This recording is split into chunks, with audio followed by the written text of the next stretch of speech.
Hey, thanks for clicking on the video. This is going to be the first ever live show, talk show over here on SNTR Gaming. Now, we're doing this as a bit of an experiment, so if you are watching this later and you miss the live show, make sure and hit subscribe and the bell button so you can be here. There'll also be timestamps below for the various subjects that I cover if you're watching the past broadcast. If you're in the live audience right now, I'm live. This is not a recording. We're just jumping right into it today. We're not going to do the recording where I give you a rundown of everything that happened the previous day. I thought, no, I'm jumping right in the pit with you today, and we're just going to do the show. We're just going to do it. We're just going to do it live. So we appreciate the fact that you guys are embracing the experiment, and we are greatly appreciative of you being here this morning. And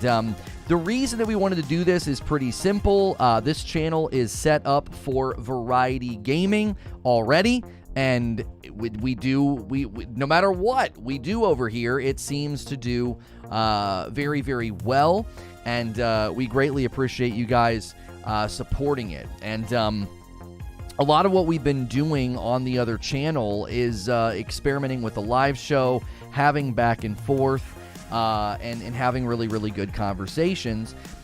And the real issue was we landed on a show in a format that we loved, and you guys seemed to love it as well. And we were like, man, we really need to take the show and put it somewhere where it can flourish and where it can grow. And we believe that this channel might be the solution to that. So we're going to look at the numbers today. We're going to look at the back end, and when we do that, we're gonna make a judgment call. And yes, I have the Nightbot command set up over here. It should be working. Love that shirt. Thank you. Isn't this a nice one? It's even got all the characters on the back as well. Let's see if the commands are working. The shirt command, I think, is pretty generic over here, but it should work. Yeah, a shirt from 80s Tees. Use code LONO for 30% off any shirt. There you go. Yeah, I brought over, I believe, let's double check the coffee command. I brought over displate and brush and wait, hang on. We need to update the coffee command. The coffee command has the old link, so it's not going to take, you wouldn't be able to order the dark roast, and we can't have that. We cannot have that. You need to be able to order the dark roast because it is exceptional, and I think I might prefer it to the light some days. I've been drinking it myself quite a bit. So I don't know if it helps or it hurts, but I unsubbed from the Presents but sub to say you don't need to unsub from the other channel. I did not ask you to do that. We were very clear in both videos. You don't need to do anything other than show up here today, right? Thank you, Ghost Archer, for the brand new membership. Enjoy your joystick. Just don't play with it too much. And yes, the Dark Roast is available, Coyote. You can use the coffee command. Use that coffee command and get yourself some Rageless Roast. Insomniac with a 10 spot. Time for a question that I'm sure many people are curious about. How upset was Creature at you yesterday? He actually wasn't that upset. I think he knew we kind of just needed to have the conversation, and it was like, look, like, don't do anything with your memberships yet, Dave. If you want to double dip, some people are ridiculously generous and they double dip. They have a membership over here and over there. I'm not asking you to do that. All I'm asking you to do today is hang out with me here instead of over there, and then we can check the numbers in the back end, and we can say, okay, maybe we need to make a decision. Maybe we need to make a jump, but we're not going to do that without making it very clear to you that nothing will change for you, okay? You'll get the same shows, you'll get the same content, you'll get all the same benefits. We just may end up streaming the live shows over here and doing the uploads on the other channel, okay? So you don't need to do anything. We just hang out. We can talk about Halo Esports today. We can talk about the PS5's overheating and Netflix gaming and just have a great show. You know what I mean? Today's script, don't move membership unless you want to double dip. Yeah, pretty much. Love the content here for you always. Thank you, Train. Why do you think numbers will be better over here? So the way that YouTube works, Die, is what's good, Feed? I see you in the chat. YouTube runs completely automated, okay? There's not like a person sitting in a room that's like, this video is very good, recommend. It's all automated, okay? What happens to the upload channel then? The only thing that would change is the channel that you guys typically watch the live show on would start getting uploads of video game content like we do over here, and then you'd watch the live show over here. That's it. That's the only thing that would change if we do this. That's it. It literally, we're going to continue to do the same content in shows. We're just going to swap where they land, right? So, do you have any shorts set up for a reminder that you're live here? Yeah, we did a video over there this morning, Manny. Thank you, Vengeance, for doing a tier 2 over here. That is so kind of you, Vengeance. Thank you. Enjoy the joystick. Just don't play with it too much. I'm not messing with my membership until there's a full switch. Yeah, we don't want to do that. We don't want to, like, I'm not gonna encourage you to do anything just yet. So the way that it works, Dai, is it's automated, okay? And so YouTube is like, hey, this channel has 5 years of Destiny content. So what do you think it does? It recommends us to Destiny people. So people that are on YouTube watching Destiny content are getting recommended our videos, right? They're searching for it. And what they're finding is me, and then they're not clicking, right? They're not clicking. They're like, well, I'm not going to click on that guy. That's not what I'm interested in. Destiny fans tend to only watch Destiny. There are other things that are a factor here, Dai. We have 20,000 subs on that other channel that never engage with it. They're either old derelict accounts, or they're like, I'm not watching his videos unless he puts up a Destiny video. They literally see me in their feed, and they don't click. That's not good. The third thing that really, really started to hurt us, I think, was that anytime they did something new in Destiny, people would come clamoring back to my channel to be like, oh yeah, let's go see what Lono thinks. And they're like, oh, he's not covering Destiny, unsub. And when YouTube sees Exodus, it makes the algorithm get worried, right? McMuffin with a brand new membership to the channel. Enjoy the joystick. Just don't play with it too much. And so the only thing we could conclude was we're covering relevant topics. We have a super loyal I don't like saying fan base. We have a super loyal community that shows up every day, okay? And YouTube isn't recommending us anymore. What happened? And I noticed a pattern, right? A tier 2 from Colin, very generous. Thanks for doing a gaming tier 2. You can take advantage of video game voting in the Discord. And we'll start to do that in the community tab probably to make it more convenient for you guys. But for now, video game voting is in Discord. But we're probably going to bring it to YouTube to make it a lot easier for you guys to vote if you're a tier 2 member or above. And so essentially, what we started to notice was, like, I told Creature, I was like, we've had this conversation before. I remember this conversation. I remember the thumbnails, right? Like, why is there no clipping feature and thanks button on the stream like there was in the Marvel video yesterday? You probably have to refresh Sinnohs, and then those buttons will appear. Ant, with a membership renewal, nice little teal color there. Nice. I forgot we did that. Thank you, Ant, for renewing. Enjoy your joystick. I noticed, I was like, we've had this conversation before, Creature. We have.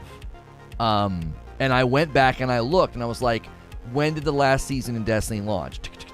May 11th. Bam. That was the week we panicked and we're like, why are all the numbers going down? What in the world's going on? Like, what's happening? And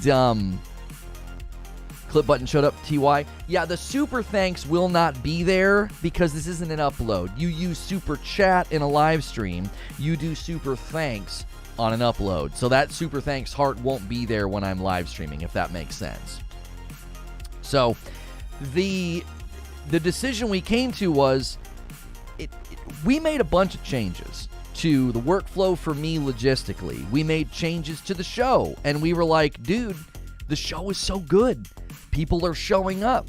Like, people are doing their memberships. People are upgrading their memberships. Like, why on earth is YouTube punishing the channel so much? And it's because we're not covering Destiny.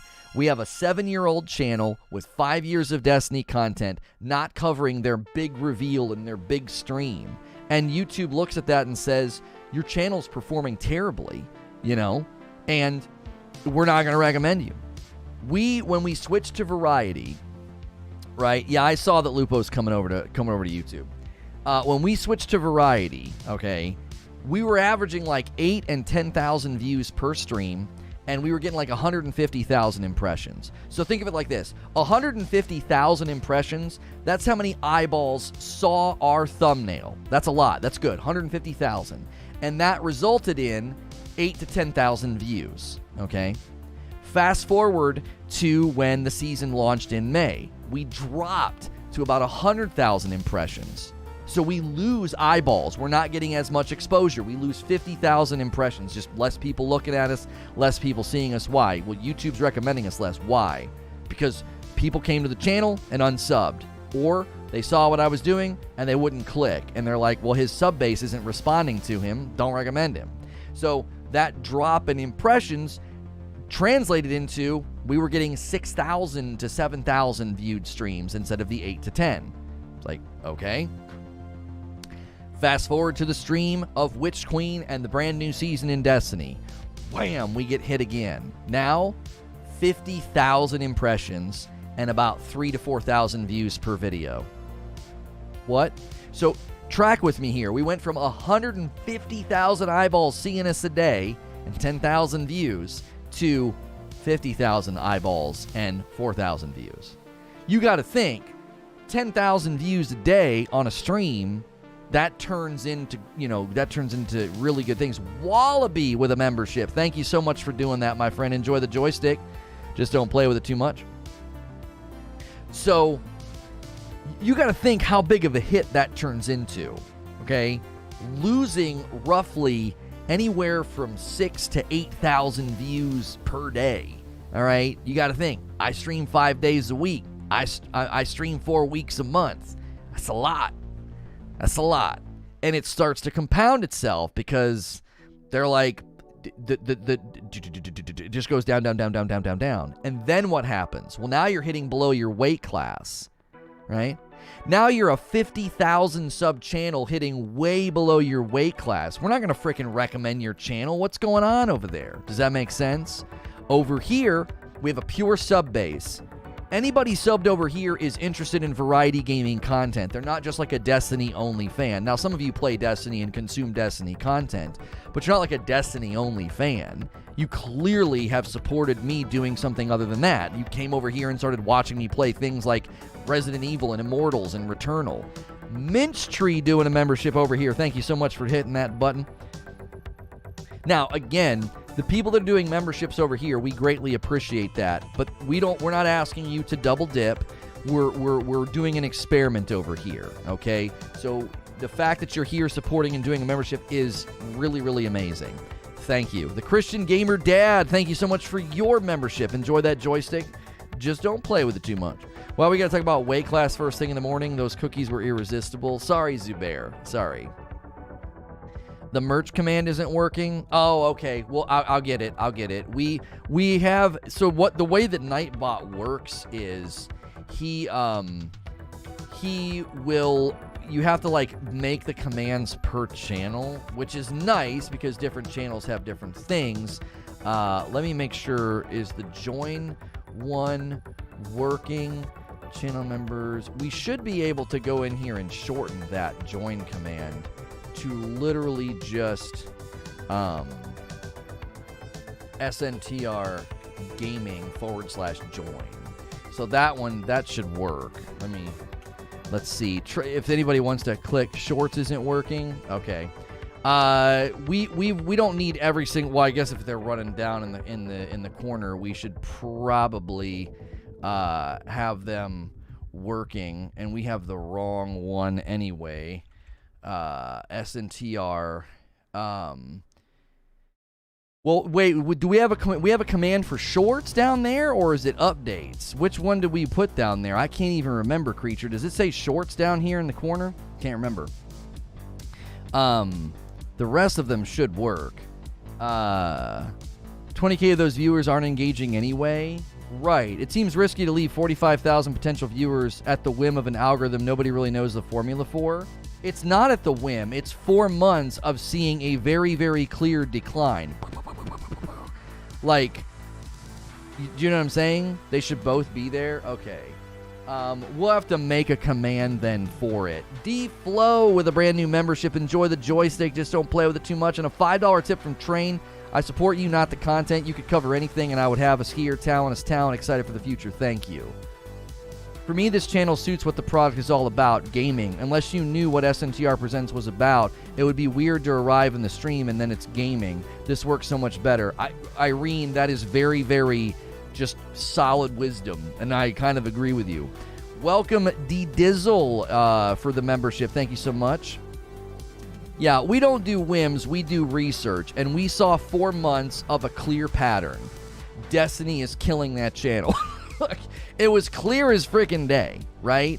It was clear as frickin' day. If you like short, funny videos, SNTR shorts there. So I don't think we have one for updates yet. So I just made a shorts command.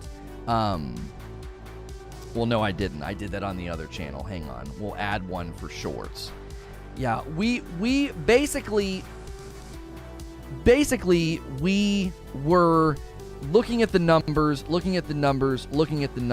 and everything we did, it just didn't seem to matter, okay? It just did not seem to matter. So we were like, this has got to be the problem. Do we know 100% what the algorithm recommendation is? I find that would be impossible to research with being at Google. Without being at Google, I think you meant to say. Hey, somebody ordered some coffee 6 minutes ago. A bag of dark roast to Smiley. Thank you, Smiley. Big Mouth Strike, we can see every stat on every video. Like, have you ever seen somebody break down the stats on a video? When we see every month less impressions, less recommendations, and the biggest drops in recommendations and the biggest drops in impressions always happened when Destiny content would come out. YouTube was clearly looking at it and saying, there's something going on over on that channel. Don't recommend it. The only time you have mass exodus of subs is when the streamer runs them off, whether they're being rude or awful and they have a breakdown, or they're like, hey, I've covered World of Warcraft for 5 years, I'm not doing it anymore. And people unsub, or you get canceled. You know, like, outside of that, that's the only reason you have mass unsubs. And so YouTube's not going to recommend a channel with mass unsubs. It's just not going to. A channel like this, where subs are happening, viewers are showing up, there's activity, there's people in chat talking. We had 2,400 chat messages yesterday. That's incredible. You know what I mean? And YouTube's like, man, it doesn't matter. Your channel's losing people left and right. Or you got 20,000 people that never step foot on the channel because you're like, you're not covering Destiny. Risic with a 10 spot. I've always loved the channel no matter what you are doing. Tell the family thank you for the coffee and the artwork. It was awesome to see. Thank you for ordering the coffee. Thank you for the $10 tip. We greatly appreciate the support. My family loves doing it. So, here's what we need to do, though. Okay? Here's what we need to do. We need to not sit here for 4 hours and talk about this, okay? Because if this experiment works, we're going to meet new people, and they're going to be like, why the frick is this getting recommended to me? I thought he was going to be talking about Halo Infinite Esports news and PlayStation 5 new model overheating and Netflix or whatever. Like, so do me a favor and use the question command, submit questions and comments, and we'll have them up on the screen. Let's have ourselves a show, right? Let's have ourselves a show. And let's go. So, Big Mouth Strike, I really appreciate you pushing back on this, but Creature knows what he's doing, and there was a clear pattern. There is literally YouTube experts that have said, if you want to cover something new, start a new channel. And we basically have a 7-year-old Destiny channel that's no longer covering Destiny. So it's like, it's just not going to work. The way the algorithm looks at a channel that's 75% of its backlog. Do you know right now people are getting my old Destiny videos recommended to them and they're commenting on them? Do you have any idea what that does to a show that no longer covers that content? It's killing it. It's murdering it. Yo, Reaper upgrading, getting a blue joystick. What's good, Christina? I see you. What's going on with Halo? So, Halo Infinite officially announced. This is according to Esports Insider, okay? Microsoft and 343 Industries have announced the esports organizations that will compete in the rebooted Halo Championship Series featuring Halo Infinite. They've officially announced the teams, okay? There's 9 of them, and they're doing this and not talking about the campaign.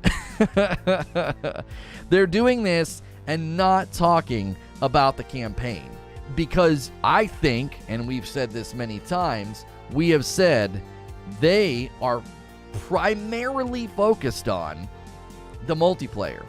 That's where they see the future of the franchise going, right? What do we do with our membership? Don't do anything yet, Eugene. Today is just an experiment. We need data. We need data, and today is going to give us data. That's all that matters. Thank you, Agent Atwood, for continuing to test the commands. I saw a couple that you used. I'm fixing podcast and control right now. There we go. Fix those ones. Yo, what's good, John Hall? Not a member here, so questions command won't work, but read 2 comments ago. No, you can use the question command. I'm gonna let it be a little free and loose today because of the experiment. Darth Fitzgerald with a brand new membership. Enjoy the dope joystick. Just don't play with it too much. Yeah, you can use it. It should work.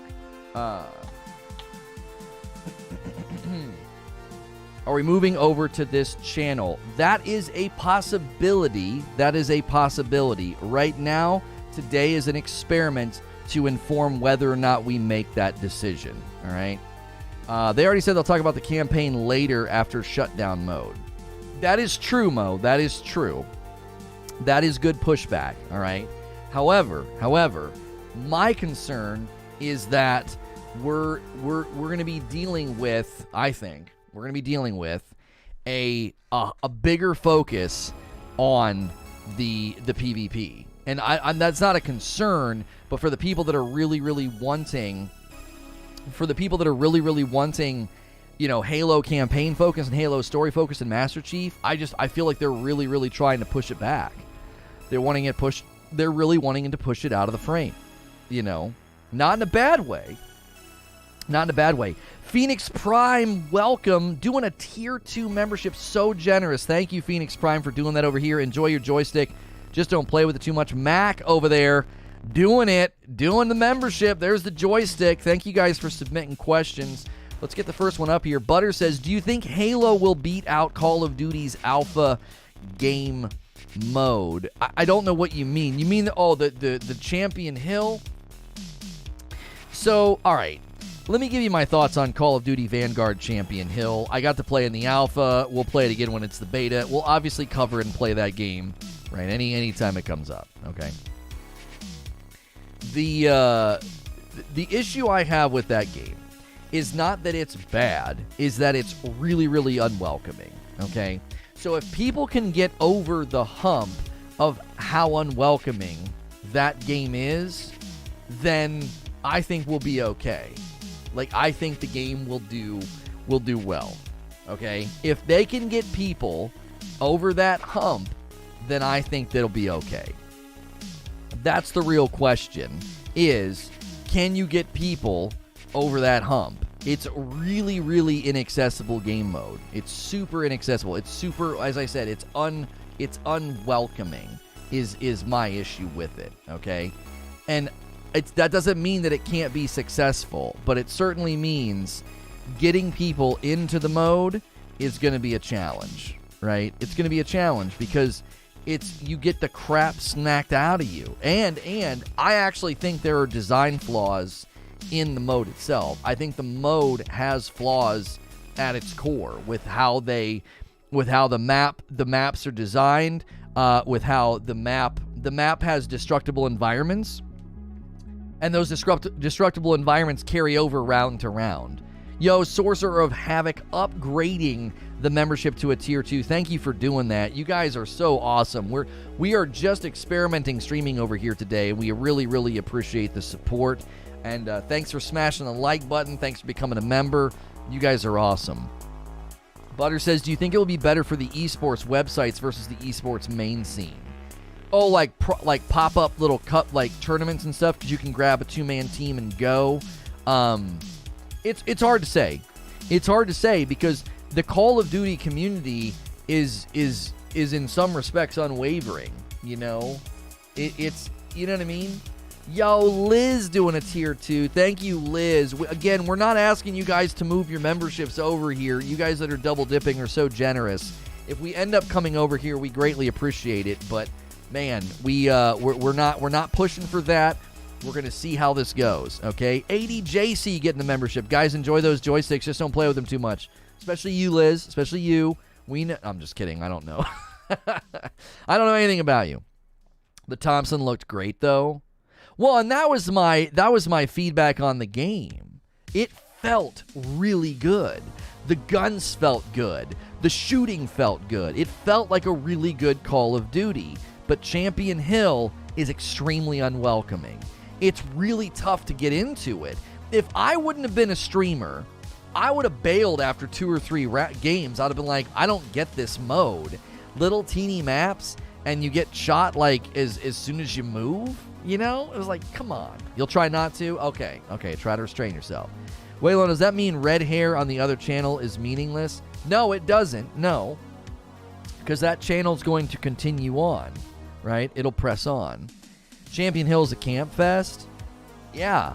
I like how the graphic on your t-shirt is all over and detailed. Nice one. You want to look at the back of this one. Look at this thing. Let me model for you a little bit.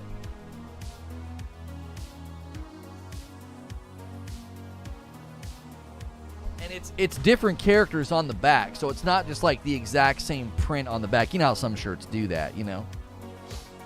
I totally prefer the joystick to Lono's hair. I know. Call of Duty is a camp fest. I felt like the alpha was inaccessible for most of the Call of Duty community. Lono got that wagon. Do I? I don't really look back there. I don't know what I'm looking like, you know, on the back end. I only want Vanguard for the zombies continuation. Other than that, Battlefield 2042. Yeah, you know. Well, you try modeling pants. Why would I wear pants? Do you like wearing pants? I don't. Like, if I have to go somewhere and put on a pair of jeans or a pair of pants, I'm like, oh man, where are my jeans? Like, I'm in shorts all the time, until the winter. Like, in the wintertime, I'm down here in, you know, some Adidas pants to kind of stay warm. You know, is that a normal cotton shirt? No, it feels almost like a golf shirt. You know what I'm saying? Looks like I made it here, but I will say this channel was not at the top of my feed like SNTR presents each morning. Dauntless, that takes time. Me being at the top of your feed over here is going to take time. Like, you engage with this channel a couple of days, and then it'll do that. It's trying to predict your behavior when it does that. So I think that's why sometimes people are like, you weren't at the top of my feed. It's like, yeah, because you probably didn't watch me for a week. Like, I've had people say that, and I'm like, yeah, you probably took a break from my content, and that's why I'm not at the top of your feed. YouTube tries to predict what you're going to watch next, okay? I watched Review Bruh, the guy that reviews the food. Love him. I absolutely adore him. And all of a sudden, he was at the top of my feed every time I opened up the app. But guess what? A couple of weeks went by. I wasn't clicking on his videos. He's not in there anymore. It's not putting him at the top of my feed. Why? I'm not engaging with his content. YouTube's attempting to predict what I'm going to watch. And I think that's one of the reasons when someone comes in and is like, SNTR Presents isn't at the top of my feed anymore. I'm like, yeah, you probably didn't watch me for a couple of weeks. You know what I mean? This was in my sub list. Thank you, Rad. It's because you're awesome. Zinthos doing a membership. Enjoy the joystick. Just don't play with it too much. Not wearing any pants. Have a very different meaning over here. Well, why? Who wants to wear more clothes? Like, I like to dress nice and to look nice. But if I have the option, dude, t-shirt and gym shorts every day. Like, why would I put on anything else? What's the point? You know, this is the top of mind. I'm telling you, it's determined by if you've watched recently or not. So Dauntless, you probably haven't gone over and watched those late afternoon premieres we've been doing over here, and because of that, YouTube's like, well, you're not watching while we recommend. Does that make sense? It's all based on your behavior.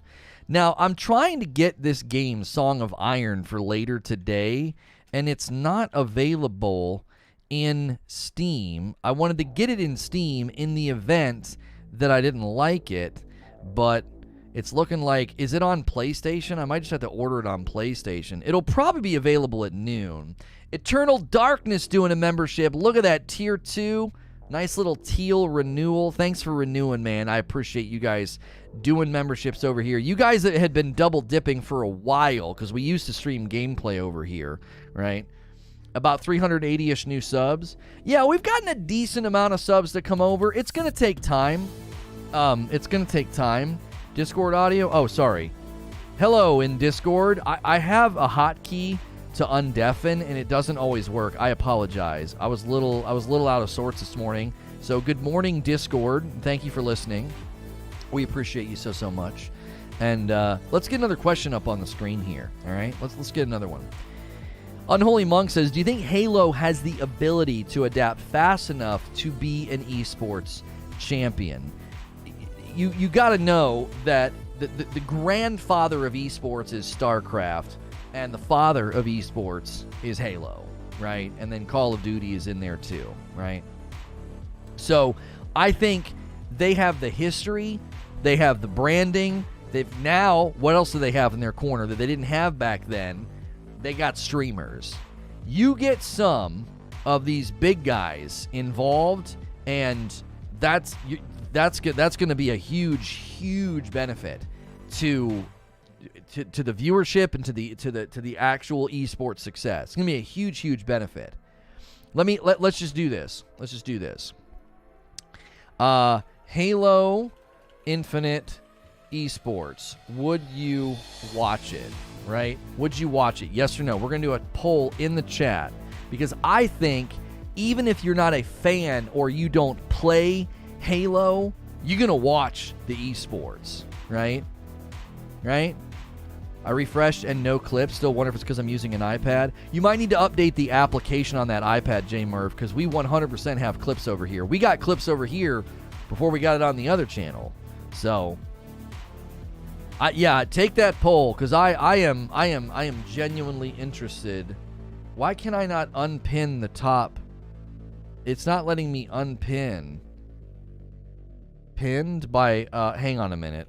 I think I messed up the pinned message. Replace pinned message. All right, we'll do a test. And then I need to, unpin the pin. There it goes. All right, unpin message. There we go. Sorry, I jacked up the pin message. I deleted it, and instead of unpinning it, and so,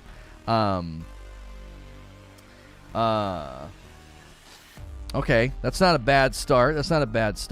And that's only 30 minutes in. Usually it's not very high in the first 30 minutes. It takes a minute, you know.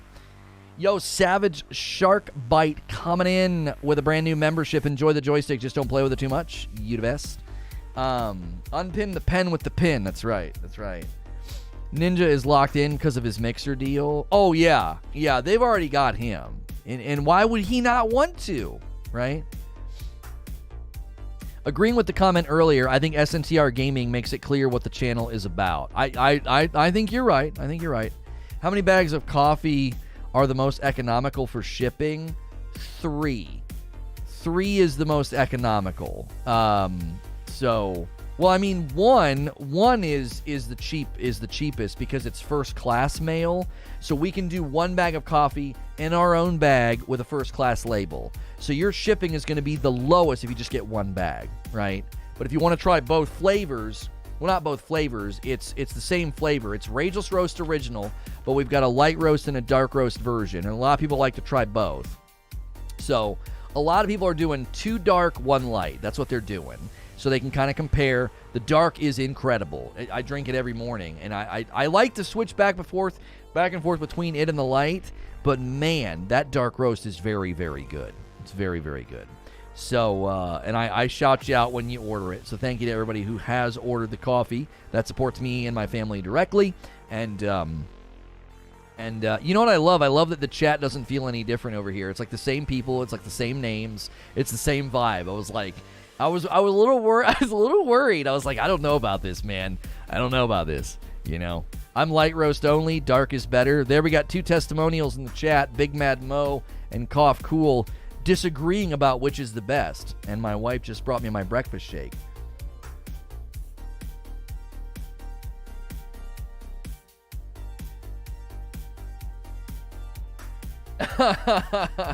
Madam is in here being funny. So what is the experiment to be? See how YouTube pushes out the live stream from here instead? What of the name? Staying Gaming or going to rename to Presents Over Here? We want to see how well this channel does when we pick some relevant topics and go live with a channel that's going to be hitting above its weight class, okay? You guys bring the support and you're awesome. So every time we streamed gameplay over here, the videos were treated incredibly well. They were treated so well. Over there, not so much. Over there, not so much. It was like they just didn't want to recommend the channel anymore. It just continued to plummet. We looked at the numbers and it was stark. It was stark, Dauntless. Every time Destiny released something, that channel suffered. We went from, getting a 10,000 views on a live stream to 3. Like, that's a huge drop. So I'm sitting here streaming for 4 hours, squeezing blood from a stone, and YouTube's like, yeah, well, you're not covering Destiny, so we're not going to help you out. You know what I mean? Dark Roast is more flavorful. Like, it's the same base flavor, okay? But the Dark Roast is full-bodied, okay? Because they when they roast it longer, it makes the flavor more punchy, right? So it's a full-bodied, honey undertones, bold finish with balanced acidity. The balanced acidity is why it's so drinkable. Now, the light roast is the same, but it's medium-bodied with a smooth finish.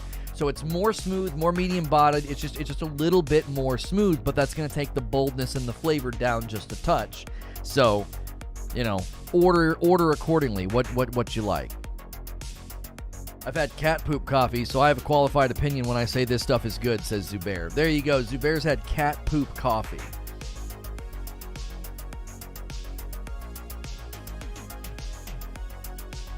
Barrier says, does anyone know how the dark roast tastes black? Can anybody tell him, have you tried the dark roast just straight black?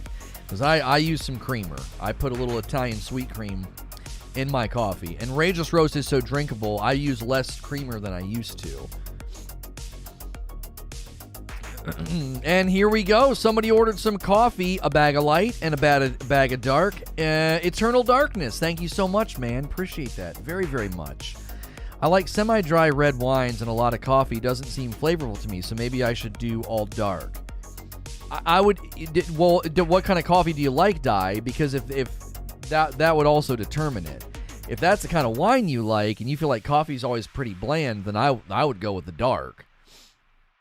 As an Englishman, what is creamer? How in the world does a creator based in red end up with blue solo cups rather than red? Because my wife buys them. And hey, it kind of matches the background, We're not really based in red anymore, are we? The real question is, does the coffee melt? No, it does not. I usually drink medium and dark. Oh, don't get the light roast. Just get the dark roast. If you trend towards medium and dark coffees, then just get the dark roast. Do not get the light roast. You probably will feel like the light roast is too bland. It won't hit your palate. So is this a channel where you're going to rage on spamming and sunblock in Dark Souls, or the other channel? Homie, that's just my process. That's my process, dude. I'm gonna rage out. I'm going to get ticked about stunlock and spammy attacks, and then I'm going to push through, and I'm going to get it done. My favorite on the Dark Souls stream was the one guy was like, well, if you're going to run through an area, you're going to get smacked. Like, it's going to be hard to just run through an area. You got to figure out how to get through it. And then he made a comment an hour later, and he was like, I'm really enjoying this playthrough. It was like he stuck it out with me. He was like, man, this guy's really complaining a lot, but he hung with me, and he was like, I'm really enjoying this playthrough. It was the best, because both comments, they were like side by side, It was like, an hour later, he's like, yeah, this is pretty good. Honestly, the light roast has a lot of flavor without being bitter, says Patrick. And Eugene says, as a traditionally dark drinker, the light was pretty good. Well, Di, if you're ordering 3 bags, grab a bag of light and see if you like it. If you don't, give it to somebody and then tell them to check out RageousRoast.com if they like it. Like, that's what y'all should start doing. Order an extra bag, whichever flavor you like the least, say, this is good, but I prefer the dark, and then give the light to somebody else, and then tell them to go to ragelessroast.com, right? Treat it like a pyramid scheme, okay? I'm not going to give you any money, but treat it like a pyramid scheme, Just buy an extra bag, give it to your friend, and when they're like, this is delicious, you say, it is, and you can get it at ragelessroast.com. It makes for great Christmas presents, Hanukkah presents, all the presents, and we'll have a Frickmas blend as well. We'll have that very soon.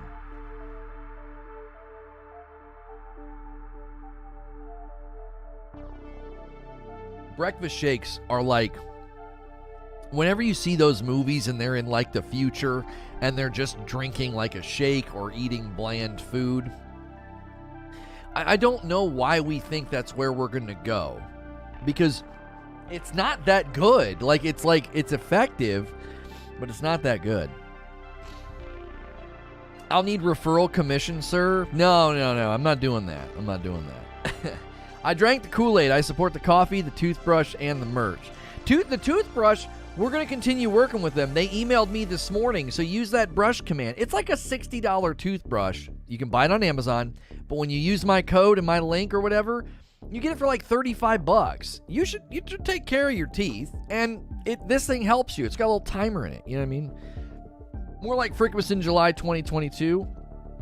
Shut up, Eugene. It'll be here. Also, completely unrelated note, I love how when Gothics points out hypocrites or fans point them out, they immediately go to, they won't be, yeah, like broken records. Yep, Yeah. The minute you take up for like a content creator, that's the line of thinking. Yeah, well, we're not going to sleep with you. What? You think that was the exchange of it? Like, that was my thought process. Like, well, I'm going to defend this person. I really like this person. They're like, that's how they view the world. Like, when someone says that, you understand that that's their juvenile understanding of the world. It's like when I grew up, you'd make some fun of somebody for being a virgin. Why? What? How old are you? Like 14? Like that's an insult, Like, you defend a person on the internet and they're like, they're not going to sleep with you. It's like, well, why do you think that's the line of thinking in my brain? Probably because it's the line of thinking in your brain. Like, people will show you how twisted they are. Like, you just got to listen. You just got to listen. It's like, why do you think that's my reasoning here? It's not my reasoning. I just think they're really smart. I think they're correct.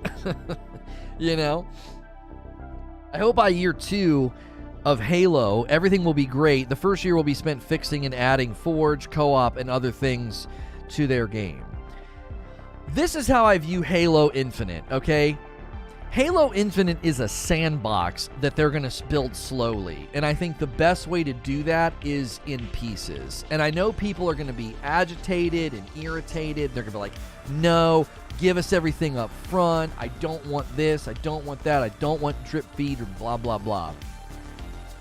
But the fact of the matter is, if you want them to get an ongoing game going and that you want the engagement to be there, you want the support to be there, you want players playing in 6 months, you've got to put this together in pieces. That helps with stability. That helps with player engagement. That helps with a lot of things. Hey, 2 people ordered some coffee, a bag of dark roast to Victor, my man Victor, appreciate you, man, and a bag of light roast to Cough Cool. You guys are the best. Thank you so much.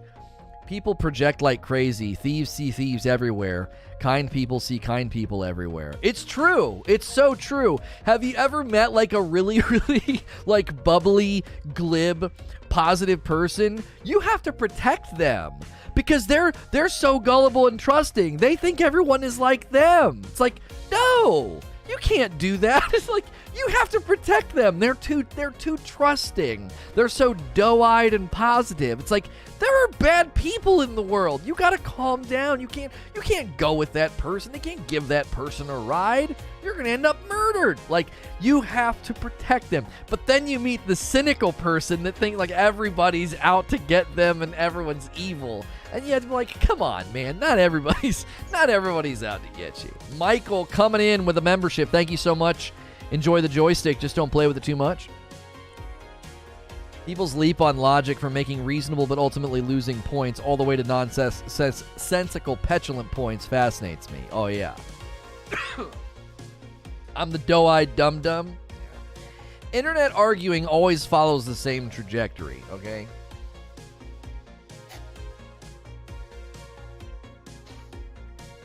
It always follows the same trajectory. Two people will make assertions, and one person in the exchange will bring something to bear on the conversation that gives them a leg up, okay? And when that happens, the other person will insult. And then the other person probably also insults.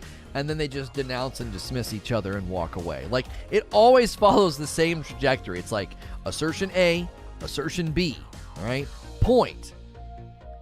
Maybe counterpoint, but usually it's just like point, and then insult, insult, done. It's like, no. It just immediately descends into it. It follows the trajectory every time. You know. Captain Toasty Buns with a $5 tip. Happy Tuesday, everybody. Thanks for being here. Thank you, Captain Toasty Buns, for the $5 tip. Appreciate that. Let's put another question up on the board here, and we got one from Silent Warrior. Do you think the campaign for Halo is going to be a dud if they're not putting any time or effort to push it out to the audience? Here's the thing about that, and thank you to all the new subscribers. I'm seeing my dashboard. Like, we're getting very consistent new subscribers. If you're new, thank you so much. We had been doing this live show on another channel. We're bringing it over here to SNTR Gaming just as an experiment today to see if that's where we should do it. We'll switch where the content lands, but we will not change the content. Thank you, Dominic, for picking up a membership. Enjoy your joystick. Just don't play with it too much. And so here's the thing about the campaign, okay? I don't have a lot of confidence in the campaign initially. And here's what I mean. There's a couple of reasons why I don't think Halo's campaign can ever be a front and center selling piece, right? I don't think so. I don't think it can ever be the front and center selling piece, and there's a couple of reasons. Number one, I think that the core audience is going to be very judgmental and very rigid in what they like and what they don't like. I think there's a lot of nostalgia. I think there's a lot of rose-colored glasses about how good some of the games were and what their expectations are. So I think your core audience is one of the main reasons you just making the front and center piece, the campaign. I just don't think so. I do not think they're going to do that. The other reason I don't think they're going to do that is I don't think they have the greatest base campaign right now. I don't, right? No, don't do anything on the other channel, Corey. This is an experiment. I will let you know exactly what's happening once we make that call, but that other channel is going to continue. That other channel will continue. It will not suddenly stop getting content, okay? So there's no reason to stop supporting that channel, all right? That channel is going to continue. It's all we're going to do is we are considering housing the content in different places. That's it. Halo has always had scrutiny, even the Bungie ones. Right. The third thing working against them, there's a lot of things working against the campaign, okay? I think it's going to be fine, but I don't think it's going to be front and center. I don't think it's going to be like award-winning, okay? The other thing working against it is Halo, as it's built and as it exists, you guys played the technical test. You guys saw me run around playing the technical test, right? You saw the footage, okay? There's only so much they can do, you know? There's only so much they can do within the confines of the Halo property, okay? So I think the campaign is going to be fine, but I don't think it's going to be award-winning. I don't think it's going to... It's unless bringing in Joseph Staten completely overhauled it and got it to a place of greatness. What we saw last year, I don't think 1 year... I don't think a year and a half is enough time to completely change it all, okay? I'm willing to be wrong about this, but that's my prediction. I think there's a lot of things working against Halo in 2021. I disagree with your Halo campaign takes. Halo always had incredibly smart AI that adapts to your actions, a really good difficulty scale, along with modifiers for high score runs and par times. Yeah, but let me respond to that. That's a fair pushback. I think they have always done a good job with their campaigns, but I don't think they can innovate enough to make the campaign feel that much better than it was good. Do you see what I'm saying? I think people are going to walk away from the campaign and be like, it was good. Yeah, it was fine. It did the job. No one's walking away from Halo combat and enemies and weaponry and saying, oh my gosh, that was unbelievable. Let me be fair here. It's not just Halo that suffers from this. Call of Duty is in the same boat. Did you see the Call of Duty campaign footage for Vanguard? It was incredible, but you've played that game before, haven't you? There's something familiar about it. It was beautiful. Sound design was fantastic. I was like, man, I really, really want to play this. But at a ground level, I'm like, I know kind of what to expect. I know what's going to happen. They're all long-standing franchises that are going to just deliver a good campaign. Hear what I'm saying when I say it's good. We need to be okay with good. Does that make sense? I sometimes think the word good has like an asterisk next to it. It's like, yeah, it's actually bad. Like, no, it's okay with something just being good. Have you ever gone to a restaurant and you're like, that was a really good cheeseburger. It didn't change my life. I'm never going to come back here. I'm never going to tell people if they come to town, they have to come here and get this burger. But it was good. It got the job done. You know? Good movies. All the time people are like, that movie was trash. Like, if it's not like award-winning, insanely awesome, people are like, yeah, it's trash. I think we need to be okay with good. And when I say I think the Halo campaign, I think it's going to be good. I do. I think that's about the height of its reach. It's going to reach good and not great, and that's okay. God of War, that's great. That's a great campaign. I mean, you know, Horizon Zero Dawn, that is a great. Ghost of Tsushima, that is one of the best campaigns I have ever played. Halo, it'll be good. It'll be good. You see the difference? Thank you, Noel. I appreciate that. Thank you, everybody coming over here and pressing the sub button. If you haven't pressed the sub button, consider pressing the sub button. Smash the like button as well. This may be where we start housing the live show, but the other channel, keep your sub, keep everything over there. We're going to still do stuff over there. We're just going to switch where things land. That's what we're experimenting with today. Horizon was good. Oh no, Horizon was a slow burn. It got so great at the end. Come on. It was very good.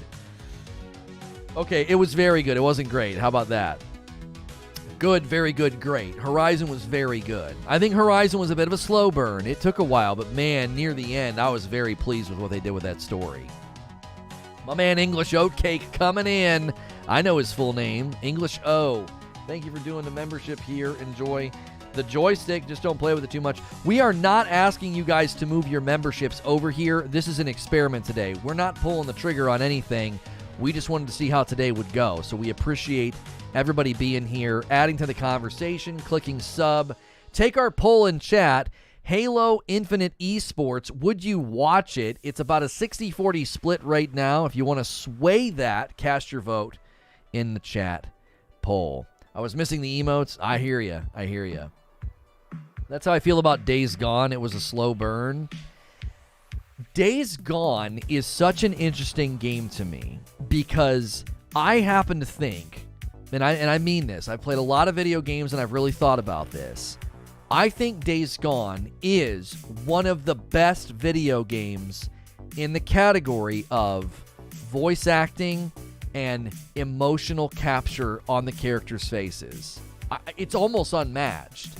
I've never played a game that did such an amazing job capturing the emotions of the characters, from their eyes to to their facial movements and the voice acting. It's fantastic. It is absolutely wonderful. It's so interesting to me that an open world kind of Far Cry Assassin's Creed zombie game, and they put that kind of care and love into the characters. I'm telling you, it's up there.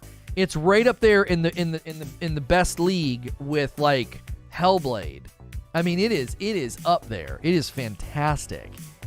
It was such an unusual experience because I didn't expect that. I didn't. I was like, I don't know. This just is going to be a zombie game. And then I'm watching the scenes going like, man, this is captivating. No way Shenmue holds that title. I'm saying it's one of the best, not the best. Have you ever played LA Noire? It had a really good story too. No, I never played that one.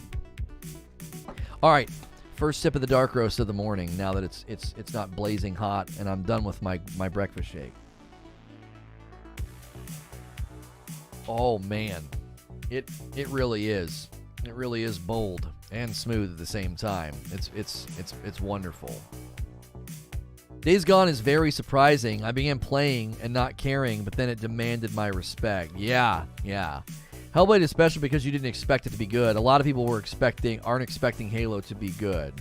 That's possible, Sven, that everyone's expectations will be low. You know, it's true. It's true. Hey, somebody ordered 2 bags of dark roast. Dusty the Mad. Thank you so much. What is this? Allows you to use any type of storage from directly. We have a large amount all over the world. We'll be happy to fulfill all your requirements and provide all the necessary materials. Studios deal with a huge number of different applications and systems, so they need the most flexible solution for post-production. This thing allows you to use any type of storage from directly connected disks. Some tech company wants to work with me. I had really high expectations for Hellblade. Well, I mean, people talked it up. I remember when people told me it was really good, I checked it out. I didn't have any expectations. Now everybody talks up Hellblade. Hellblade has sort of grown in its prestige. It's like, this is Hellblade. Like it's in its own league to a certain degree. Like there are not a lot of games that attempted to do what they attempted to do. And I think it's grown to a certain degree. It's grown in popularity. You know, it's grown in popularity over the course of the life of the game. I would feel weird wearing SNTR merch. Like I've stopped playing player jerseys too, but I wear a coffee t-shirt. I don't even know what we'd put on the coffee. We don't really have a coffee logo. We just slapped the microphone on it, you know? I played Hellblade without even knowing about it. Talking about a pleasant surprise. Aliens Fireteam just needs crossplay, and it would be perfect drinking with buds game. It got really intense, though, Hilly. That was the part that surprised me on Friday night. Like, I know as later it gets, the worse we get at whatever game we're playing, right? We get more quiet, we get more focused. But I was actually really surprised that even on the casual setting, like, that game got intense. I was like, well, we need some help. Like, we need people with us. Personally, I like the Horizon story more. Ghost, Horizon, sci-fi, and wonder about the dino robot and overall story was great. There was a definite mystery and mystique to Horizon that I thought was really, really good. Yeah, I definitely think that game attempted something that could have gone very poorly. You know, we're gonna put big robotic dinosaurs in a game and we're gonna let people fight them. You know, that can go really bad.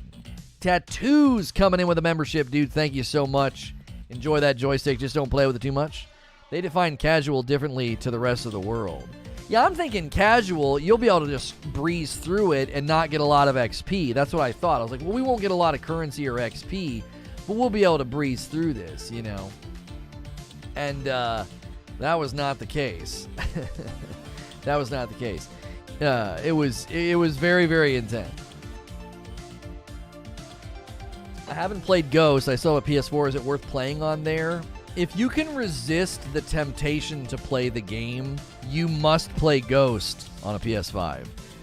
if you can resist it and wait and be patient, then yeah, you should play it on a PS5. You should play it on a PS5 because it is absolutely gorgeous on a PS5. Man, we're getting a lot of subs today. We might actually hit 6K subs. That would be so cool to actually roll the sub count over here to 6K. We'd really love to see 10K over here. That'd be phenomenal.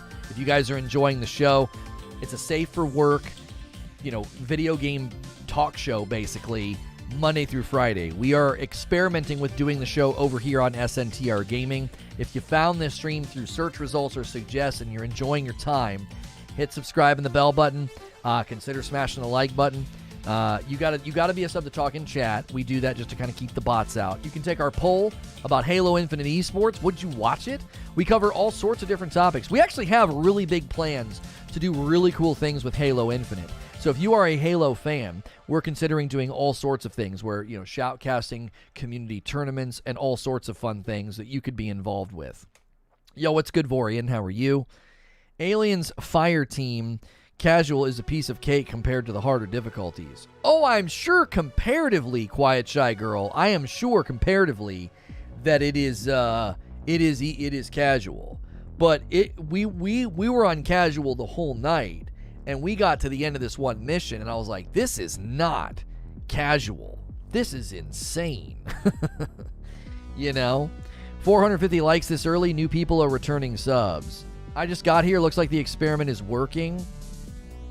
It's hard to know, Dauntless. It's hard to know just how many people are coming over from the other channel or just finding us on YouTube. It's really, really hard to know. So, how's the Switch looking? It's looking good. It's looking good. We're definitely seeing promise. We're over there. We were not seeing we were not seeing promise. We're like, what is happening? But over here, there is definite promise. And that little video I uploaded over there this morning only has like 500 views, so it's not driving a ton of people here, I wouldn't imagine. It'll take days to figure out if this makes a difference. You're probably right, Ultraviolence. You are probably correct. I'm sure the news alone has people checking out YouTube. Well, I'm actually interested in, not him, for a variety of reasons, but I'm interested in the announcement that it pointed people to youtube.com/gaming. That's what was interesting to me, right? That to me was interesting. It was like, oh, okay. Do they have big plans? Now, some of the frustrations we've been dealing with lately could be related. Maybe they're making changes for next month. This all started happening near the end of August. So I still am very firmly in belief that a lot of our woes was because of Destiny and the Witch Queen stream and all of that. But I definitely think that there was some stuff going on, and it could have been preparations for him coming over today, and then his ad and announcement promoted gaming, not YouTube, not his channel, but it promoted gaming.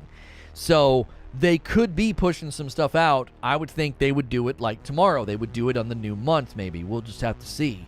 The fact that they use YouTube Gaming was the first thing I noticed as well. Yeah, it just made my eyes perk up. I was like, I'm sorry, what? Like, they don't really talk about that. They don't really promote that. It's not the greatest hub for, content. It isn't. It's not very well done. It's kind of bad. So, I welcome any and all people to come stream on YouTube for one simple reason. YouTube is not a volume-driven, top-heavy platform like Purple is. Purple platform is driven by volume. The biggest streamers get all the viewership, they get all the love. Now, you'll have people who break out because they're really good at a game or they go viral or something, but it's really hard to get noticed over there. Over here, if you're creating good content and people are responding to it, you get recommended. You show up in search results. So I don't care. The more people come over here, the better, because what that's going to do is that's going to grow a groundswell of people that consume live stream content on YouTube. You're going to start to create a viewership base over here that Google and YouTube can say, here's how live streamers behave. Now we can recommend content to them more appropriately. So the more people that come and stream on YouTube, the better. Just feed the algorithm. Feed the machine.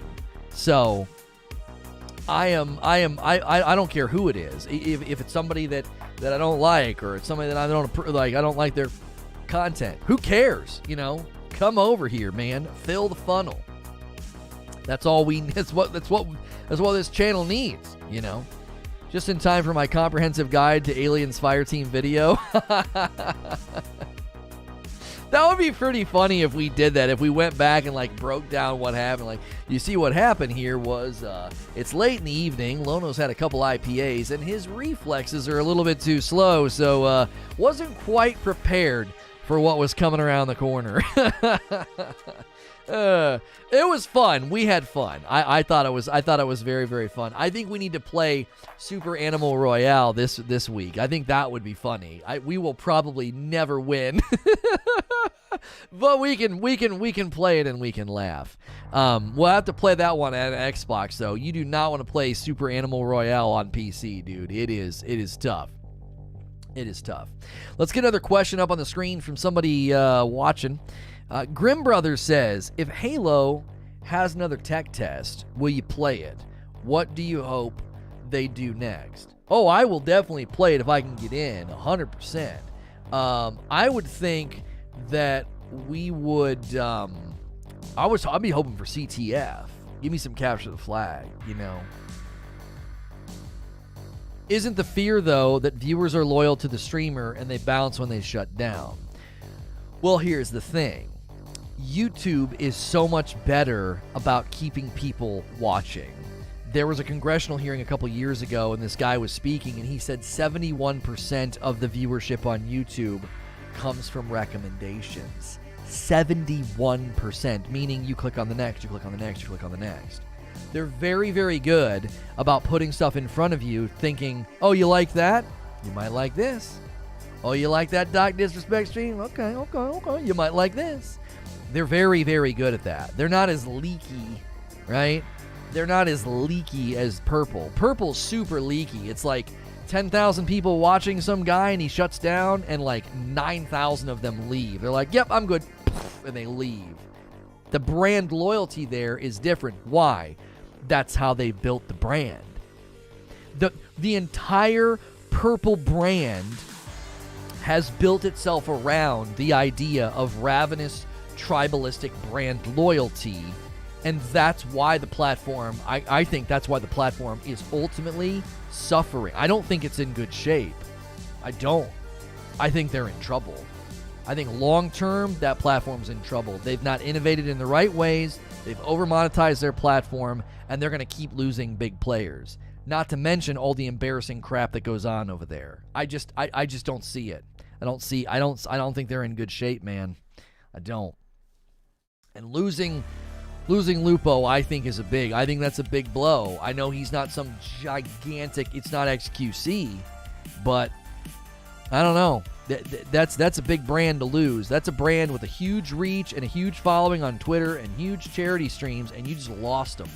You know, you just lost him, which means you lose all of his viewers, you lose all those subs, and that has a ripple effect. You know, it has a ripple effect. So yeah, to answer this question, I will definitely play in another Halo Infinite tech test if there is another one, and I would like to see some CTF. I'd like to see some more of the fun game modes. It's fun to run around and shoot bots, but I think that would be what I'd want to see. Victor Mayhem's got a question here. I don't follow esports. What is the significance of Halo esports? Was this previous long-standing league that's coming back? Yes, So if you look at the history of esports, Halo is one of the foundational games, right? It is one of the foundational games in the history of esports. StarCraft, Halo, and Call of Duty, and now you got like CSGO and League. But the actual sort of like groundwork and sort of the birthplace of esports, especially amongst a larger audience, like StarCraft had like a cult following, but like Halo really, really brought it main stage because consoles, like everybody had an Xbox, everybody played Halo, everybody loved Halo. So yes, the Halo esports history is very, very big because it's one of the first games to bring it into into the mainstream. A lot of the older Call of Duty pros started out in Halo. Yeah. So there's a long-standing history here. So the fact that they're planning on bringing back the 9 teams are bringing back the Halo Championship Series. That's what it's called, HCS. The Halo Championship Series, resurrected and brought back, and they got 9 teams. That is, I think that's significant that they're already announcing it. They're already looking at what they can do with this game in the esports landscape. The fact that they've already talked to these teams, and got that commitment, I just think that that's really, really big. Now there are some pretty big names absent, but again, you don't know what their focus is right now. Some of these organizations are probably attempting to restructure and weather the Blizzard Activision storm. A lot of these teams are going to be in bad shape because of what's going on with Blizzard Activision. So they're going to have to weather that storm, and they might not want to be like, oh yeah, let's go do something with Halo. They might not be in a position to put up the capital and make those commitments right now, because it's that there's always going to be, I think there's always going to be a natural draw for games like Halo. So, but the danger would be now a lot of these orgs are in a bad spot. What are the orgs? I'll tell you: Cloud9, eUnited, Faze Clan, Fnatic, G2 Esports, NAVI, Sentinels, Spacestation Gaming, and Team Envy. So, not bad. Not a bad lineup. I mean, you got Cloud9 and Faze in there. I mean, and those are recognizable names. I don't know about size and money of all of these orgs. Like, if you did like a rundown of who was missing or whatever, or who you'd want to see. Darian with a $5 tip just came to support the experiment. Thank you, sir. We greatly appreciate that. We really, really do. I'm wondering. I bet we can hit 6K subs today. If there's anybody here right now that hadn't hit sub yet. No 100 Thieves, surprising. I just don't know what 100 Thieves is focusing on right now. They just won. They just won a big thing. Yeah, no TSM and no 100 Thieves like that. You want to see them in there, but again, you don't know what their plans are right now. They just might not have a team. They might not have the capital to push into it. They might be like, no, that's just not what we want to do right now. Maybe they're waiting, maybe they're waiting to see if it like how well it goes. They're going to be like, well, we got a lot of good things going right now. We're going to wait and see how that goes. Or a lot of these orgs, again, they're having to restructure and consider their future with respect to the Blizzard Activision stuff. 100 Thieves doesn't have an Apex presence either. Yeah, I mean, sometimes teams just don't do that. They're just like, nah, it just isn't in the cards right now. That's just, we're going to focus on, these 4 games or whatever, and not a 5th or a 6th. I got paid today. This is for beer. Thank you, Hilly, for the 5 spot. I appreciate it. Yeah, I got to restock. We actually are getting pretty low. So Microsoft is putting big money into Halo Esports, and the players buying skins in the game go into the prize pool. Well, and they said in this report that the Microsoft, what does it say? None of the funds will go to Microsoft or 343 Industries, only the community. So the financial terms have not been disclosed, aside from them claiming that no funds will go to Microsoft or 343. So this is them heavily investing in the community and into the prize pools. They're not now, obviously long term they'll start to make money off sponsorships and stuff, you would imagine, but so is this experiment giving you any insight yet? We need a little bit more time. We've only been live for an hour and 15 minutes. I would say it's a good first step. It's a good first step. The real question is, you guys were continuing to come back every single day on the other channel, and YouTube didn't care. So the question is, if you guys come back every single day over here and we're doing the same show, will YouTube look at that and say, oh hey, that's a variety gaming channel, let's give that some love? You see, like, as far as YouTube was concerned, this is the analogy I gave yesterday.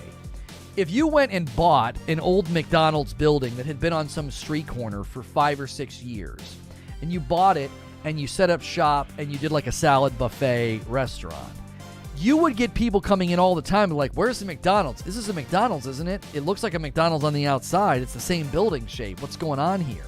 And you're like, yeah, we can't really afford to change all that, but this is what we have.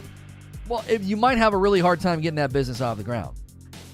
So as far as YouTube was concerned, we were a McDonald's. It looked at us and said, this is a Destiny channel.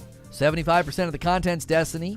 The audience that watches you consumes Destiny content. This is a Destiny channel.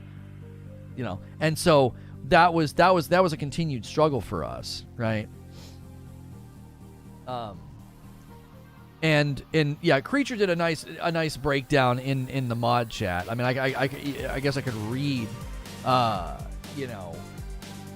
Basically, he says, it is our hope that we see good results from this test and we can make a plan to move the show to a fresh channel if need be, that does not have 5 years of attachment to a single title and does not have the burden of 20,000 people that are not interested in the content being made.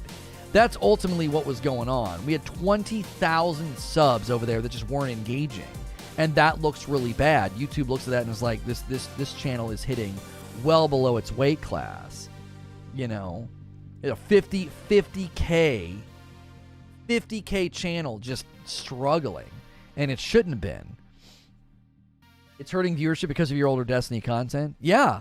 So Liquid, everything's automatic. Everything on YouTube's automated. So YouTube's like, this channel has 5 years of Destiny content, and its viewer base engages with Destiny content.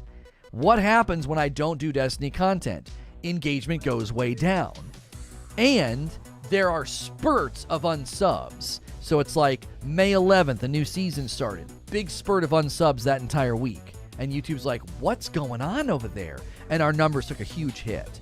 And then the week of the Witch Queen stream and the week of the new season, 2 weeks ago, wham, we get nailed. It's like, what is happening? People are coming to the channel like, what's SNTR have to say? He's banned. What? And they unsub. And YouTube's like, yo, we're not going to recommend a channel that's having just people just unsubbing in droves. What's going on over there? Because usually when that happens, somebody's being crazy. They're being nuts, and they don't want to recommend them. One Happy Meal, please. Yeah. So for those of you that are tuning in, we cover a variety of topics. You might have seen them in the thumbnail. You might have been searching for something that landed you here. You thought in the live Q&A, I'll go in there and check that out. We're covering Halo Infinite, Netflix gaming, and the PS5's overheating, because they're not overheating, and we're going to talk about why. We try to cover a lot of variety topics here. So if you're enjoying yourself, hit subscribe.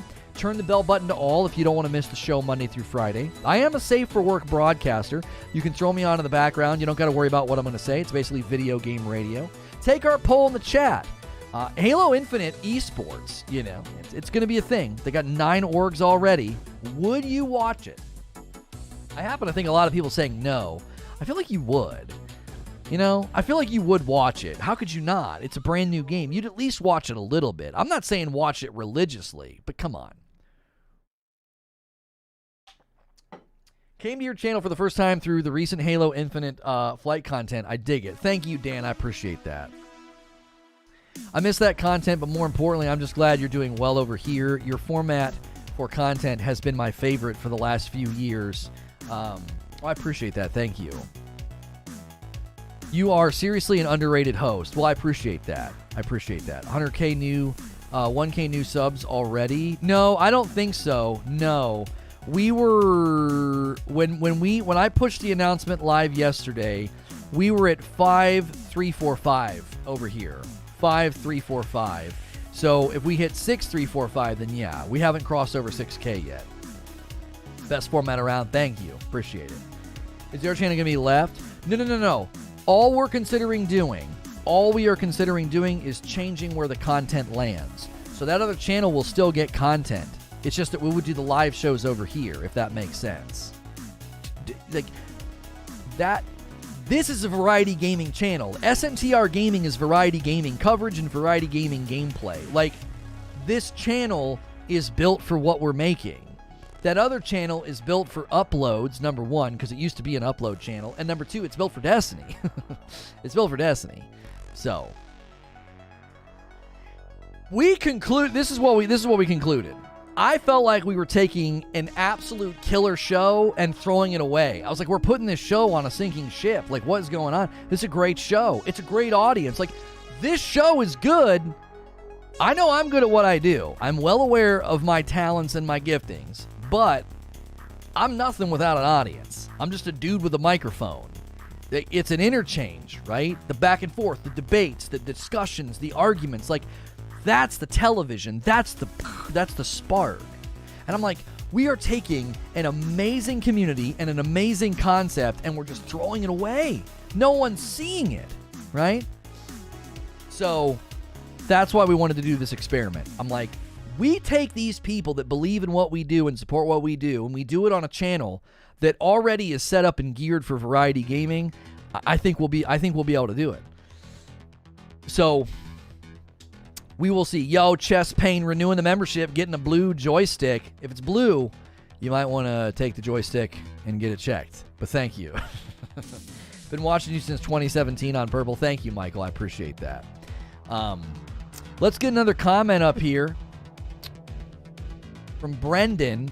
With all the games you play, how much storage do you have? It must be massive. Well, I actually uninstall games pretty regularly, but yeah, I got a couple terabytes in the gaming rig, but I'm uninstalling stuff all the time. I've got a pretty fast internet. I got like 1 gig down. I don't stream. I actually mistakenly am streaming on that today by mistake, but that's okay. I was kind of out of sorts this morning in my flow, and so we're streaming on Spectrum. Normally we don't stream on Spectrum. We may drop frames periodically. We haven't dropped any yet, knock on wood, but it's a little inconsistent. AT&T's more rock solid, even though it's slower. But yeah, I can download games relatively quickly on my Spectrum, 1 gig down. I'm in a neighborhood that can't be oversold because it's an older neighborhood with a lot of older folks, so I'm not really having to compete with people really hitting the spectrum too hard. So we get really good internet speed for everything that we do, whether we're streaming a movie or playing video games or downloading something. SC Gamer with a brand new membership. Enjoy the joystick, just don't play with it too much. Welcome. Appreciate that. Welcome to SNTR Gaming. You guys don't have to do anything. I don't want you to feel like you are going to need to unsub or move memberships. Don't do anything yet. This is still just an experiment. What's the issue? You are pulling closer to the same numbers on this channel. I don't want you to be in a funk, but we are here every day. It's not about the view count, MJ. See, that's the misconception. 400 to 500 viewers is plenty. It's plenty. It was on the back end. I thought there was something wrong with YouTube. Like, I told Creature, I was like, dude, there's got to be something wrong. We have 400 to 500 people here every day, and the chat's buzzing, and we're getting members, and people are buying coffee. Like, what the frick is going on? Like, the back-end numbers don't make any sense. The back-end numbers make sense if you look at the channel in the context of covered Destiny for half of a decade, now not covering Destiny. Then the back-end numbers start to make sense, because YouTube's like, we can't recommend this channel. Something is wrong. Even though the core audience started to show up so faithfully, I was like, what is happening? Right? So, it's up to it's recommendations and search results, Hellfire. It's both. Both of those plummeted. Without fail, every time a season launched in Destiny, we would plummet. Down, down, down, down, down. The first 2 months of Variety were great, and then a new season in Destiny launched, and all of our numbers went down. And then we started to get into a rhythm. We're like, okay, this is the new norm. This is what we should come to expect. And then the new season launched and the Witch Queen thing happened. And we took another huge dive. It's all automated, MJ. Right now, if I put on a song that I am not allowed to put on, okay, if I did that, later on, a robot literally listens to the video and I get flagged. I mean, within minutes. It's a 4-hour stream, and it only takes about 15 minutes for copyrighted music to get flagged. It's that fast. There's not some person sitting listening for 4 hours, and they're like, oh, I hear Michael Jackson, flag it. It's all automated. Everything is automatic. So you have to lean into what YouTube wants to make a prediction. Here is viewer A. Viewer A loves Destiny. Viewer A consumes Destiny videos. Let's recommend this channel to him. And if you don't click, they're like, okay, record that data. And if person A, if there's 1,000 of those people a day that are like, no thank you, or unsubbing or whatever, then eventually YouTube's like, we don't need to recommend this channel anymore. We're getting a negative engagement response. It's all automatic. So, this is why when you want to do something like we're doing, you can't do it on a channel. If you covered World of Warcraft for 5 years, got up to 50,000 subs, and all of a sudden you just walked away from World of Warcraft, it would be devastating. You would lose subs, your viewership would plummet, videos wouldn't get engaged with, and YouTube would stop recommending your content, because as far as YouTube's concerned, they'd be like, what are you doing over there? What happened? You know, and it makes sense. That's why YouTube's so successful, because they come up with ways of predicting what you're going to engage with and click on. And that's why they're so successful, because of the algorithm. It's running on the Google search engine algorithm, like predicting what people are going to want, predicting what people are going to click on, and that's where they make all their money. So, you got to lean in. You got to play by the rules. And we weren't playing by the rules. We were just surviving. We were like, oh my gosh, I got banned from my home game. What are we going to do? Unless you're Asmongold. Well, as Creature is saying, if you're a certain size, you're immune to that. If you get over 100,000, if you get up into those numbers, you can do whatever the frick you want. They make less money, but they're like, man, it's fine. They're not going to die, right? Plus, he's on purple easy mode. Yeah, when you're his size on purple, you have volume. He could stream Barbie Dreamhouse and he'd have tons of people watching. Why? Well, he has volume. And then he's at the top of the directory, so everyone clicks on him. He could go stream Fortnite for an afternoon and make fun of it, and he'd have so many viewers. Why? He'd be at the top of the directory, and everyone would be watching. Like, what the heck is happening? It's so different over there. DMF810. Thank you for the brand new membership. Enjoy the joystick. Just don't play with it too much. Appreciate that very, very much. We, again, are not asking you guys, we're not asking you to switch your sub or your memberships. This is an experiment to see how the live show would perform over here. We think the live show is excellent. We think the content is good. And we want to give it a place where it can flourish. Okay? So, we will give you instructions on what you should do when we come up with a plan of what we're going to do, right? Was there ever a way to even move to a different lane after that many videos? No, probably not. So one of the reasons that Creature convinced me to bring gameplay to the main channel wasn't because I wanted to. It wasn't even really because he wanted to. It's because we were trying to compete with the insane backlog of Destiny. Like, can we get 100 people a week to say, this stream is dope, this variety coverage is dope, and make up for the 100 people that leave, right? We went and looked. It's like every day, it's like 30 people leave, 20 new people come in, and you can't get traction when that's happening. So, Hilly upgrading to a tier 2. My man, Hilly Hijinks, appreciate you, dude. If you guys don't know, Hilly and I stream on Friday nights, and it's a frickin' riot. So if Friday nights at 8 p.m. Eastern is a good time slot for you, keep your eyes and ears open for those notifications when we go live. It is so fun. And that's also the time frame when we might start doing community stuff. Hilly would be involved. And we might start doing some community stuff on Friday nights where we'll shoutcast you guys playing Halo or Battlefield or something. So it's going to be good. We're really, really excited about Friday nights.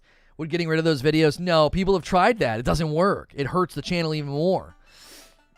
Because those videos have like residual presence and income, and you delete it all, and all of a sudden they're like, not only is your channel performing poorly, it just lost millions of views. What the frick? I saw a guy do it, and he was like, yeah, now my channel's doing worse. It's like, yeah, you just deleted all you just deleted all your channel's metrics. You can't do that. I wonder if this experiment works out. You could open the doors for more things like shoutcasting and hosting. It's possible. Give it 5 years, and I think people move on, but it's just going to take a while. Also, really influential people have to behave themselves in the background and leave us alone. Like, you know, people got to chill. Friday nights also have scotched up Zubair, if that's of any value to you. That's right. Zubair is here on a Friday night, and he's drinking scotch. And I mean, he's had some zingers on Friday nights. It's been some fun. Lono and Hilly drinking and shoutcasting. I'm in. Oh yeah. I've got some very fun ideas that I want to do, and we just have to work out the logistics, you know. Cat. Thank you, Kat. Always so faithful. Upgrading to a tier 2. You the best, Kat. Streams going forward will be on this channel. Maybe. We're not sure yet. Hey, if you're new and tuning in, I'm seeing an uptick in viewers. If you clicked on this in a search result or a suggest, we appreciate you being here. It's a variety gaming talk show. If you want to talk in chat, you just need to subscribe, and subscribing is free. I am safe for work. Monday through Friday, people like to throw me on in the background. Video game radio is basically what this is.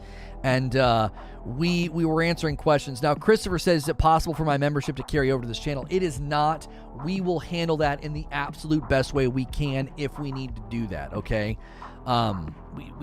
We let us cross that bridge when we get there. And I'm going to try to be as cognizant and respectful of your investment and support, because this is a potential big change.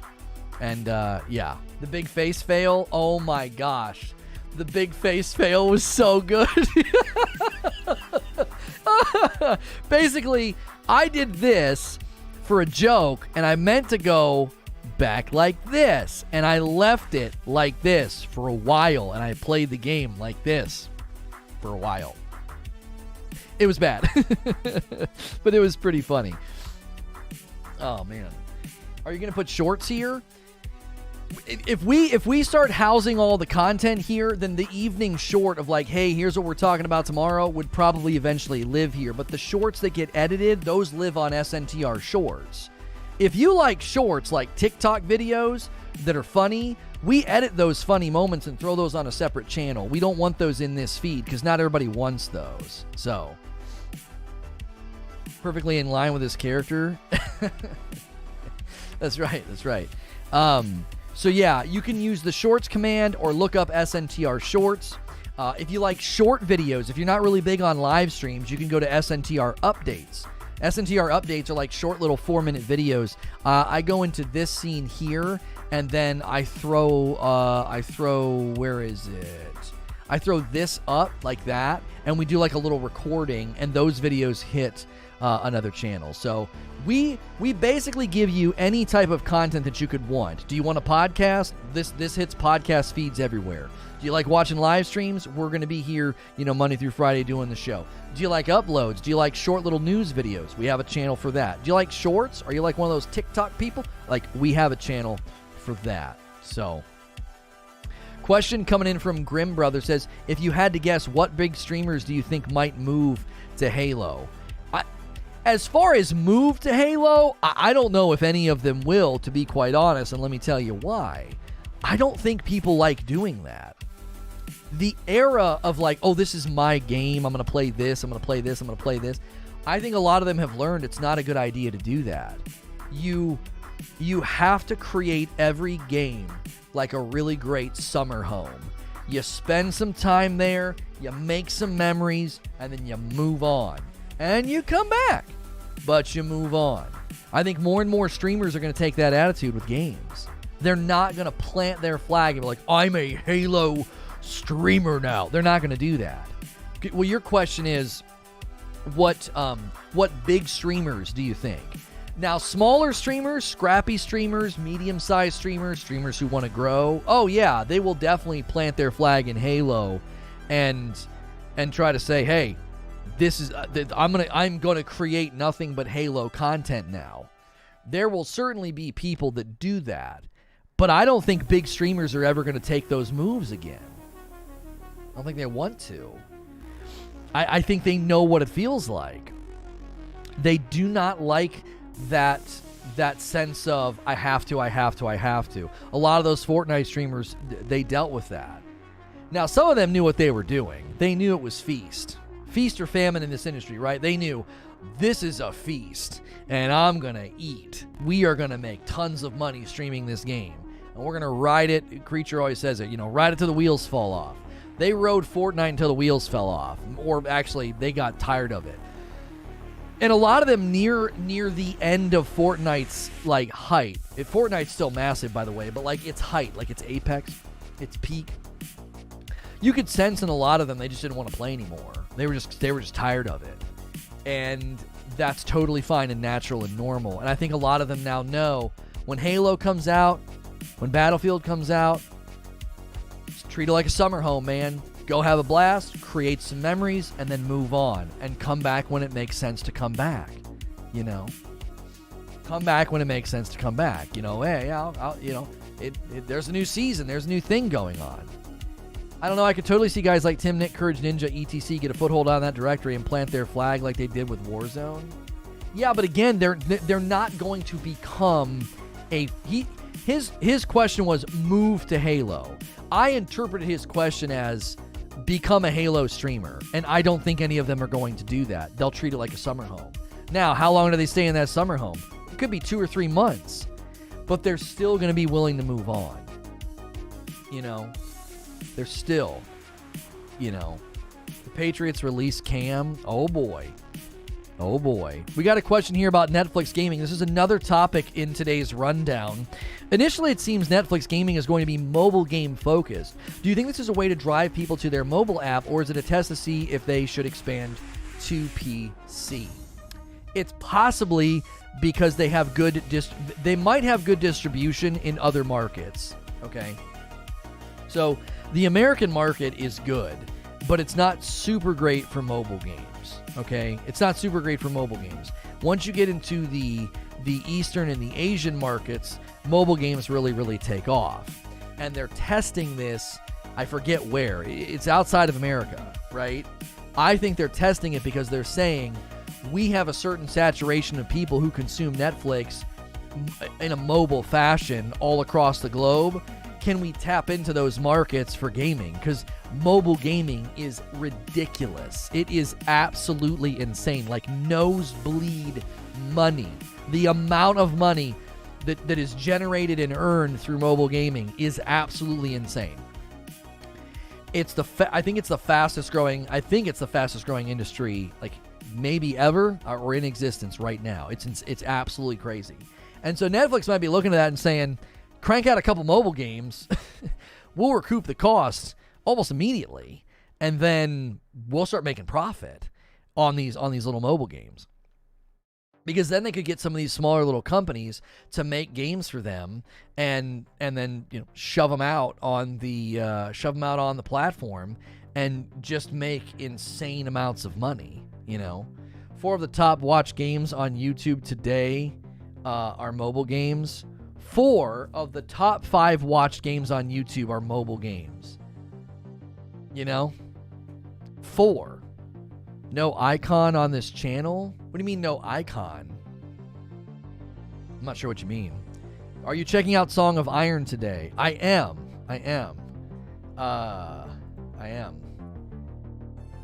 Do. Why are we showing purple directories? What are we looking at here? Are you co-streaming this event today? I don't think so, Barrier, because I think it's only over there. That's where the first respawn-based game is. First respawn-based game?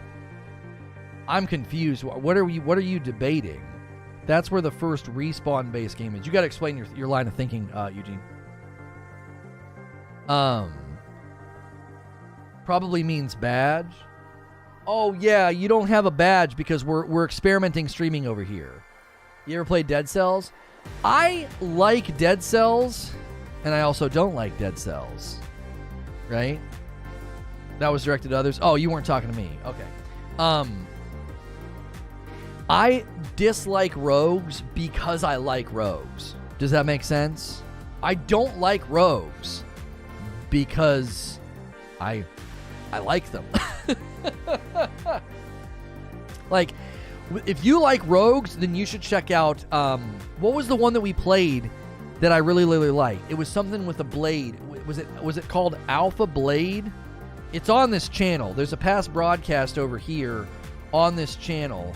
and it's something Blade. It might be Alpha Blade. I think that might be the name of it. Oh no, we streamed it on the main channel. No, not Hades. Hades is amazing. Hades is amazing. Hades is top tier rogue. I'm sorry, Blade Assault. If you like rogues, you should check out Blade Assault. It is a really, really fun little rogue. It's a fun little rogue. It's a blast. And we really, really enjoyed it. But I always put them down. I do not like the sense of go back, try again. Oh, you made it all the way to this boss, you died. Gotta rerun all the opening areas. Angry Reaper with a membership over here on gaming. Enjoy the joystick, just don't play with it too much. Guys, we appreciate you doing memberships over here. Again, we're not asking you to move your memberships. This is an experiment to give us some info and some data on how to proceed. I wish you were able to play Dark Light. That game is great. Well, those little 30-minute uploads, I'm going to start to use those for your guys' requests. Because I got a request for something from Coyote. I got to do a Ratchet and Clank. Continue to chisel away against that. We can just start doing those little 30 minutes, and I can just upload those, and then you can maybe start to see games like that. Because Dark Light did look really incredible. That was the one that I put in the Discord, wasn't it? You still have to play Hades? Yeah, the PS5 one was Returnal. Yeah. The PS5, I was like, I loved Returnal. Returnal has some of the best combat I've ever experienced. I mean that. I genuinely mean that. Returnal has some of the best combat I've ever experienced. And dadgummit, if I could not stand spending so much prep to get to Biome 3 and dying so fast. It was like, you just spent all this time prepping, and you got two-tapped by a spaceman. The big mean spaceman. Like, his damage output was insane. Now, they've balanced the game. I don't know if they ever actually came out and said specifically what they did. But I put dollars to donuts that they really, really dialed back the damage output in Biome 3. Because when you die in Biome 3 faster than you do in Biome 2's boss fight, it's like something is wrong here. Like, I'm fully kitted and have a certain measure of survivability in Biome 2's boss fight. And then I go to Biome 3, and I get absolutely decimated. Two-tap, boom, boom, dead. Like, you're dead. That's why you skip the completed biomes. Homie, it's not that simple. You know, it's not that simple. You don't just skip the completed biomes, right? Why can't I see anyone's chat? I don't know. You might need to refresh. If you if you have to prep if you just go to Biome 3 without any prep, you're going to get destroyed. You're going to have no health. You're going to have no survivability. The game levels your weapon proficiency at the start of each biome. It forces you to get better. The developers agreed with me, okay? They rebalanced the game, right? They rebalanced the game. There was something off in 2 to 3, right? There was something off. Now, I still think people are still saying that Biome 3 is one of the most difficult, but apparently they agreed with me because they did some tweaking to the pacing and the balance of the game. Because something was off. It wasn't just a matter of like get good. You got to get better. It was like, no. I spent 35 minutes preparing. I made one mistake and got shot by the spaceman. And I was a one tap. I was like, what the? Why? It was nuts. So Faze already has a team. I didn't see it.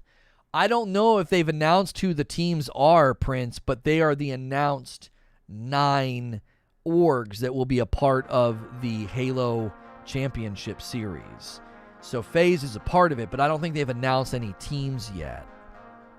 So, if you guys are enjoying the show, the back and forth in the debates, be sure to hit subscribe. We appreciate everybody helping us with this little experiment today. I did not see the Far Cry 6 gameplay, no. I know that some leaked or whatever. Did they allow saving yet to protect in case your PS5 updates or loses power? No. What are the orgs? I will tell you. Cloud9, eUnited, Faze, Fnatic, G2 Esports, NAVI, Sentinels, Spacestation Gaming, and Team Envy. There you go. The return of Ogre 1 and Ogre 2. Yeah, maybe. I don't know how much Tom's been streaming. I don't know. That's Ogre 2. I don't know Ogre 1. Tom and I became friendly. He was really nice. He almost stayed with me at the Destiny 2 premiere. They jacked up his hotel room. He almost ended up staying with me. He's a super nice guy. I know he was doing a lot with Splitgate, way back. He was doing so with Splitgate before anybody else was. He won like a tournament, I think, when they first did a Splitgate tournament like a year or two ago. Anbu has a question about the poll. If you guys haven't taken the poll yet, be sure to do that. The poll seems to be split 60-40, which isn't a small percentage. I wonder how many of the 40% are interested in just the campaign or not interested in Halo at all, right? There's always the potential that people are just like, I don't like Halo. I'm not going to watch esports. You know what I mean? There's probably some people in there, though, Anbu, that are like, yeah, I'm just going to play the campaign. I don't really care about the competitive or the PvP or the esports. Yeah. He's the GM for the Florida Mutineers. He ain't coming back to compete. Ogre 2 is now a GM for a team? I didn't know that. Well, good for him. I mean, look, I'm not gonna say anything about Tom because I like him, but it's a young man's game, and it's been a long time. Do you know what I'm saying? It's been a long time. 4 or 5 years go by and you're not a young man anymore. You're just not. And getting into management is probably a better call. It's a young man's game. That's exactly what I think Ninja should do. I think Ninja should play for a while, get involved, compete, probably not win anything. No shade to Tyler, but after that, I would start a team, and I would do it in a new way.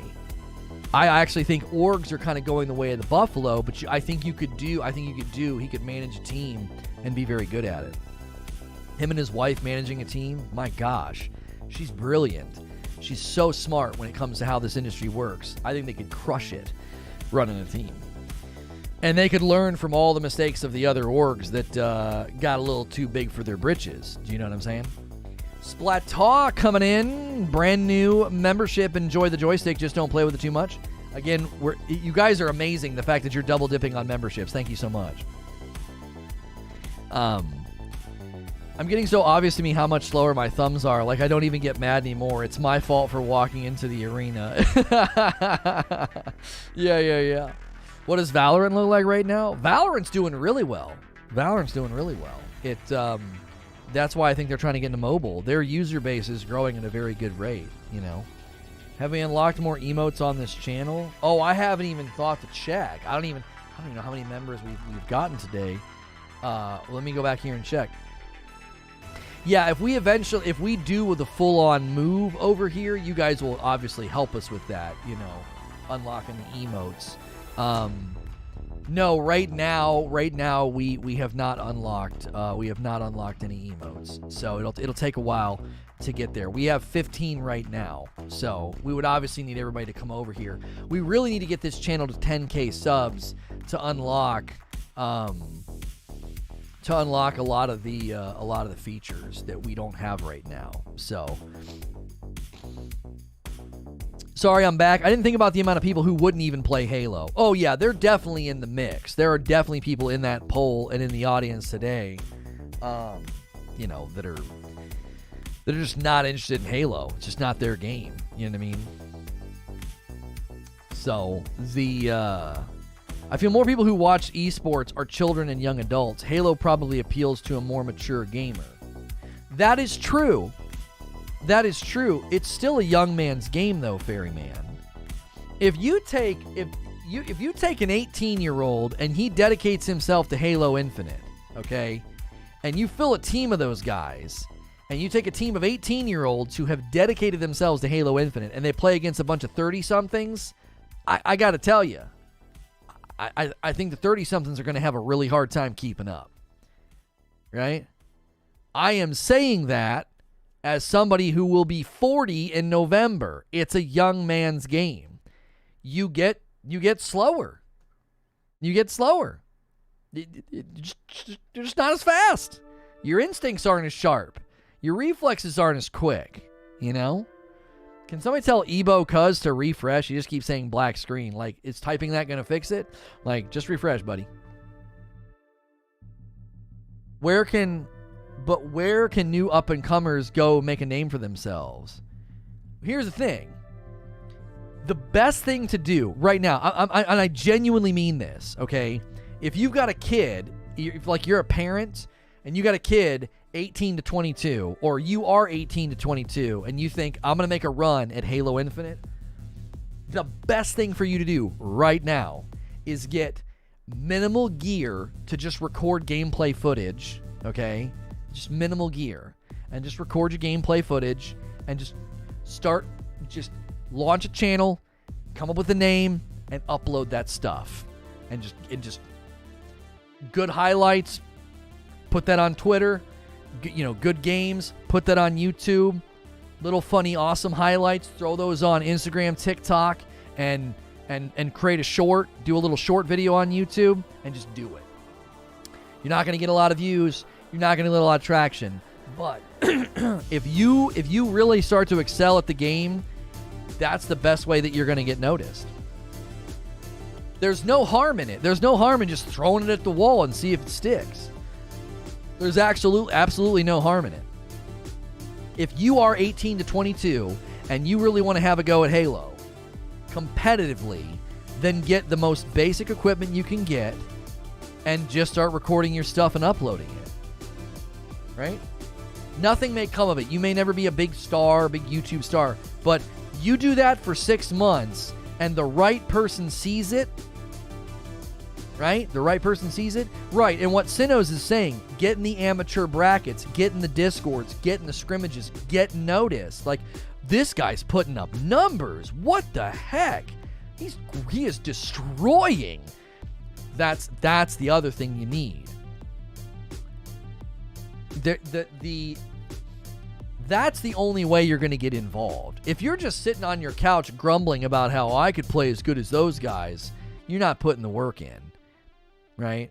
You're not putting the work in. You have got to put the work in. Of course, Halo appeals to older crowds. It's so slow, it's the only shooter they can keep up with. Listen, no Lono Keck. I know. We don't have Lono Keck over here. Just use the Badger. Use the Badger.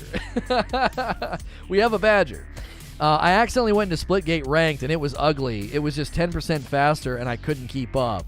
I'm good in the casual playlist. Oh yeah. You stay out of the ranks. You know.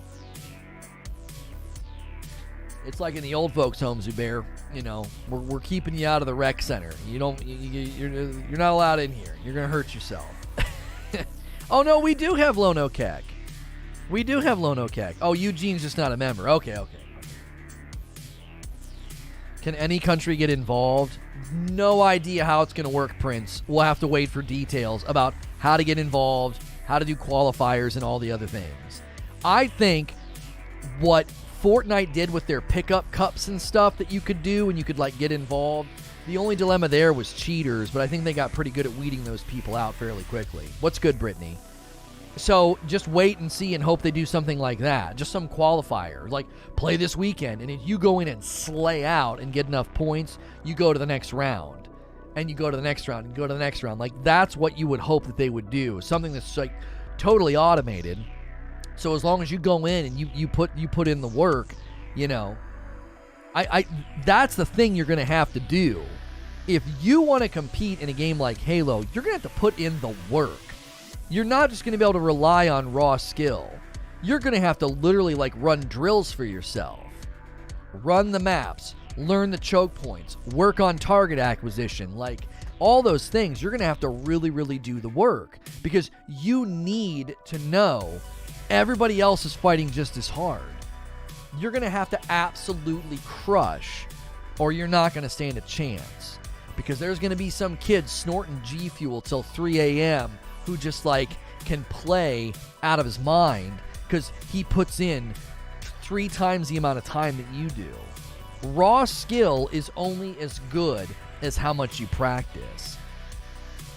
You can be amazing at anything, raw skill, raw talent. So my kids have been playing soccer, And there are some kids on my daughter's team, and I'm like, that kid's a natural. You can just see in the way they move and the way that they kick the ball. It's raw skill. But the one kid, he's undisciplined. He does not pay attention, and he misses really easy opportunities. So his lack of discipline and his lack of refined ability right now is taking his raw ability, and it's short-circuiting it. It's short-changing his raw ability. If he paid attention just 20% more, he'd be almost unstoppable. He's fast, he's precise, he understands the game. As like a 6-year-old, he like gets it. Some kids just get it.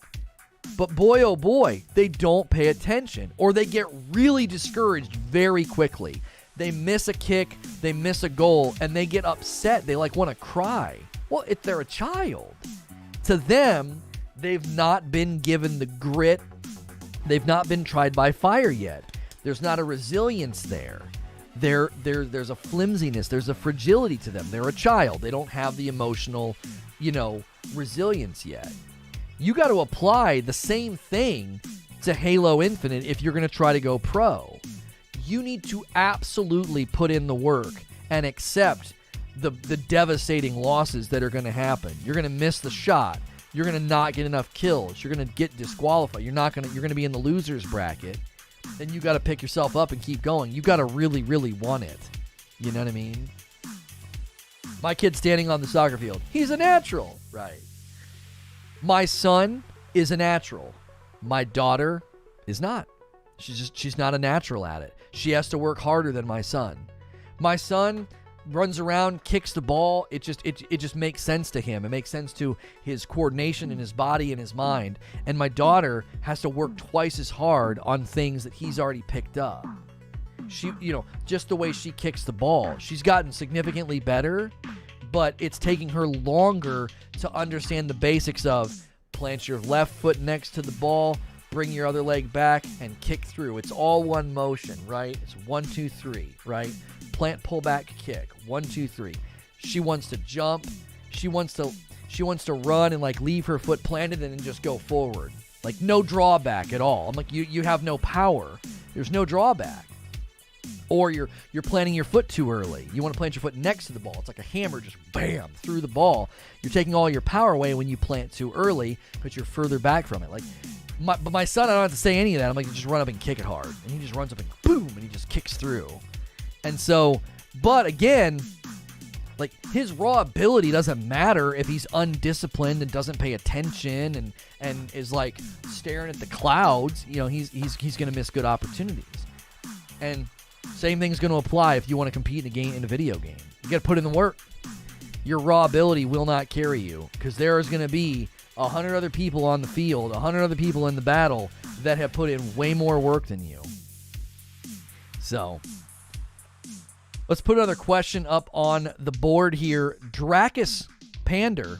I like watching high-end PvP of any game. Would you host players for PvP episodes so I can scratch that itch and support your channel at the same time? I want to bring back split screen. For those of you that don't know, I launched an esports casting desk where I was shoutcasting Destiny, Valorant, and Fortnite were the games that I was kind of shoutcasting. And we called it split screen. Harkening back to the days, the birth of PvP games was split screen games like GoldenEye and Halo. And that's why we called it split screen. And I would really like to bring split screen back and start doing really fun things with you guys. So you just got to give it time. The games aren't out yet. Halo's got to launch. Battlefield's got to launch. We got to get in there, get our footing, and figure out what we want to do. And I would really, really like to bring back split screen and do really fun stuff with you guys. I want to do something that no one else is doing, and I think I know how to do it.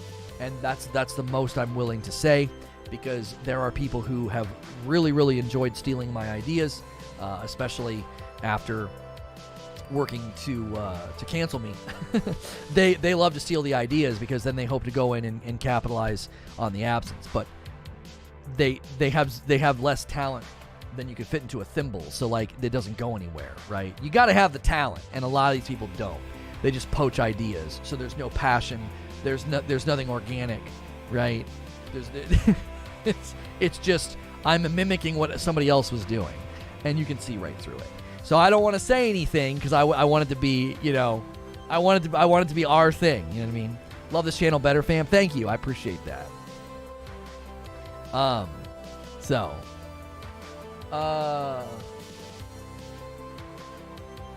Imagine how much money would have to shell out for... What are you guys talking about? I'm intrigued by the Empire and Optic merger because that's a beast of a lineup. He also can't travel. Oh, somebody can't travel to the U.S.? I didn't know that. How is split screen different than to normal casting? I'm not going to tell you how we're going to make it different. You're just going to have to wait and see what we decide to do with it. So, yeah, you just got to wait. Split screen, split gate. Title of the segment, Splitting the Split. That's right. If you guys are enjoying the show today, do me a favor and hit the like button if you haven't. Take our poll. It's right at the top of the chat. Consider clicking subscribe if you enjoy the show. It's free to subscribe, and that enables you to talk in the chat. And that is a great way to support what we do here. And you can show up every day of the week. If we do start streaming here, we appreciate the support. We lickety splitgate. We're a safe for work video game variety talk show, basically. You have a good radio caster voice. You know what's funny about my casting voice?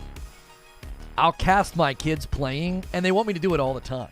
And I'm like, I can't do it all the time. I'm wearing my voice out, you know? I'll be like, I make up little names for them, you know? I'm like, and here comes Curly Bill in the backyard qualifier for throwing a frisbee. He's lining up the shot, and oh, it's an absolute flub. It hit the trash can.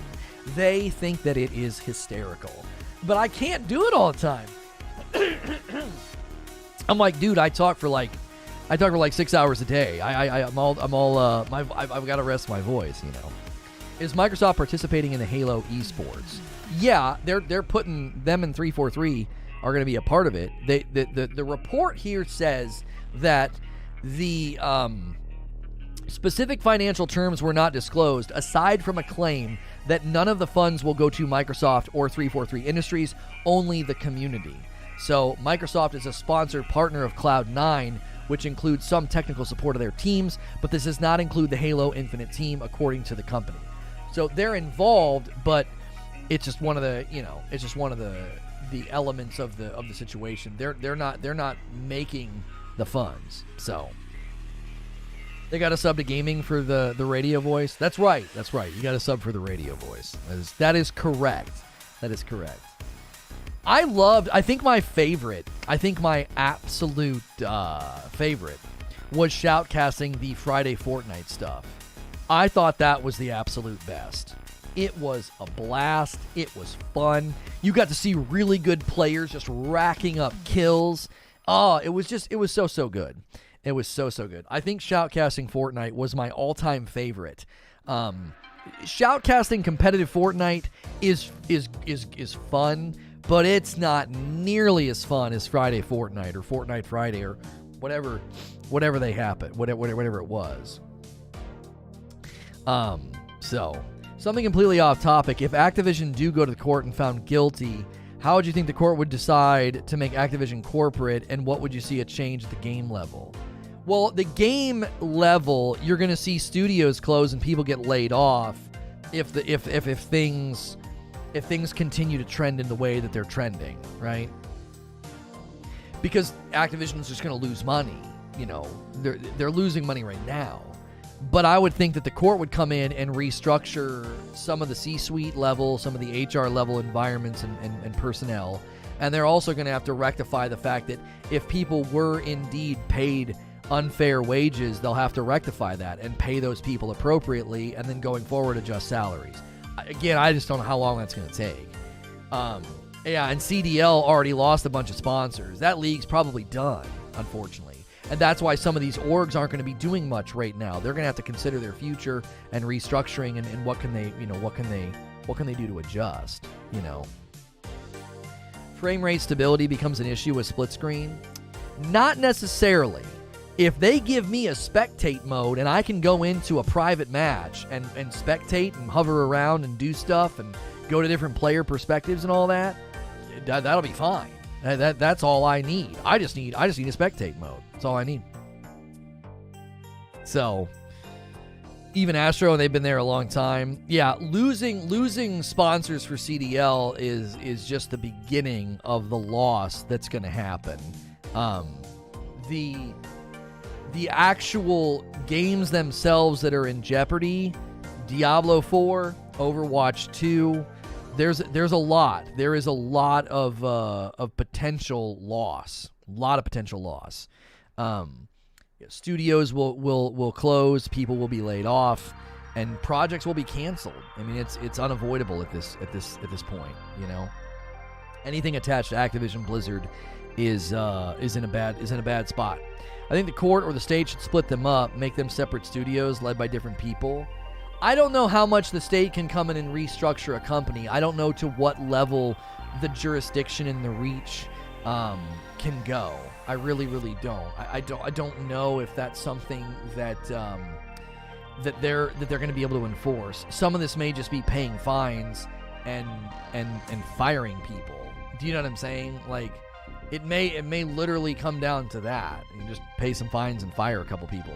It might not be like we're going to come in and restructure your company. I don't know how much the state of California can do. I wish you could shoutcast Apex private matches, but they aren't open to the public. Yeah. I look for Activision to go all hands on deck with Call of Duty to keep the ship afloat. Well, sure. I mean, it's a moneymaker.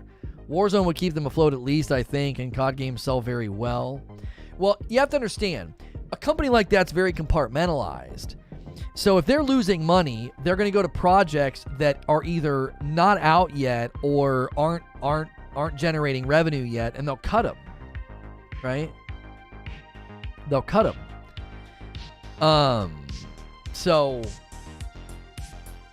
hey, I'm new to SNTR and I wonder what the drama with this person is about. I don't really have any comment about that person. It doesn't really matter to me anymore. It doesn't really exist in my mind. Certain people, you know, spread stuff about me that wasn't true, went after me and tried to hurt my career, and they've deleted VODs and tweets because they said things that were that were condemning of them, and yeah. So I've kind of moved on. I don't really care about that person, you know. Them and that community and all that, they don't really exist to me anymore, because what do I have to do with them, you know?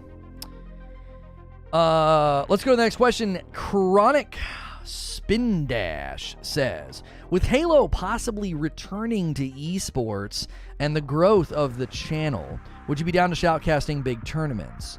Well, here's the thing. For me, I want to do my own thing, right? You can't necessarily just start shoutcasting somebody else's tournament because they're going to be shoutcasting it. Does that make sense? Do you understand? Like, if there's some big tournament going on, they're going to have their own shoutcasters, their own desk, their own broadcast. So you can't really shoutcast that. You're going to be talking over, you know, the other people. When we started shoutcasting Friday Fortnite, it was really, really easy because they would just go live on their streams and play and try to rack up points, right? And so it'd be like, yeah, let's just go watch so-and-so. Let's see how well he does today. We did Ninja. We shoutcasted Tfue. Turner was really kind about it. Like, we talked in DMs. He retweeted a couple of the videos. We shoutcasted Dakota's. Dakota's was really cool about it. He retweeted a video. And then Golden Boy was like, oh my gosh, this is really good shoutcasting. You know, I was moving into those circles just by kind of like, oh, I'll just do this for fun.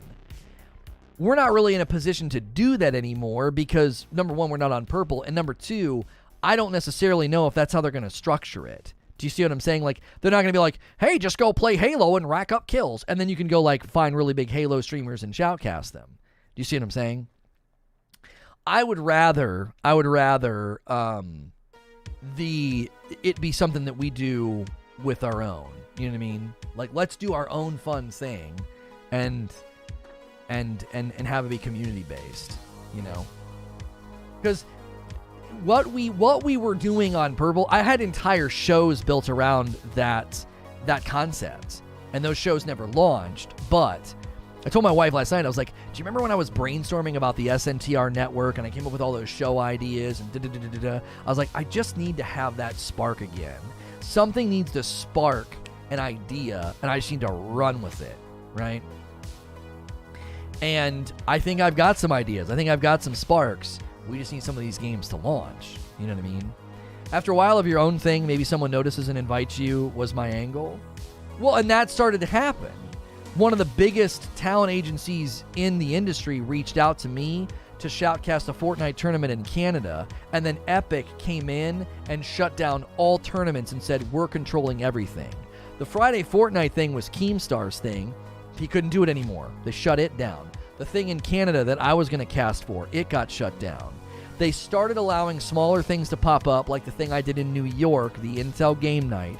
They started to allow little charity ones. I did a charity one.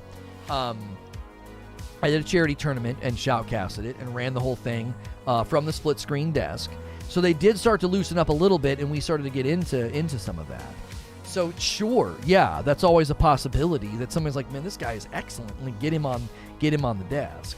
And we're just going to continue to do that. We're going to continue to try to put out what we think is amazing top shelf content. And if people take notice, wonderful. And if people, want to work with me, excellent. Like that's what we're working on. That's what we're hoping for.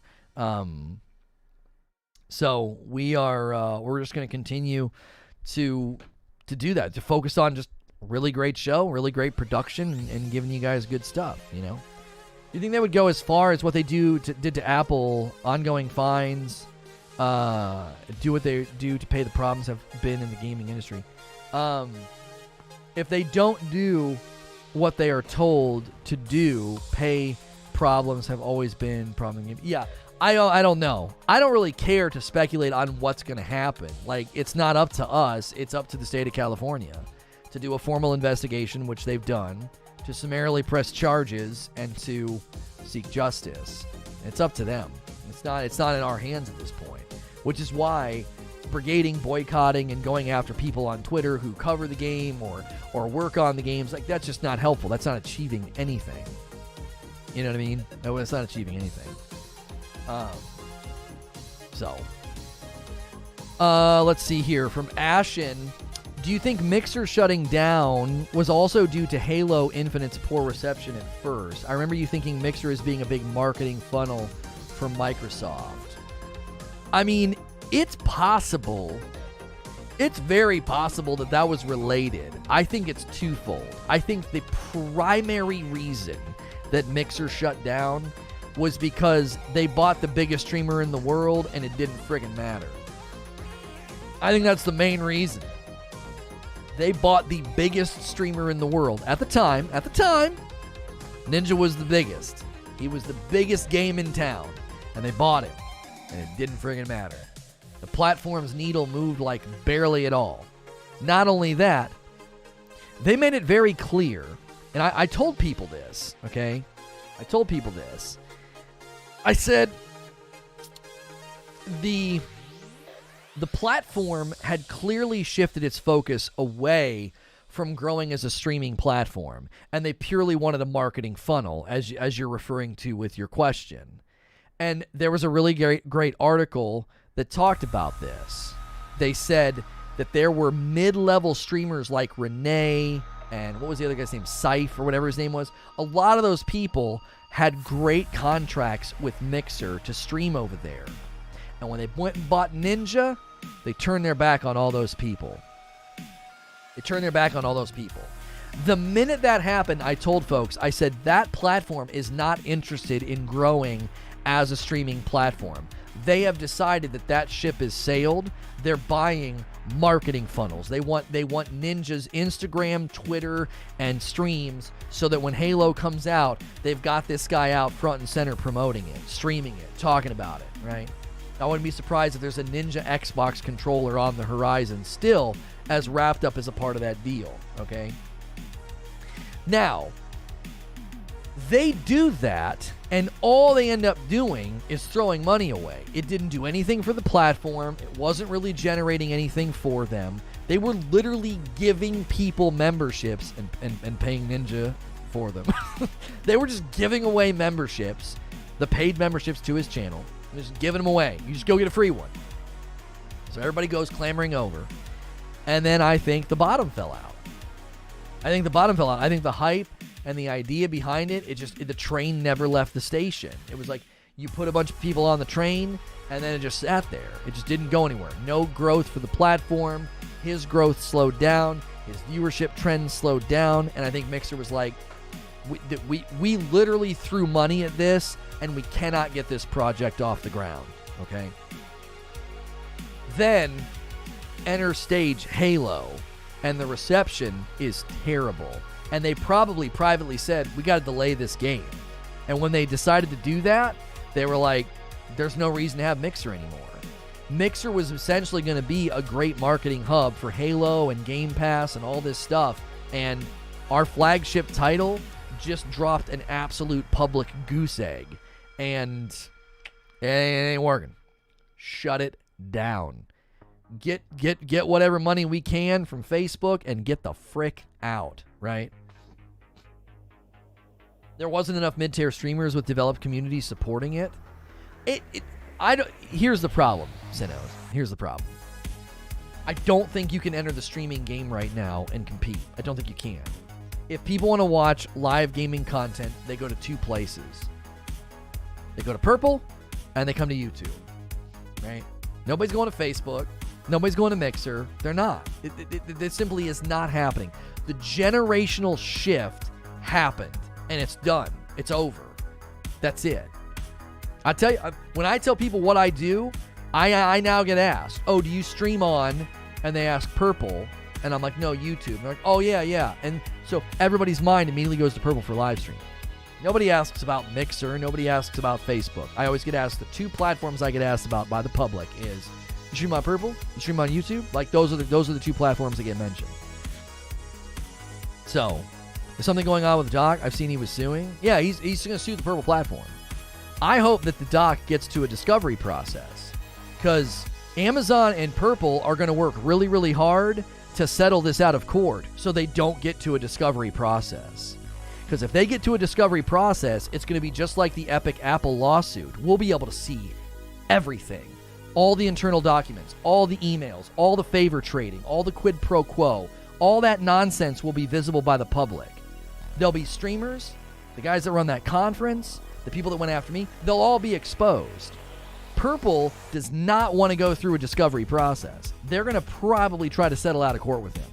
If he has a viable case and can get to discovery, they're going to do everything they can to stop it, because they don't want it seen.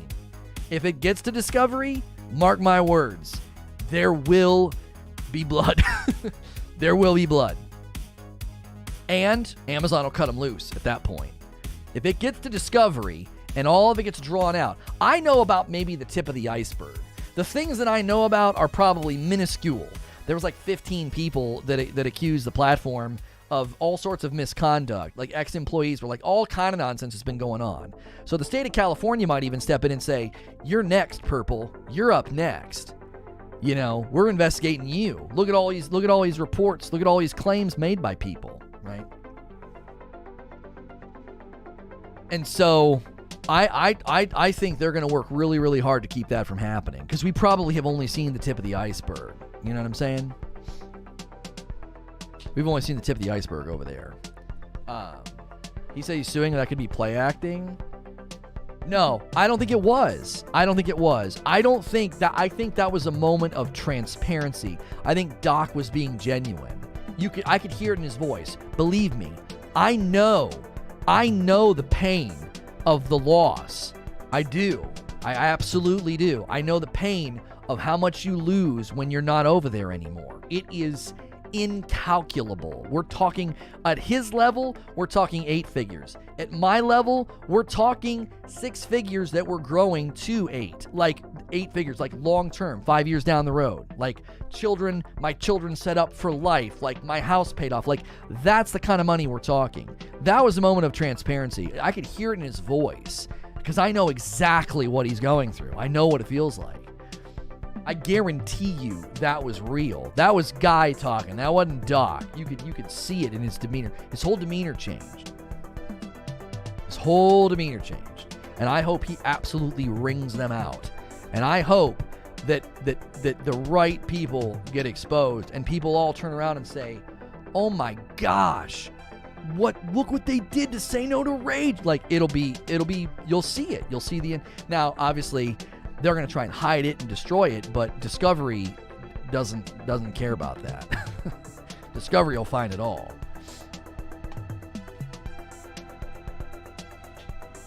So, am I checking out Song of Iron today? I am checking out Song of Iron today. Let me see if it's installable yet. I think it's going to be installable at noon. That's my theory.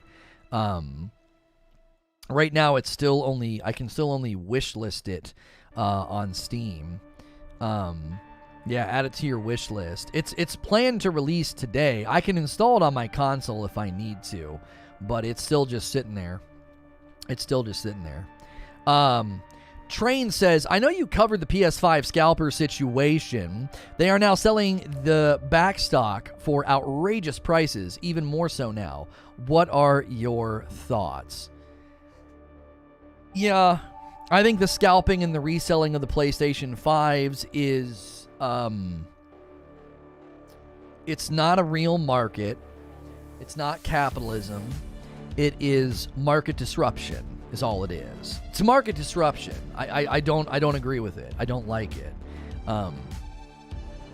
It is expediting and maximizing and increasing a supply deficiency and profiting from it. It is looking at the market and saying, yeah, these things can't get made fast enough and people want them. I'm going to disrupt that and buy it just so I can profit from it. At a business level, I disagree with it. And people justify it and they say, well, it's just exactly what the market does, right? I buy something and I mark it up. No. You are disrupting the market. You go into a small town, if you're a millionaire, and you go into a small town and you buy up all the gas. So every gas station has no gas. And you open up your own little storefront selling drums of gasoline at an insane price. You know what they call that? That's like profiteering. You are going into a market and disrupting it. You're like, I have the means and the money to disrupt this market. This little town, none of you can get gas anywhere. I've drained every gas station in the city. Every gas station within the town limits. So if you want gas, you got to come to me. It's $10 a gallon. And you're like, what? That's profiteering. That's market disruption. You're not allowed to do that. You can't do that. You can't step into a market and disrupt it just because you can. That's what people don't understand here. If a millionaire went into a small town and cleared out every grocery store, it just all bought up everything. Like, yeah, a loaf of bread's $25. A gallon of milk is $18. And you're like, what? You'd be like, that's profiteering. That's market disruption. You can't do that. You are not going into the means of production saying, okay, we're going to buy these things from the company that makes them, and then we're going to sell them for a profit. Like buying the bread at 50 cents a loaf and then selling it for $1.20 a loaf, right? That's a legitimate business. This is like the multi-level marketing people trying to convince you they're a legitimate business. It's the same thing. It's like, no, you're not. No, you're not. Toilet paper, maybe? Yeah, I mean, that was... I don't want to talk about that. You get what I'm saying. If you enter a market where there is the consumer and there is the business, there is the product, the consumer and the product, and you disrupt that and stand in the gap and say, nope, I'm standing in the way. I'm going to prevent you from getting one and then try to sell it to you at a markup. That's not, you can't do that. Do you have any idea how destructive that would be to the market if really, really wealthy people were to do that? Really wealthy venture capitalists and millionaires are like, oh, it's great. Yeah, I've got a couple of tanker trucks. We go into these small towns, we drain every gas station in town, and then we mark up the gas like $10. It's phenomenal. Oh my gosh. It's like, I'm printing money. It's wonderful.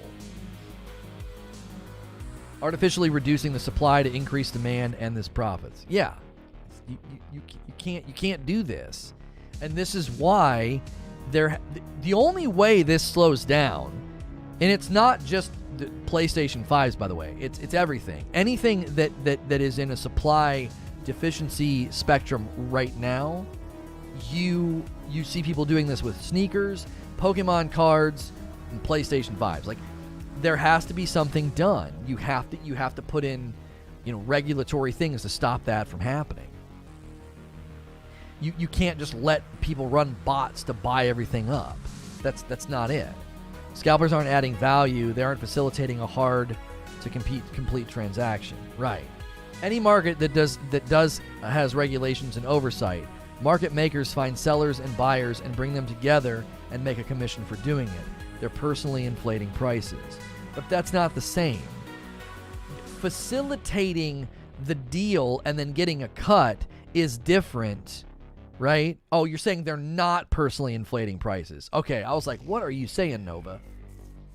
I thought scalping was illegal in the States anyway. I saw several stores get in trouble. Oh, yeah, you're not allowed to do it, but how are you going to catch these people? When the sickie started, the government here had to make a law so people couldn't overcharge for masks. Oh, yeah. There were all kind of people trying to profiteer from it. Yep. Buying up hand sanitizer and stuff. Yeah. I saw an article that it was more so that the PS5 with the downgrade to the model changes that were made to the PS5 just recently. It's a downgrade? I don't think it's a downgrade. I think they shrunk a heat sink, but apparently it's getting better heat exhaust, and that's why people think it's hotter, because it's blowing hotter air out the back, and people are like, oh my gosh, it's running hotter, and it's like, no, it's not. It's better. It's blowing more hot air out the back. Like, that's exactly what you want it to do. You don't want the hot air in there. You want the hot air blowing out the back. Man, we are so close to 6K subs. We only need like 200 some odd people to hit sub. If you haven't hit sub yet, consider doing so. We greatly appreciate the support of this little experiment today. Thank you very much for being here, smashing like and all the things. We appreciate it very, very much. You can't do it for necessities. You can do it for luxury items. Yeah, I mean, but even then, I don't know. I don't know if this should be allowed. The problem is, you could go into a luxury item market and try this, and it wouldn't work. Like, you buy a bunch of Rolex, well, there's just going to be more. They're just going to have more. It only works when there's a supply deficiency. If there was a supply deficiency of, like, a new batch of Rolexes that were coming out, a millionaire could easily go and buy them all and then sell them and be like, yeah, I'm marking them up. Yeah, can't get them. Yeah. That Rolex, yeah, the Series X Black edition. Yeah, I bought them all. I got them. Mine. I don't know if we should be like, oh, that's fine. Yeah. Market disruption, increasing a supply deficiency to profit. Yeah, that's totally fine. It could also mean it's running hotter if it isn't cooling as efficiently. The unit gets hotter, therefore the heat coming out is also hotter. I'm fairly certain there's already reports that have come out and debunked the whole idea that it's running hotter. I think they've already tested it, and they're like, no, it's not running hotter. It's just better at blowing the air out, right? It blows the air out more efficiently. Like, I'm pretty sure Eugene already put one in the Discord this morning. Someone dispelling the notion, right? Lono, does the Lupo YouTube deal hurt the purple platform? I think it's an image blow. It is. Obviously, they're losing some money. Like, it's got to sting a little bit that they snagged him and Tim the Tapman and Pokimane and all of them. They made them like the face of purple. And, he does the big charity drives. Like, he is known for that, right? And that's a blow to the image. You know, that's one of your, you know, savior complex, you know, champion streamers, and boom, gone. Like, it hurts. They spent a lot of money. You know, he was in a contract, and they had him for, what, 2 years, 3 years? They had him in an exclusivity contract for 2 or 3 years, and they spent a lot of money. Did they make it all back? I don't know. I have no idea. They donated like an extra $1 million that one time to his one drive. Like, you know, YouTube walks in the room, adds a 0, and that's all it takes. And I don't think I could blame anybody for saying, this is life-changing. I'm set. My kid's set. I'm setting up generational wealth. My kids' kids are set. Like, you wouldn't be able to look at that and be like, nah, I'm going to stay loyal to a platform with hot tub streams and controversy. Like, you know what I mean? At that point, the money talks, man. The money talks. Speaking as a chemist, typically heat coming off of something means the thing itself is cooling. The heat's got to go somewhere. Heat leaving is cooling, but feels hot to you. Right. The Purple Snakes definitely learned their lesson when big streamers leave. They took the high road this time and wished him all the best. They didn't try to have some snarky reason why he left. Well, I mean, at this point, I don't have a whole lot of love for that guy, but I'm so glad he's leaving. I mean, I am. Anything that takes money from that platform puts a smile on my face, because frick them.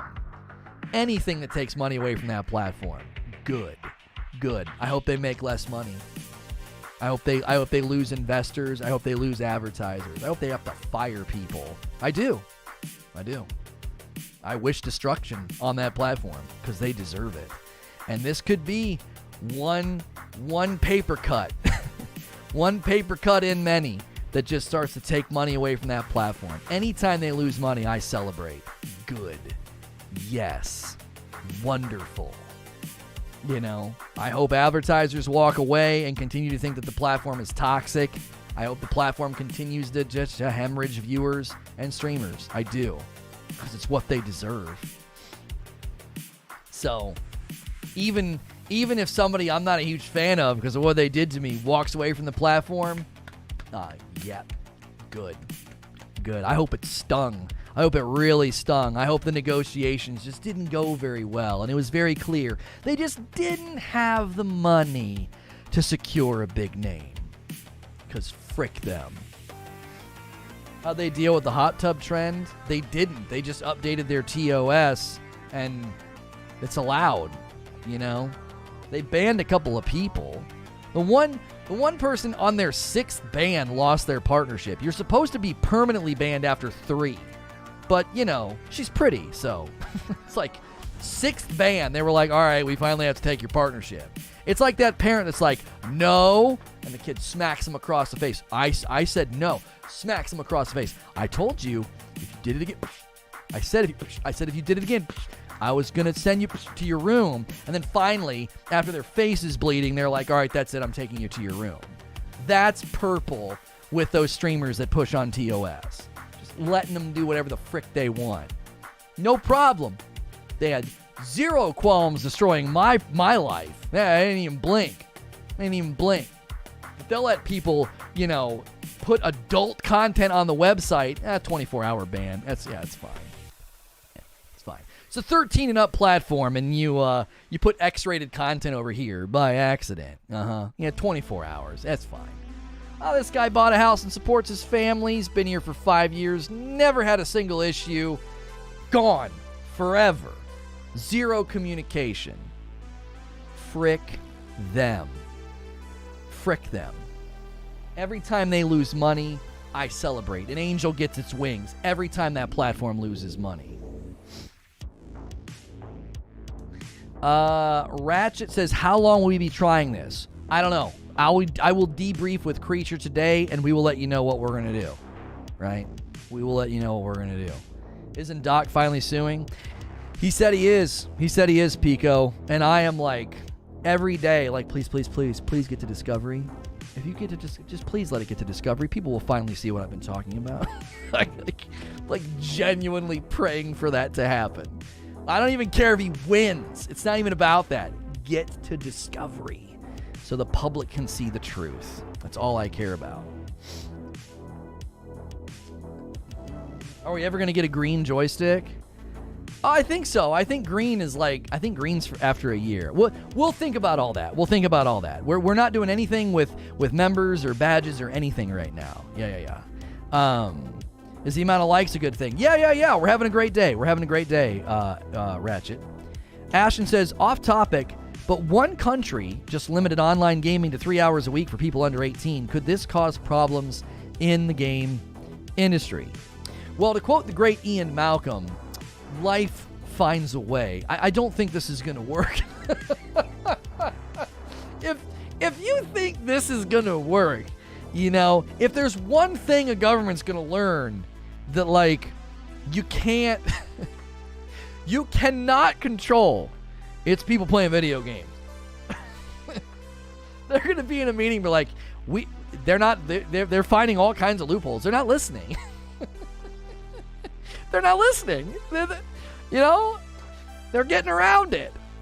Just ask Call of Duty about cheating in their game. Just ask Bungie about cheating in their game, or Riot, or anybody. Come on. Just online gaming? It doesn't matter. Life will find a way. Life always finds a way. They will find out a way to play past the time limit. I mean, they'll do it. If they figure out how to effectively do it, then we need to tap them on the shoulder and be like, could you guys help us with anti-cheat? If they successfully pull this off and actually limit that to 3 hours, then we need to ask their help with anti-cheat, because some of these companies, man, they can't get it going. They can't get it going. So I don't want to go down this lane too deep. I know what this leads to, and I know where the topic can trend. But I think from everything we know about gaming, I don't think this is going to last very long. I question how effective it will be. I question how effective it will be. Yeah.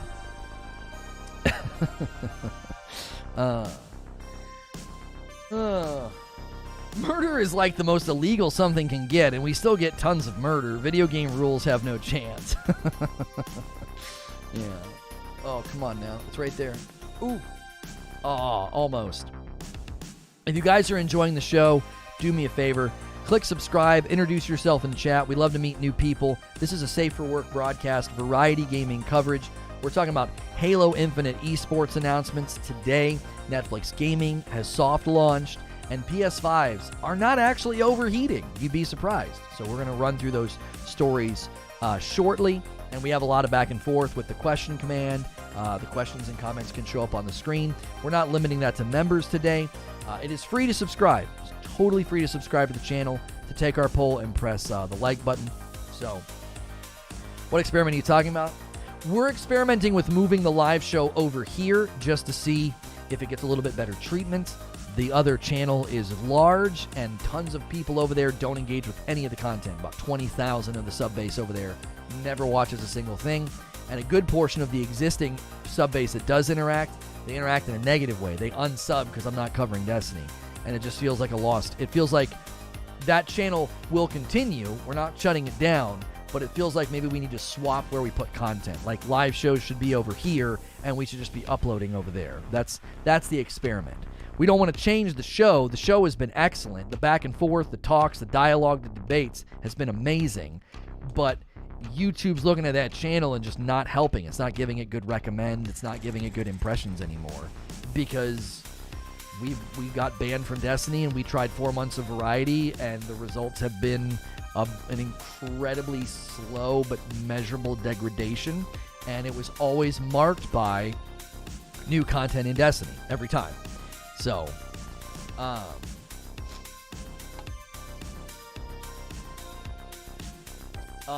Duck Tricks coming in with a membership. Thank you so much. We're not asking you guys to move your memberships or anything like that, but for those of you that are doing a membership over here, we greatly appreciate it. Enjoy the joystick. Just don't play with it too much. Enjoy the emotes. We appreciate you guys very, very much. And we will obviously give you instructions once we decide on what we're going to do. For now, I just wanted to do a show. I was like, I love the show. Let's just do a show. Let's just do a show over there. Let's see how it goes, you know? With that short title yesterday, I almost got a heart attack. Creature didn't want me to title it that, but I said we need maximum impact here. I need as many eyeballs as possible. I need everybody knowing what we're trying to do to really fuel it if we move, you know? It's, you know, I need a joystick emote so I can play with it more.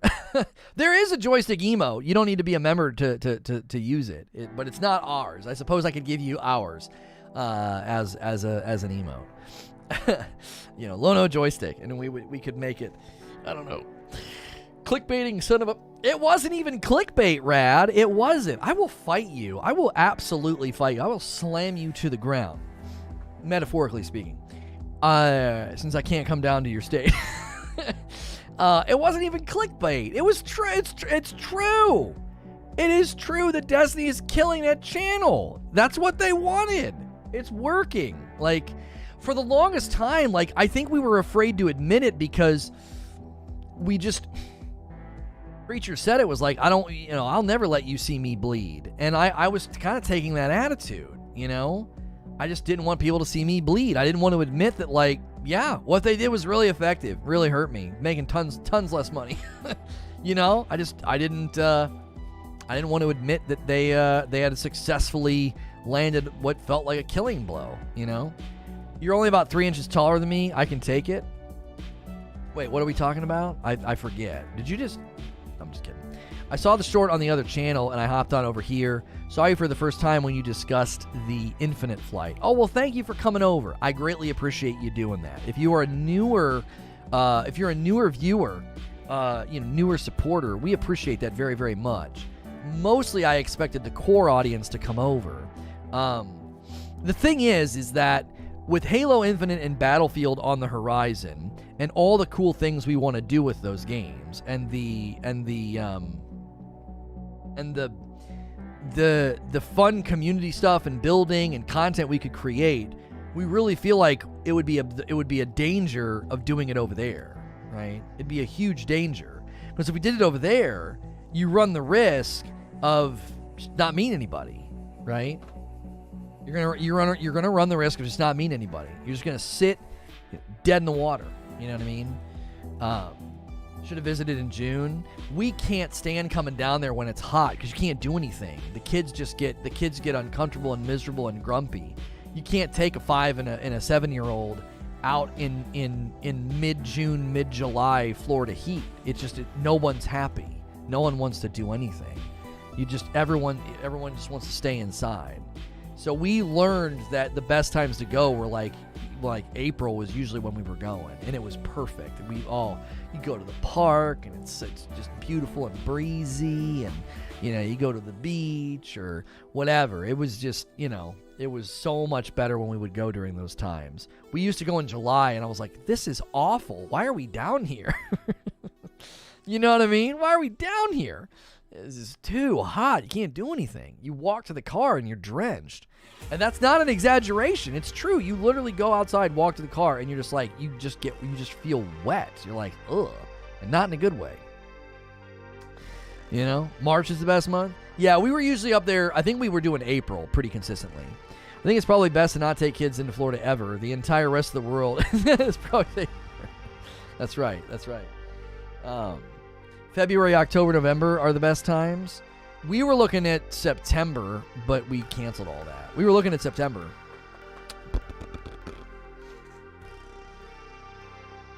It's so hot in September, October. Really? The heat's the number one deterrent of people moving there. It's not even, it's more than the heat. It's more than the heat. It's the muggy, sticky, gross humidity. It's truly awful. It is truly awful. Let me get this up on screen here. Since the questions have slowed down just a touch. Let us go and do. Let me give you the full presser on this. I haven't given you the full press. That sounds like something else, doesn't it? You're gonna give him the full press? Give him the full press. We'll go 2:44:30 for this, and this is the first timestamp of the day because we just started, and I didn't do a big long intro this morning. We just launched right into the show. So here we go. Hey, thanks for watching another SNTR update. If you like these videos, be sure to hit subscribe and the bell button. That way you can catch the consistent uploads. This video is going to be about Halo Infinite launching its esports organizations list already and its plans to bring back the championship. This was reported by Esports Insider. Microsoft and 343 Industries have announced the esports organizations that will compete in the rebooted Halo Championship Series featuring Halo Infinite. So HCS is coming back, Halo Championship Series, and they have 9 official partners right now. The official partner teams are Cloud9, eUnited, Faze Clan, Fnatic, G2 Esports, NAVI, Sentinels, Spacestation Gaming, and Team NAVI. Now, obviously, there are some names absent from the list that people might be looking forward to or hoping they're getting involved. There could be organization restructuring happening right now because of all of the Blizzard Activision and CDL losing a lot of its sponsors. Some of these organizations could be restructuring and not looking to commit to anything new right now. 100 Thieves isn't on there, but they're also not involved with Apex. Now, per an official blog post, teams were selected based on significant funding that they will invest in the Halo ecosystem through salaries to players, coaches, managers, and content creation. Specific financial terms were not disclosed aside from a claim that none of the funds will go to Microsoft or 343 Industries, only to the community. Now, Microsoft, this is according to the report here, Microsoft is a sponsored partner of Cloud9, which includes some technical support of their teams, but this does not include the Halo Infinite team, according to the company. The Halo esports lead at Microsoft and 343 Industries explained why teams are integral to the HCS ecosystem in a June blog post, and this is what he had to say. Teams play a super critical role in the success of esports, and the role is increasing all the time. First and foremost, they provide financial stability for the players in the scene, and for long-term sustainability, players cannot rely solely on prize money, so it's important that there are ways for players to receive regular, reliable financial support to pursue competing. Creating content and streaming is also another great way for pro players to earn income. Now, it's my belief that Halo Infinite Esports could see a huge uptick and rise in popularity. I've consistently said that I believe arena shooters are on their way back, and Halo is essentially not necessarily the grandfather of esports. I would give that to StarCraft, but it's probably the father of esports and what we consider now to be a growing and very profitable industry. So I think Halo Infinite is in a good position to capitalize on the absence of arenas right now. The popularity again seems to be growing. Now, Microsoft and 343 Industries also hosted a grassroots HCS program that partners with content creators and tournament organizers. Founded in 2014, the Halo Championship Series is the official Halo esports league maintained by developer 343 Industries. The tournaments were hosted in partnership with Major League Gaming, ESL, DreamHack, and the Ultimate Gaming Championship. For Halo Infinite, Esports Engine, and 343 Industries, they plan to, quote, build the greatest esports program Halo has ever seen.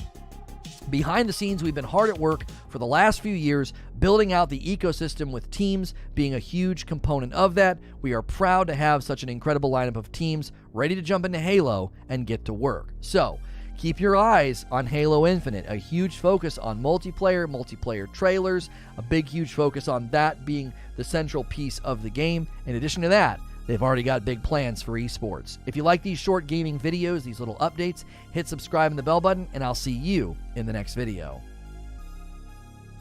And if you're here live, I record those for another channel, so you get to kind of get the news. You get a little dose of something like, oh, that's cool, I didn't know that was going on, and then it also feeds another channel. If you want to support that channel, you can always use I think it's what do we call that now? No, yeah. We need, yeah, SNTR videos. No. Yeah, we need a whole new command for that. It's called SNTR updates. Let's do AdCom updates. If you like short video game news updates, support the SNTR updates channel. And then we go like that. And then we go SNTR updates. There we go. We need 11 likes to get to 700 likes. What a day, guys. Thanks for all the likes on the video. Thanks for being here. Thank you for supporting this little experiment. We appreciate it very, very much. We've been streaming on the other channel for a while, and the show just felt really, really good, and it just felt like maybe we need to come over here.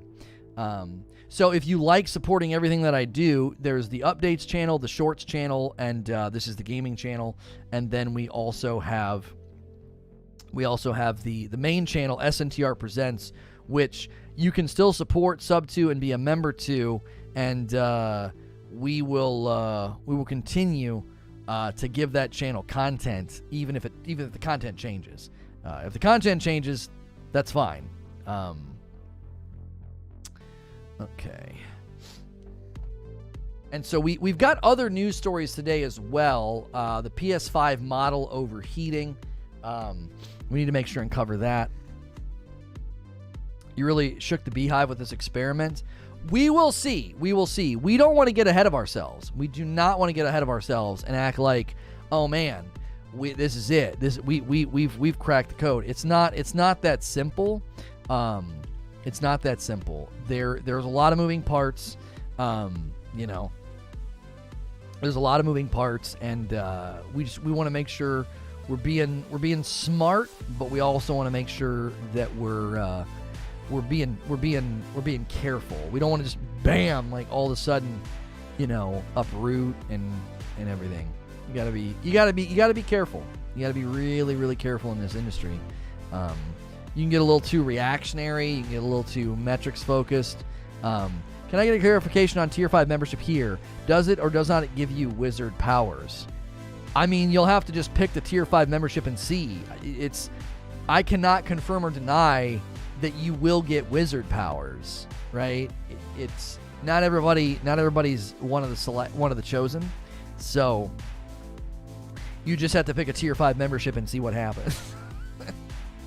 I can't believe they approved that. They're like, yeah, it's fine. You can promise people wizard powers. That's totally fine. That's totally fine. It's totally fine. You know, you don't want to kick the door either. No, we definitely don't. We definitely don't want to kick the door down. We want to be careful. We want to be very, very careful. And you guys coming over and supporting and watching is the only reason we were able to do this. So if you guys are listening this morning, you haven't smashed like, we only need 3 more likes for 700. I am going to quickly run upstairs and use the restroom. You can use all these commands down here to support me. If you want to order coffee, we got a lot of coffee orders today. We did introduce a dark roast, light roast. This coffee is incredibly drinkable. It is a medium-bodied, honey undertone, smooth finish, and balanced acidity. The balanced acidity is the main reason that this is so drinkable and so many people like it. It also makes a great cold brew. People have done that. The exact same flavor comes in a dark roast. It's just full-bodied instead of medium-bodied. A lot of people buy one of each just to try it out. You can use the coffee command or go to rageousroast.com. We appreciate all that support. The disc plates in the back, if you ever want to order disc plates, okay, if you ever want to order disc plates, please use my link. Use the disc plate command or the links below. And then my shirt comes from 80s Tees. It's an amazing shirt from their, you know, they got all kind of Marvel and DC collections over there. So use my code over there as well. Abe upgrading to tier 2. You the best, Abe. Thank you so much. The light roast is absolute fire. Thank you. What would you recommend for the coffee? I like the dark roast a little bit better than the light roast, but the light roast is phenomenal. It's so good. I have a hard time choosing between the two, really. If you're not a coffee drinker, then get the light roast. If you're a coffee drinker and you trend towards the medium and the dark, get the dart. Or again, a lot of people try one of each, right? 700 likes, you guys are the best. Give me a quick second, okay? Give me a quick second. I'm gonna run some ads. I'll be back. I'm gonna give you the news about the PlayStation 5 overheating as well as Netflix gaming. So don't go anywhere. Consider becoming a member with the join button, the join command. Consider supporting all of the sponsors, ordering coffee, whatever. If not, smash a like. Make sure you're subscribed. Take our poll too. Poll at the top of the chat. Would you watch Halo Infinite Esports? Let us know. I'll be right back.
Do you guys, do you ever just get a snapshot of your family and you're just like, that's amazing, that's the perfect picture. So I go upstairs and my kids have Magic Sword just blaring loud on the Alexa. They love Magic Sword.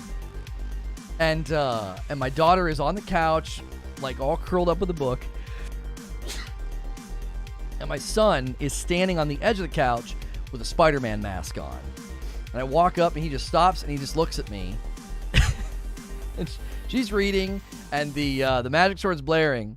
And then he comes jumping off the couch. He's like, "Watch this, Pop," and he like jumps off the couch. And I was just like, This is great. I was like, this is my family. Just a perfect picture of them. Like Magic Sword blaring, one's reading a book, one has a Spider-Man mask on, and he jumps off the couch.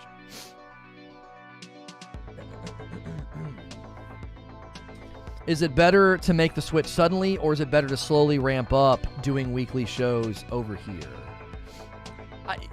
I don't know. The biggest problem is people will watch a video and I'll be like, don't unsub. We just want you to sub over there. Just add that to your subs. Just help us so that you get notified or whatever, right? And if we started swapping back and forth where we were doing the show, people would just get confused. They'd be like, I don't understand. Why are you doing the show over here today instead of over there? Does that make sense? Like the biggest problem with this experiment is that it's like herding cats. It's super, people get accustomed to a certain thing, and when you change it on them, they're like, whoa, what's going on? What's happening? And then they're not going to know where we are, you know? So it's difficult. It's really, really difficult. It's also hard to get a bearing, because while you're streaming, like according to this, and this is one of the reasons why, Creature, you need to look at the reach tab, because when we started today, we were already almost at 10K. And I still think that's problematic. If you want to look at that, probably already has looked at it. This channel wasn't even in my recommended this morning when you were live. Your upload was at the top of the list on the other channel. Now, again, we talked about that this morning, Sid. What's at the top of the feed is based on what you've been engaging with. Yeah, what Barry you're saying. So a couple of days of coming over here, and then that will change. Of course, it put the upload first. You know what I mean? You engage with that channel more. It's trying to predict what you're going to do. I watched one video of Review Bruh, the guy that reviews the food, you know, news report of the week or whatever. And then for a couple of days, every time I opened up the app, a video from him would be at the top of my feed. And I never clicked on them because I watched one, thought it was funny, and I kind of went on about my day. So now when I open up the app, he's nowhere in sight. So he went from showing up all the time because I watched the video and they're like, well, here's some more. And then because I didn't watch anymore, they stopped suggesting it to me. They stopped putting it at the top of my feed. So it's all about behavior. It's all about the user's behavior of what they're gonna feed you, what they're gonna show you. So the algorithm's creepy. Oh yeah, big time. It's like, you know, it seemingly knows what you're gonna do. I watched one ASMR vid. Now I'm an addict. Really good ASMR is excellent. Unfortunately, it's being turned into something on Purple that's not what it's supposed to be, right? Very intentional use of sounds to give you a good sensation and a calming sensation is what ASMR is meant to be about. And over there, they're turning it into something else. They're turning it into something for, you know, young audience members to fawn over in a way that's just not what it's intended, right? Like, you can put on a leotard and do ballet, and ballet is beautiful, and it takes years of practice. You can put on a leotard and dance in a super suggestive way and call it ballet, but it ain't ballet, right? Oh, I can see everything. Man, that is a nice leotard. Wow. Ooh, that person is so fine. Look at how they dance. That's not ballet. You can put on the leotard and be standing in a tutu, but it ain't ballet, right? ASMR is not someone licking an ear for 2 hours in a suggestive position with super revealing clothing. That's not ASMR. Like I'm not shaming anybody for their choices as a content creator. If that's what they want to do, like have people staring at their rear end for 2 hours in yoga pants while they lick an ear, that is your choice. That's your choice. But that's not ASMR. That's not what it is. Just, I'm using cars when he pulls Ricky Gervais for saying poverty. Oh, man. Poverty. Oh, man. Him and Ricky, that's my favorite pairing, is when he's with Ricky. I think they need to do a show together. Like, just those two, you know? It's the idiots who donate to them who are to blame. No. I'm not blaming anybody. If you like that and you want to give somebody money, if you think that content's awesome and you want to give money to that content, that is your choice. That's the market. That's supply and demand. If somebody set up a stream over there and they rubbed chess pieces on their faces, right, and then set them down and told a story, you'd be like, what the frick is this? And if it took off like a rocket for whatever reason, people are like, oh, it's just great. It's a great stream. You wouldn't. Why get mad at that? It might be weird. It might not make sense to you, but it's like, you know. So I don't understand. I mean, I understand. I was 16 years old once. I understand why young men are watching someone lick an ear for 2 hours. You know, they're probably only watching for about 5 minutes, or less. But I was a young man once. Like, I understand why. And I don't fault people for wanting to consume it. That's their choice. That's what they want to watch. That doesn't bother me. My frustration is it's not ASMR. Stop calling it ASMR because that's not what it is. It isn't. It isn't. There are plenty of very creative, very thoughtful, very talented ASMR content creators that are now getting lumped in with that. Oh, you do ASMR? Ooh.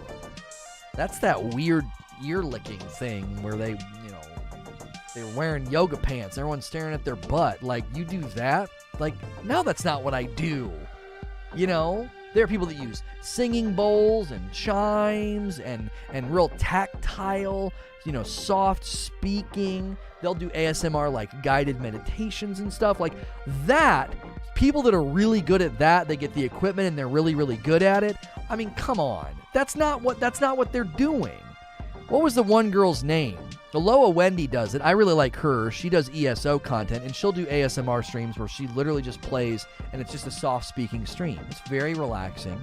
She's got real pretty, relaxing music on in the background. Aloha Wendy's not doing all that. She's not licking an ear for 2 hours and wearing yoga pants. She's doing a really nice, charming ESO stream, and she's softly speaking, and people love to tune into it. It helps them relax. I think it's a great way to end their day, Ruby, was it True Ruby? Was that her name?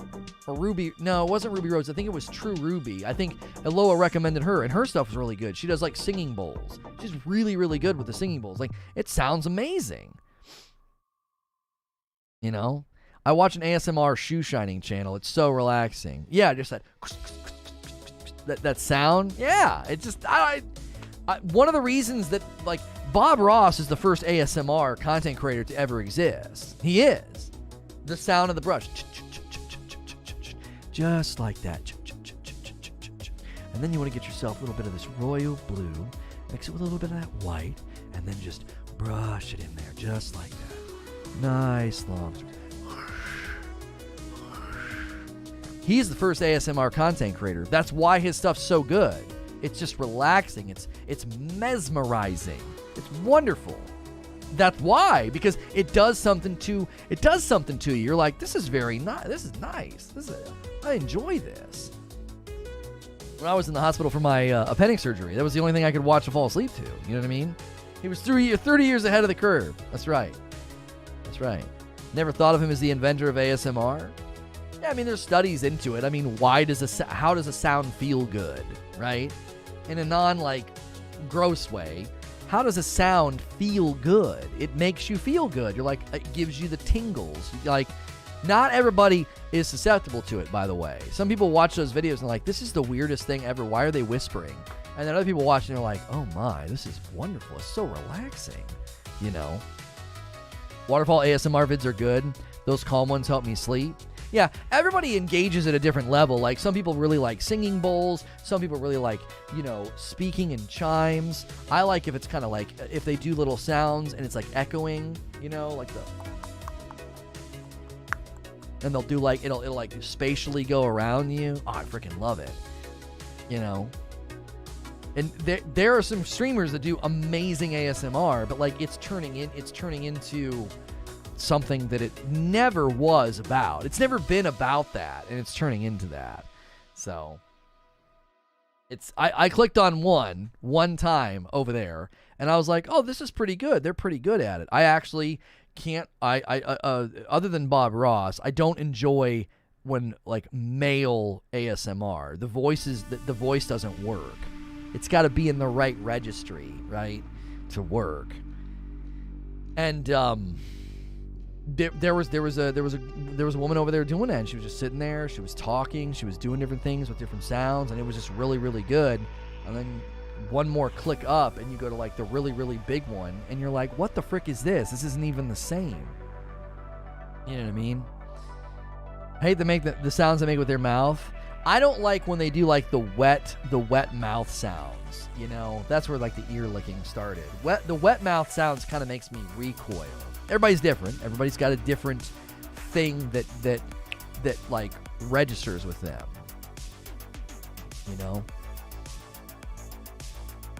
No, I literally did, Zubair. I clicked on it once, and then every time I go back now, that's all it recommends on that side is ASMR streams. Every time.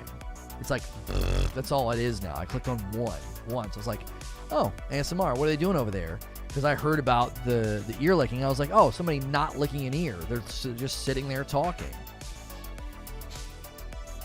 And now that's all you get recommended. And I won't click on the ones doing that stuff because I don't want to feed the click rate. I'm like, that's not ASMR.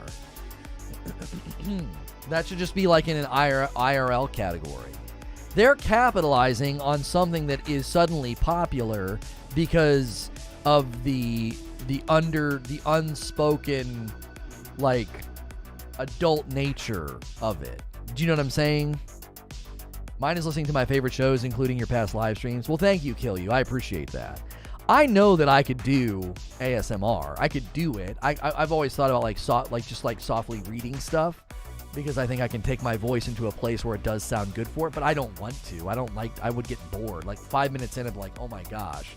Like, the one thing I clicked on, she had past broadcasts, and she'd go for 2 to 4 hours. And she's just sitting in a chair. She's not doing anything. She's not wearing she's not dressed in anything like that. And doing it for 2 or 4 hours. I'm like, oh my gosh. I was like, I couldn't do it for an hour.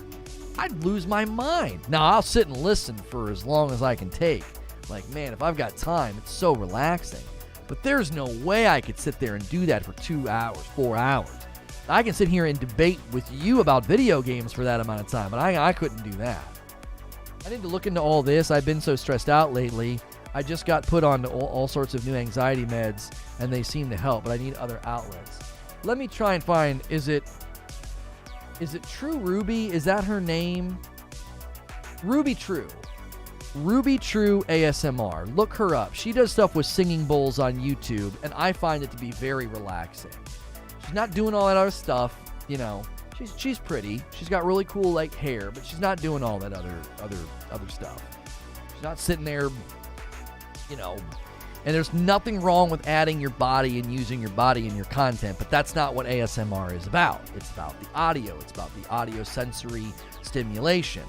And Ruby True does cool stuff with singing bowls. I think singing bowls just have a very like comforting, warming, calming sound. I like it. Now, I don't always like it. Sometimes I get a little like, oh, it's just like, it just starts to feel like white noise. But she does other stuff too. She does like speaking stuff and tactile sounds and chimes and stuff.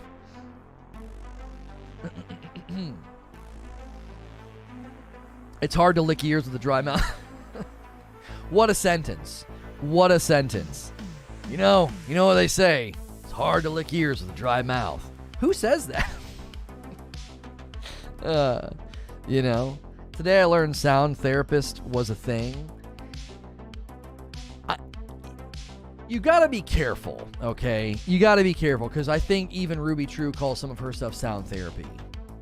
And you can use a word in a way that is, it's not misleading, but at the same time, it's like, there's a big difference between therapy and therapy.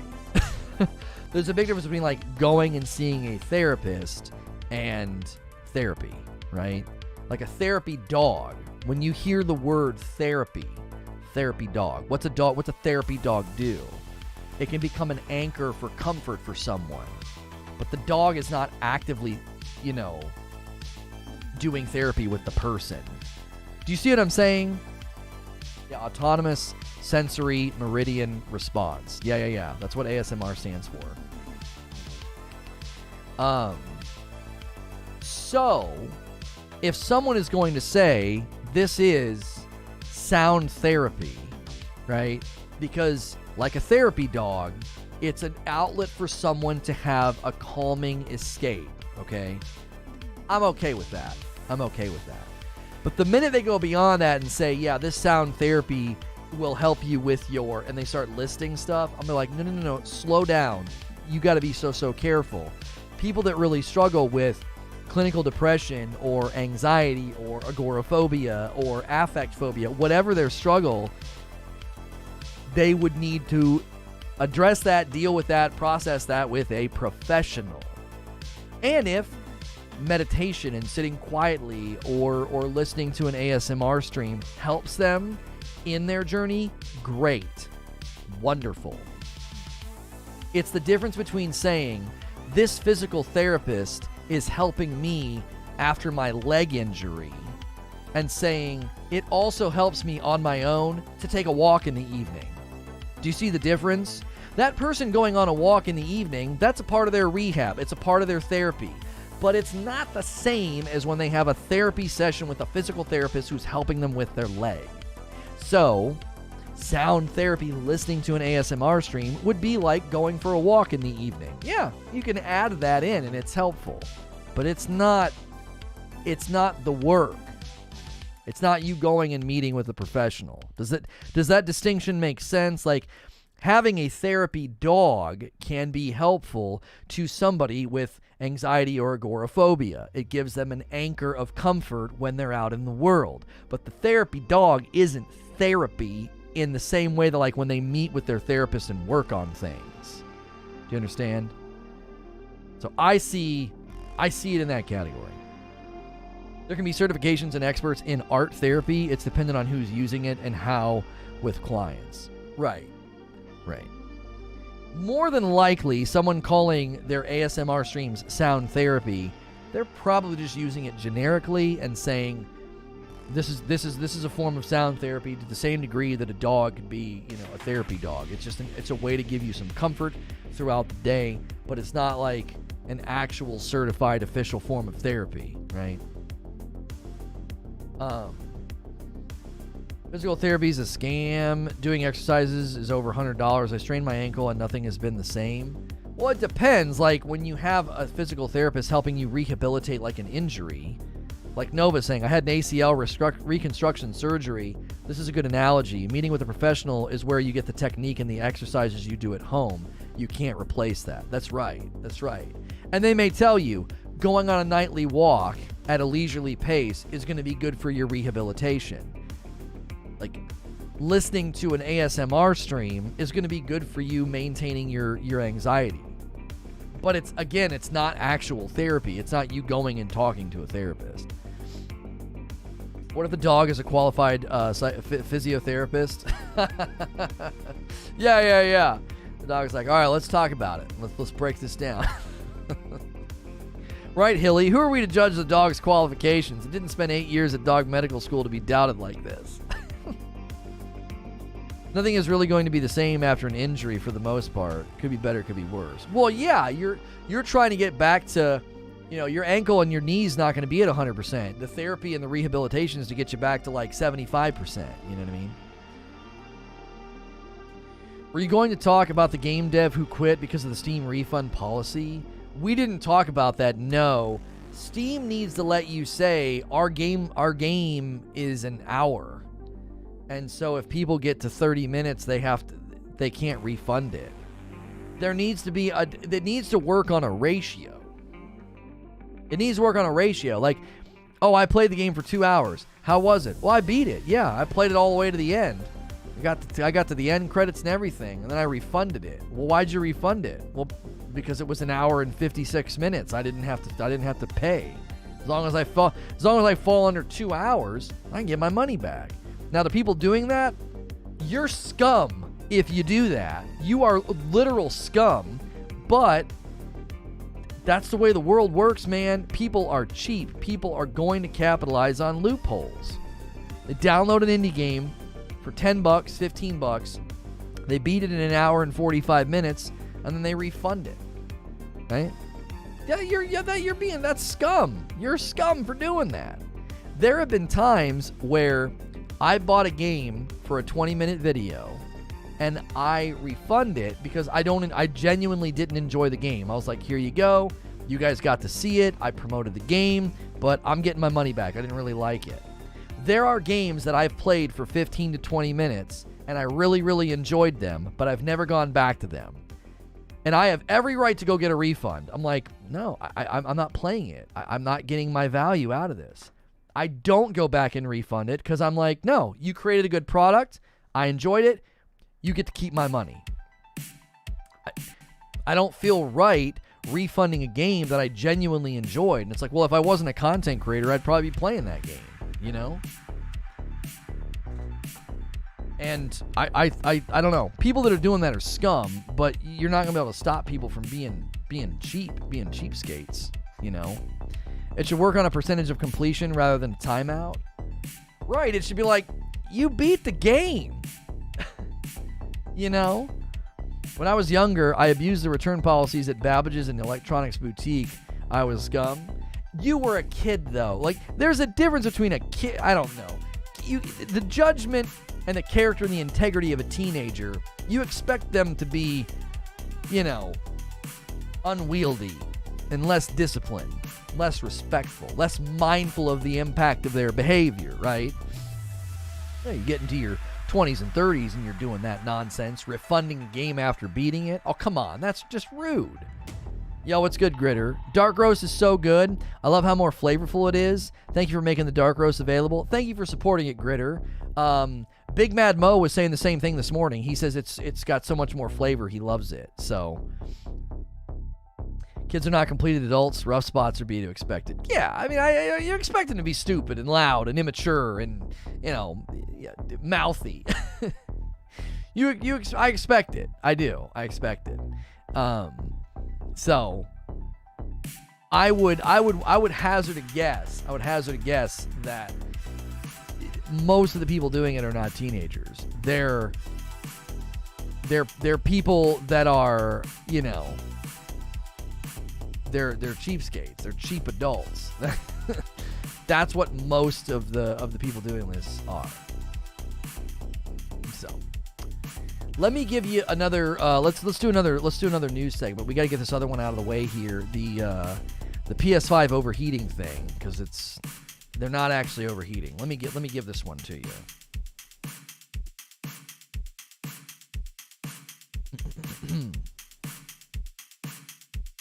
Hey, thanks for watching another SNTR update. This one's going to be about PS5's overheating, or are they overheating? And if you like these short video game news updates, please hit subscribe and the bell button. That way you continue to get my uploads, and check the link below for where I live stream every single day. So this was a report that came out. There have since been other people looking into this to either debunk or clarify. So I don't want to be clickbait. These new PS5 models seem to be overheating, but appearances can be deceiving. So Video Games Chronicle reported on this, and early analysis of the new PlayStation 5 model has revealed that Sony has changed multiple internal components and criticized the decision to significantly reduce the console's cooling system. Tech YouTuber Austin Evans managed to obtain the revised PS5 model, which quietly went on sale in Japan and Australia this month. Now, after taking the console apart, he discovered that the new console has an updated fan design and a small change to its Wi-Fi antennas, which could match plans for a new wireless communication module mentioned in a Sony document early this year. However, by far the most significant change discovered in the teardown was confirmation that the revised console weighs 300 grams less than the original model, as first suggested by a Sony hardware manual, due to a significantly reduced heatsink. The original PlayStation 5 already runs hot, and the recent introduction of the expandable NVMe SSD storage requires users to add further cooling via an additional heatsink. The new PS5 heatsink appears to have been made much smaller than the original launch design, likely due to the new learnings from Sony's engineering team, but also to save costs. Now, this is where it gets interesting. Sony has been selling the consoles at a loss since launch, but it recently claimed it was now able to sell PlayStation 5's disc version at a profit for the first time. This could be they removed virtually the virtual removal of copper from the new model, because copper prices went way up, and during the Siki situation, the price of copper increased significantly, and it contributed to the scarcity of components. Now, the smaller heatsink does not necessarily mean that the new PS5 will run hotter than the launch model. Evans' temperature test, which only took readings from the exhaust vents rather than internal components, suggested that the new model was emitting around 3 degrees Celsius more heat than the launch console, okay? So his test was on the external exhaust coming out. It's like, oh, it's hotter. It's 3 degrees Celsius hotter than it was on the previous model. This could mean that the new model is simply blowing out heat more efficiently rather than running hotter components, so more thorough tests will be required. It seems as though there have been more tests done, and they've debunked the entire idea. Like, no, it's running fine. It's not running hotter. You know, heat leaving is a good thing. I stand behind my PlayStation 5 sometimes and my gaming rig sometimes after I've been playing, and the heat coming out of there, it's hot. Well, that's what you want. Better out than in. You don't want the heat in there. Now, Evan said in the video, I would guess what's happened is now that they've got almost a year of PS4 data and they spent more time testing, having determined that while, yes, this is going to run a little bit hotter, that's probably fine and won't negatively impact things that much. Even if it is running a few degrees hotter, that spectrum of heat isn't enough to add wear and tear to the console or hurt it in any significant way. And again, it wasn't an internal heat test that he did on the components themselves, like hooking it up to something and adding sensors. It was just the exhaust coming out of the back, which again could be more indicative of better airflow, smaller components, more heat leaving. That's good for the machine. So let me know what you think in the comments below. If you like these short video game updates, hit subscribe and the bell button, and I'll see you in the next one. And again, if you're new to the stream, that's not me like ending the stream or anything. That's just me doing a recording and a timestamp, so you can always come back later and easily catch up on all the gaming news, and then also watch them over on the updates channel, whichever is more convenient for you.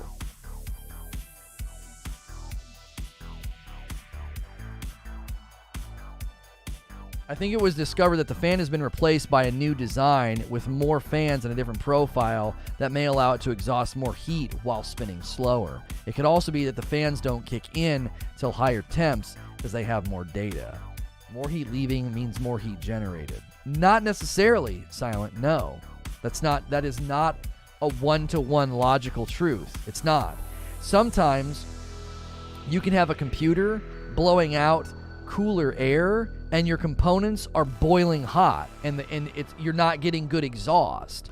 So you can put your hand back there and be like, man, that thing is running awfully cool, isn't it? That's pretty nice. But the truth is, it's not getting good circulation, and the heat's staying inside. I could put you side by side, two computers, and have one with great exhaust, and be like, my gosh, this thing's running so much hotter than this one, and you'd be wrong. You would be wrong. The internal temperatures would be like, no, this one's running hotter. It's not blowing out the air as efficiently.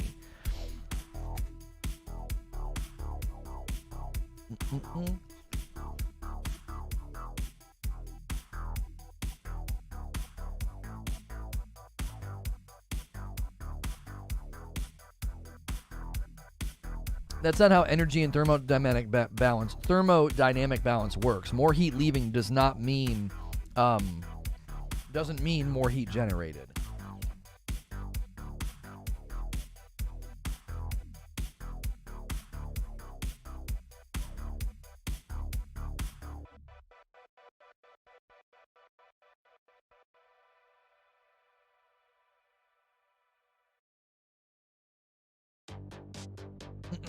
When has using cheaper components ever been a good thing?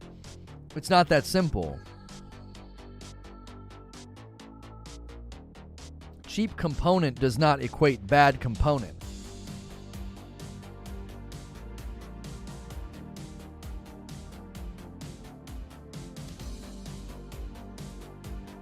Yo, what's good too, Bob Lee? It's going well. It's going well.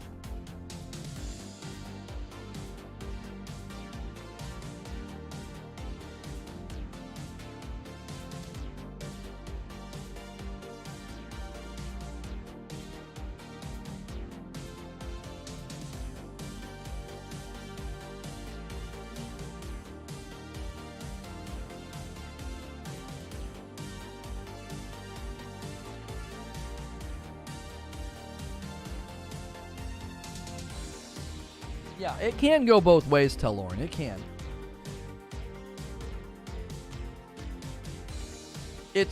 That's why testing the exhaust temperature isn't conclusive. It could be that the components are getting hotter, so the exhaust is getting hotter. It could be that no, there's more space, so the heat's coming out more efficiently, so it feels hotter.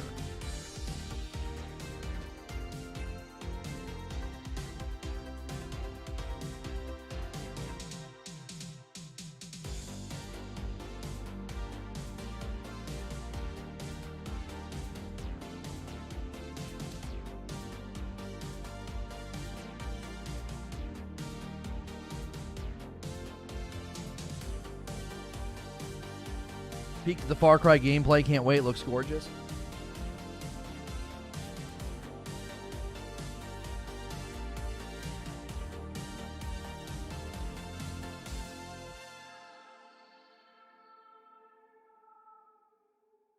Hey, somebody ordered some coffee about 15 minutes ago. 2 bags to Matthew. Thank you, sir.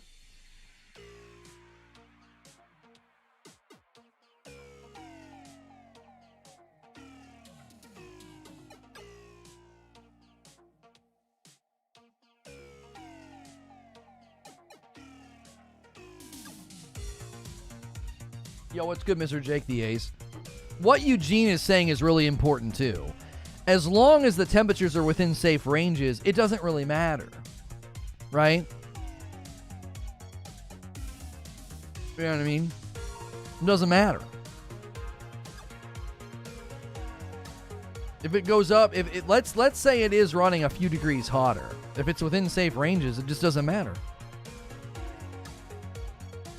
You're welcome. Thank you. The real test is to do internal thermals, and do they stay the same? Right. Right.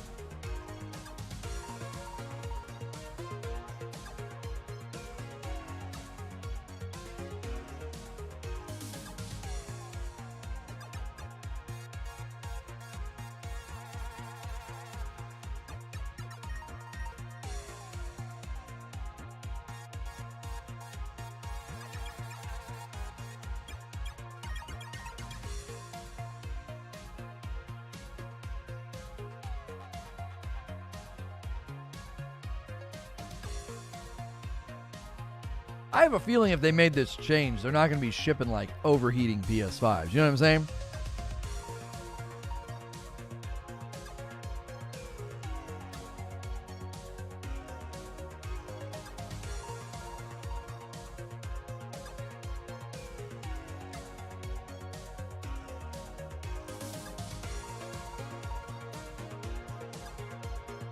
The issue will be people putting it in TV stands where it doesn't get proper airflow. Yeah, the good thing about the design of the PS4 is it all exhausts outside the back. And generally speaking, you're going to put it somewhere where the back is free and clear, because that's where you plug everything in. Do you see what I'm saying? Like, narrow sides wouldn't matter. As long as the back can just blow out, you're fine.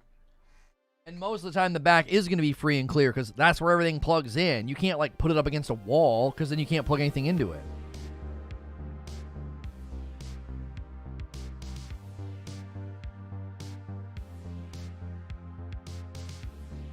I've never been told that before, Radical.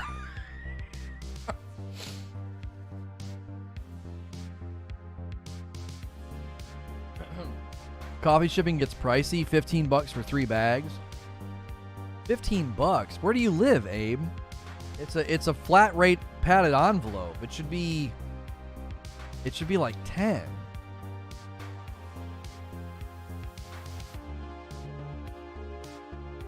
I could be wrong. My wife could tell me. She's the one who does it. She's the one that prints the labels.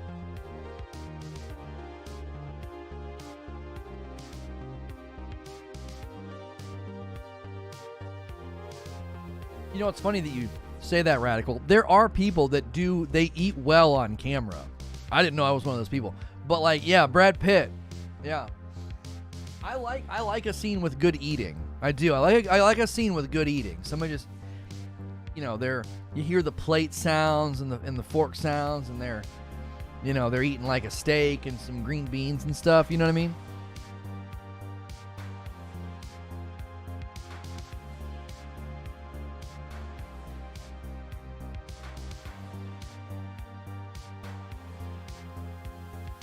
Yeah, he's always eating in the Ocean's movies. I think in the first movie it was because he was quitting smoking.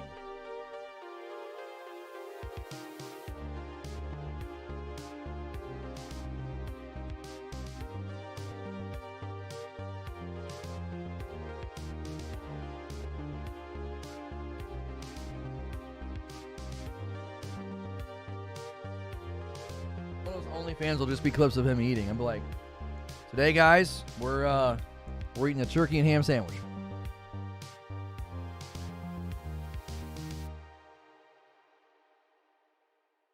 That's it.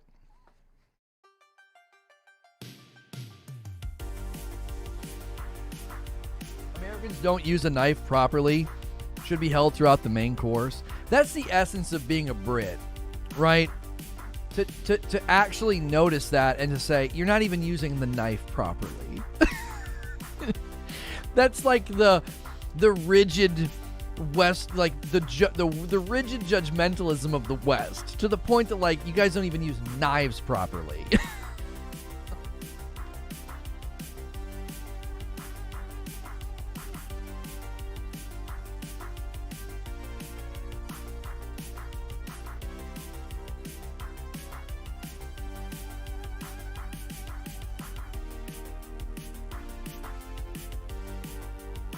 Tier 4 OnlyFans. Make Lono eat a quesadilla with broccoli in it.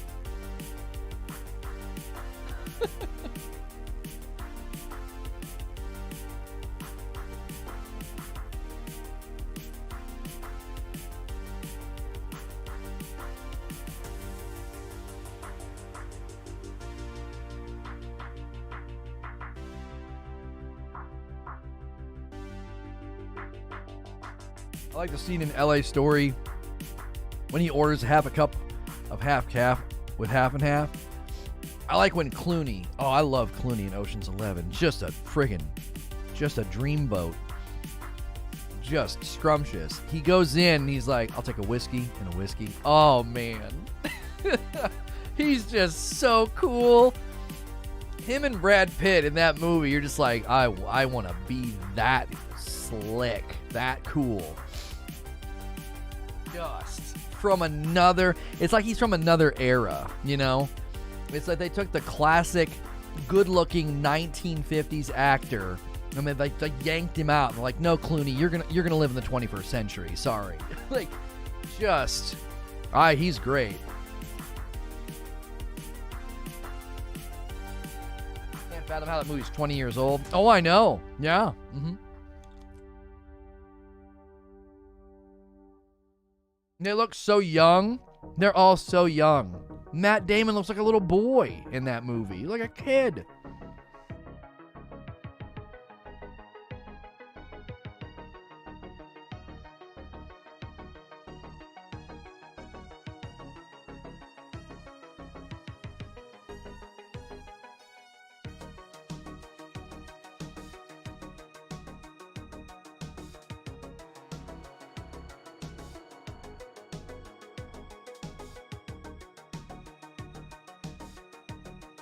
One of the few remakes that stands up.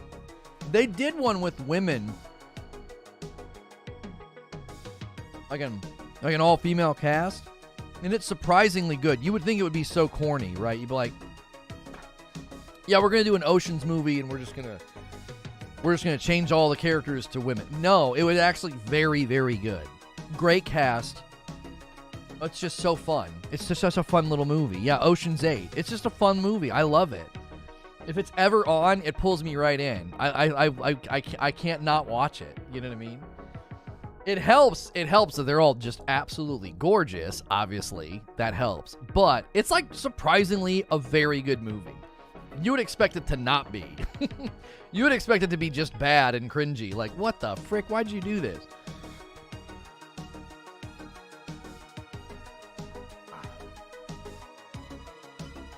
Thank you, Martin. I appreciate that.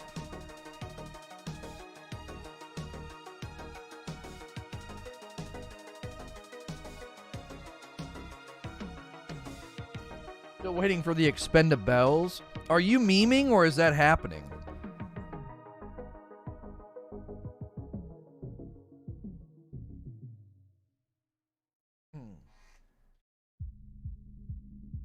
Doing intermittent fasting to try to give my pancreas more of a break. Watching you eat has me fiending for a sandwich. There's a really good scene in Comedians in Cars Getting Coffee when him and the Italian guy Socket. Oh, what's his name? They get these sandwiches from this place, and it's just like, oh, you know, it's so good. Just a sandwich you've got to attack. I mean, they are attacking these sandwiches. I don't know if they're not roast. They might be roast beef, or they might be corned beef. I can't remember. Oh, what's that Italian guy's name?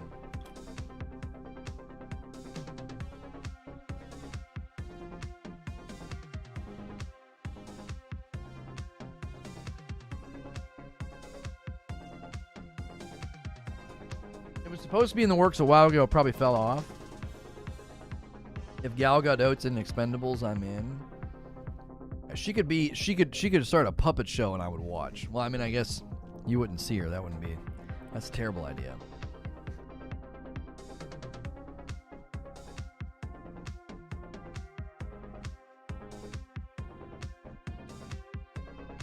It kills me that I can't remember that comedian's name. He's so funny.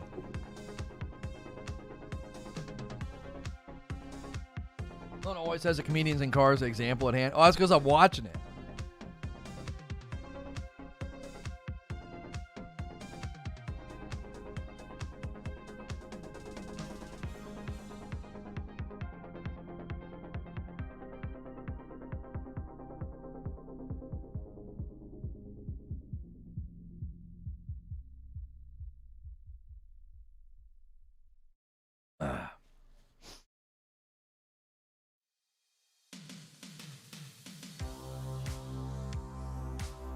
Sebastian Maniscalco. That's it.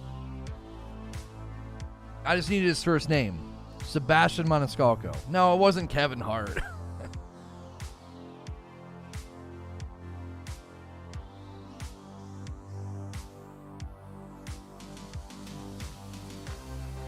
Lona likes comedians in cars and Lost. That's all he watches. I like the Norm Macdonald episode too. Oh man, Norm Macdonald. You don't get comedians like him anymore. You don't. The ornery, like cantankerous. He'll go there. You know, when he talks about how the hypocrisy was the worst part. He was like, and I disagreed with that. Oh, he tees up Jerry beautifully. What a master of comedy. He teased Jerry up for that joke. Oh. I just soaked in the brilliance of that moment. I was like, my gosh, that was beautiful. He's like, it was the hypocrisy that was the worst part. And I disagreed with him. And Jerry's like, you did. Oh, he teased him up. It's a thing of beauty. The fact that he's able to do that, like he navigates the conversation so well. See, this is the thing that Jerry struck gold with. This is the thing that Jerry struck gold with comedians in cars getting coffee, okay? Comedians, good comedians, are amazing conversationalists. They just are. They tell great stories. They're so quick. So the fact that Norm was able to tee up just such a good, well-told joke, you can't say what he's talking about because it's a rough word, and a lot of people say you shouldn't joke about this word. The fact that he's able to do that is because he's good. He's good at navigating a conversation. You know what I mean? Anyone see the movie that Norm Macdonald and David Chappelle did together? No,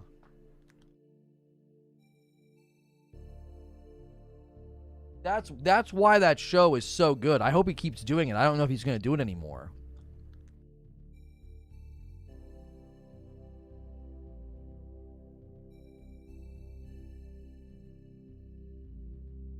That makes 2 people who watched it. That's right. Great talkers. Oh, man. Oh, my gosh. Yeah. They're just good. When he meets with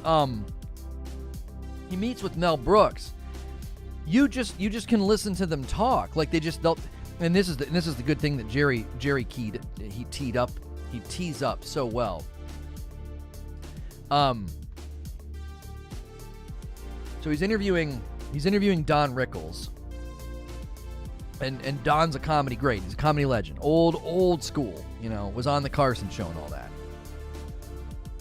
And Rickles was friends with Sinatra.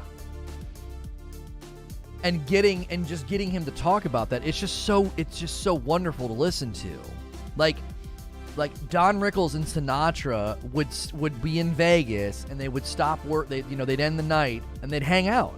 He said that we'd go and get drinks and food at 5 or 6 in the morning. He said, and then we went over to this place and we were water skiing.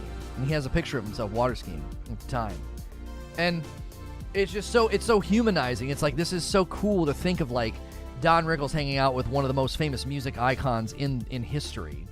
just hanging out, drinking, having laughs, and then going and water skiing with Sinatra. He said that Sinatra would bring a hush to any place they went to because he just had a presence. He would just walk in the room and the whole place would stop.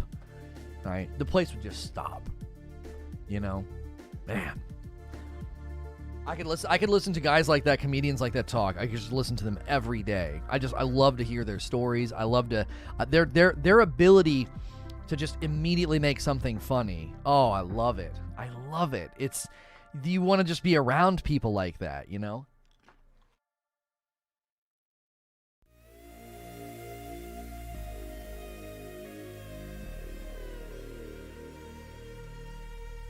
Rickles has Mafia stories? Oh, he doesn't tell any of those.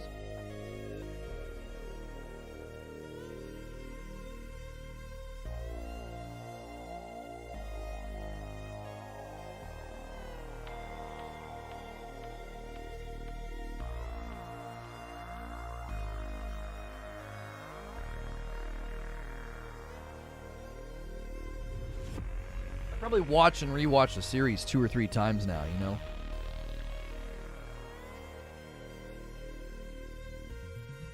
Kevin Hart was hilarious when he did stand-up. Now, meh. No, he's so funny. He's not funny in his films? Yes, he is. He was great in both Jumanjis. Have you ever just seen any of the stuff? Have you seen the footage of him with his trainer? It is great. Or just him hanging out with The Rock? Oh, I disagree. I absolutely disagree. I think Kevin Hart is just... He just is funny. You don't find him funny in movies? Oh, that's unfortunate. I like almost anything he does.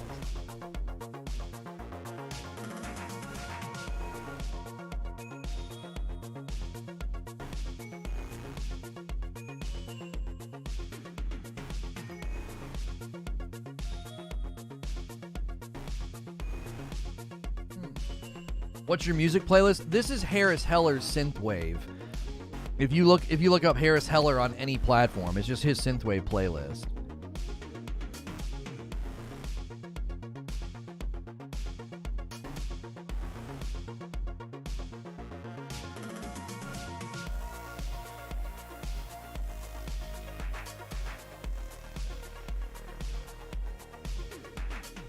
Yeah, I agree. His early stand-up is so on point, Abe.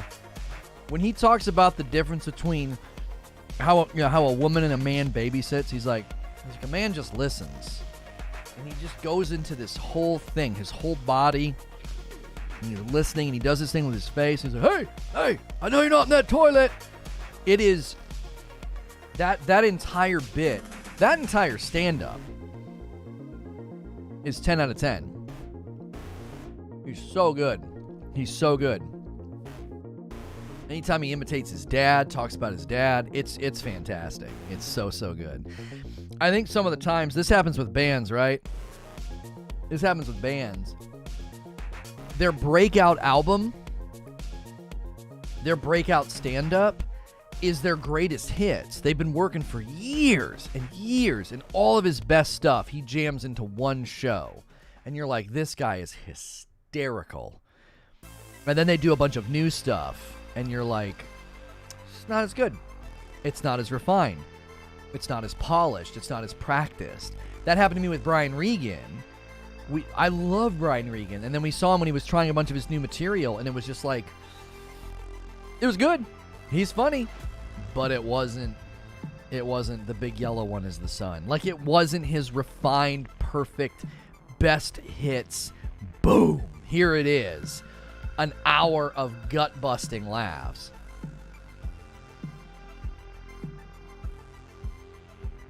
How's the experiment going? It went very well. It's very clear to me that we can bring the core audience over here. If we can bring the core audience over here, then the next stage would be, can we bring the membership over? We're not asking people to do that. We're waiting to see how this went.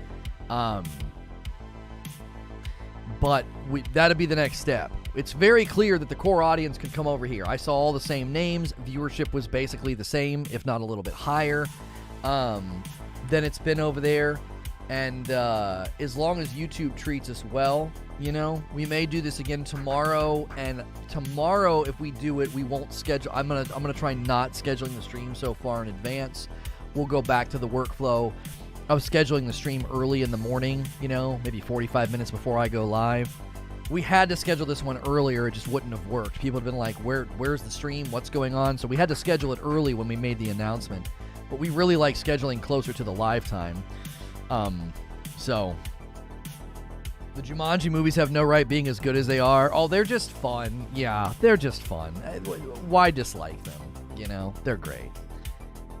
Hart changed his style because he knew where the money was. Those movies appeal to the masses and bring in a lot more money than his stand-up would. Oh, no, yeah, he's smart. He's very, very smart. He's made really, really good choices. From a business perspective, he's made very, very smart choices. Try for the rest of the week. See how good From Fridays does here, maybe? Yeah. Because we're gonna try gameplay. We're gonna try gameplay here as well. We gotta. Oh, that's as a reminder. I gotta see if I can get this game installed now that it's after noon.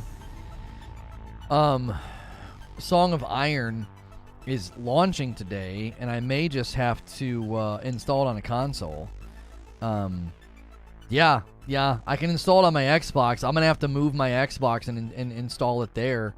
I'm pretty disappointed. That's my least favorite thing about Steam.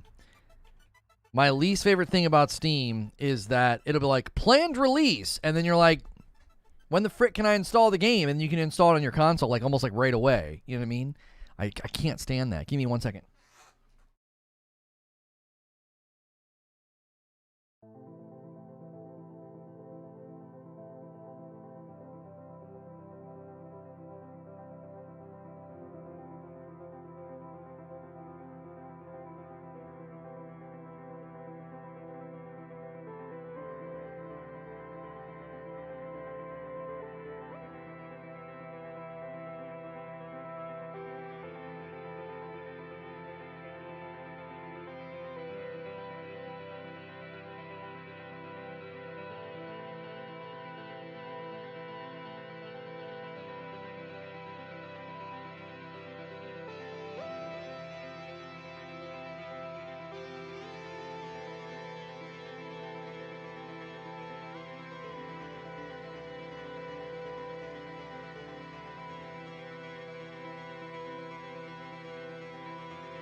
This is why I don't like planning what games we're gonna play when it's not like a huge release. I can't install it on my Xbox either.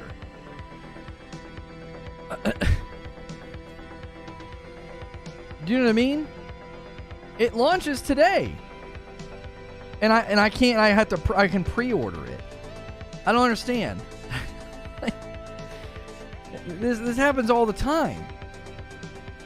Like, is your game launching today or not? It's 12:30 Eastern time. Like, the frick's going on, man?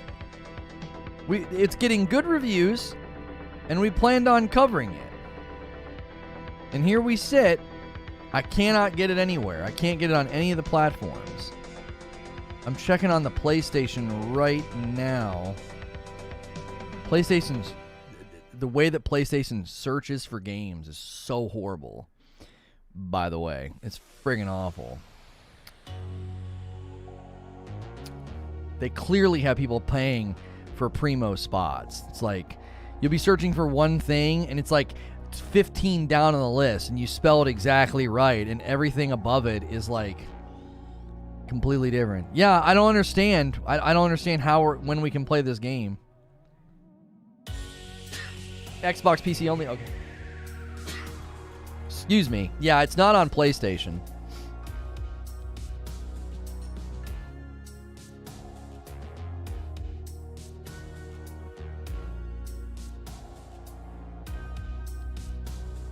Xbox at 10 o'clock Pacific. What?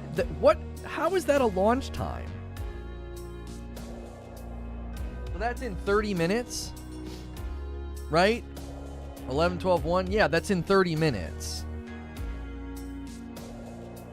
Okay, well, we'll try and install it in 30 minutes then. I will just have to vamp for 30 minutes and hang out. If you guys want to do like AMA, ask questions or whatever, use that question command. What game? It's called Song of Iron. Song of Iron.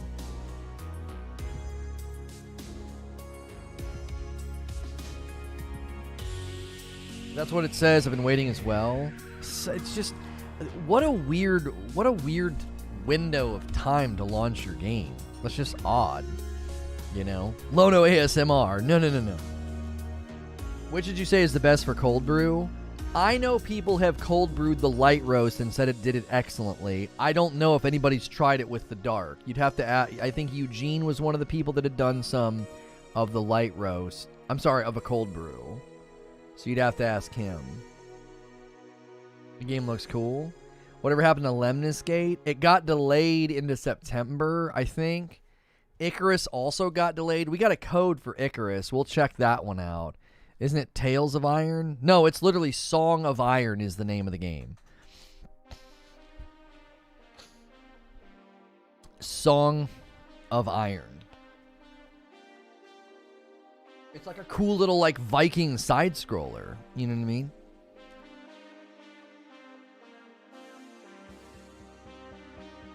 Oh, hang on.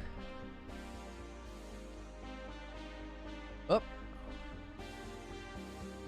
Can't do that.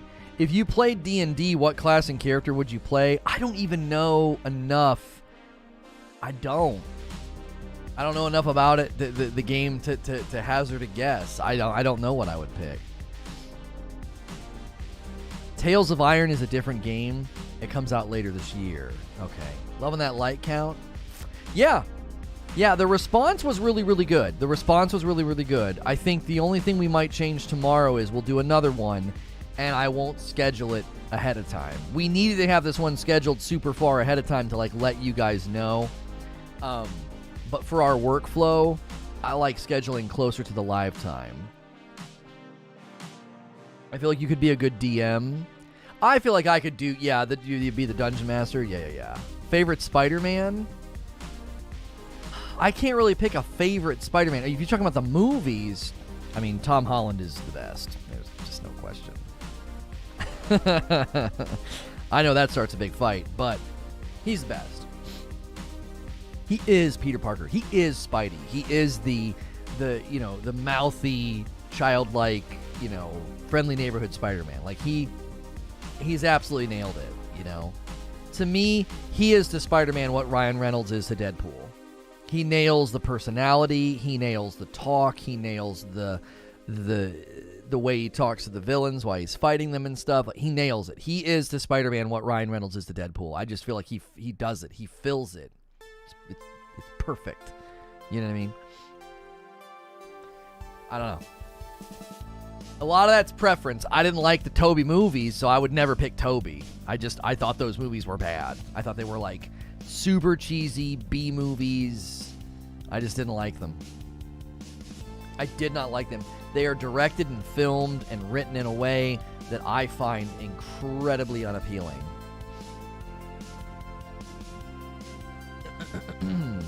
It annoys me that it depends so much on Iron Man. I think you need to remember what Spider-Man you're watching, though. You're watching, like, high school version of Spider-Man. Like, he's still a kid.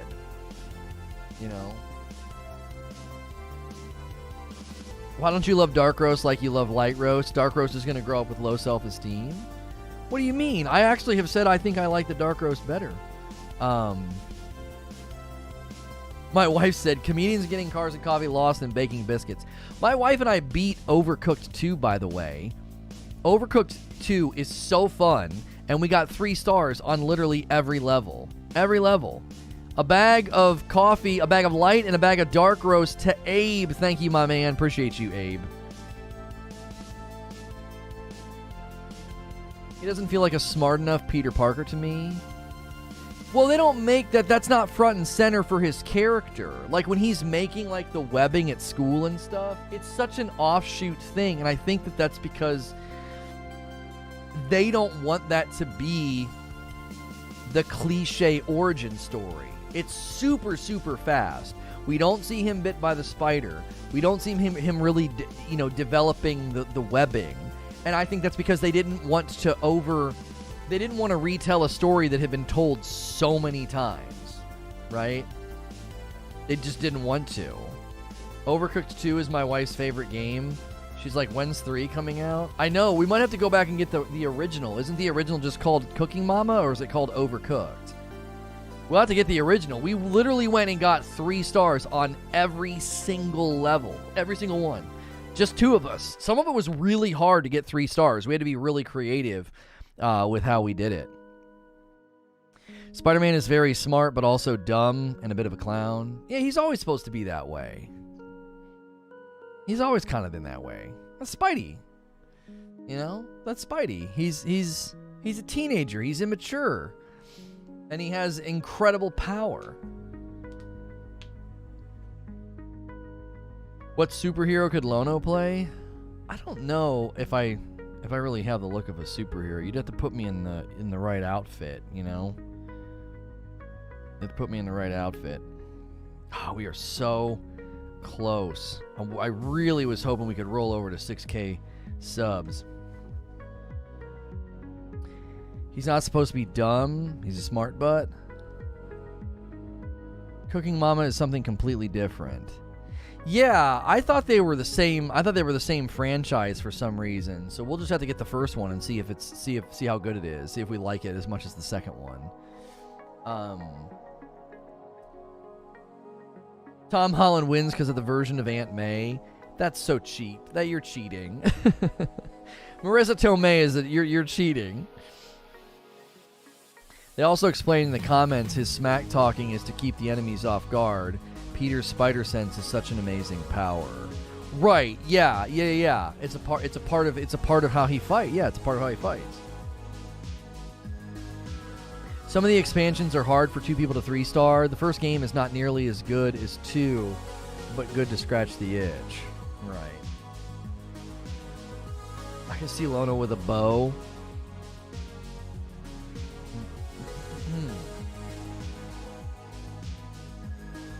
You read it as cooking? Oh. Did you spell? You purposely put something different.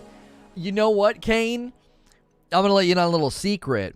I am so accustomed to correcting typos that, I just do it on instinct. You know what I mean? I know what you're trying to say, so I just correct the typo and say it out loud. Lono would be Wolverine, the beard, the hands. I'm not big enough for Wolverine. I'm the right height. He's short, but I'm not muscular enough to be Wolverine. You know what I mean? I could pull off the hair and the mutton chops, but I'm not big enough. I'm tall enough. I'm tall enough, but I'd have to put on a whole lot of muscle. Because, man, oh man, Hugh Jackman is jacked.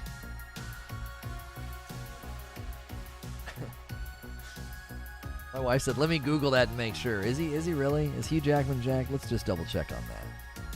Let's do a little bit of research. Why Venom and the symbiotes are such a hard enemy for him. Without spider sense, he has a hard time keeping up, and he can't do the whole pun angle. Right.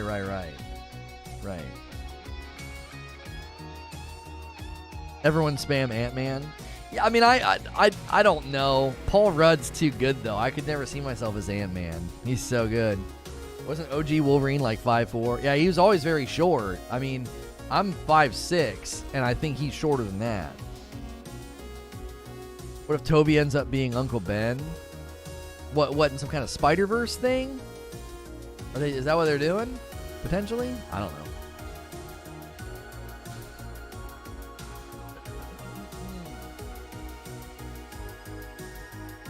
So many new channels in the Discord. I did like the other name color, though. Wait, we have new channels in the Discord?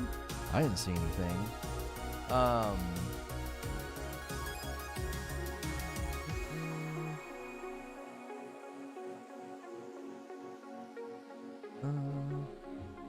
At this point, who isn't going to be in Spider-Man 3? Somebody put Uncle Ben. That's good. That's why Sabretooth called him a runt. Did you ever watch Invincible on Prime? No, I did not. Thank you, Lance, for doing a membership over here, dude. Enjoy the joystick. Just don't play with it too much. We appreciate that. We are not asking people to move memberships. This was an experiment today to see if we think we should move the main show over here. And if you're double dipping, we greatly appreciate that support. But we're not asking people to like unsub or move memberships or anything. We just wanted you to sub over here, come over here, watch over here, and see. Yeah, Rant Man. What the frick? Nerfed SNTR. I remember that. People started calling me Rant Man. That's good. That's a good play on words. I remember that. Made this a couple years back. Yeah, it's funny. It's very funny. Invincible is pretty good, not for kids. Yeah, I wouldn't watch something like that with them, I wouldn't think. It'd be neat for Rami Spidey and Uncle Ben to share the same appearance and deliver the quote. The experiment's gone well. Again, we may need to do it again tomorrow and do something a little bit different. I don't like scheduling so far in advance. It's not as good for the workflow for me personally. So, if we do this again tomorrow, the stream will get scheduled maybe 45 minutes before we go live. So if you show up here at 7:50, 8 o'clock, it'll be scheduled. But if you show up like 6 in the morning, it won't be scheduled like it was today.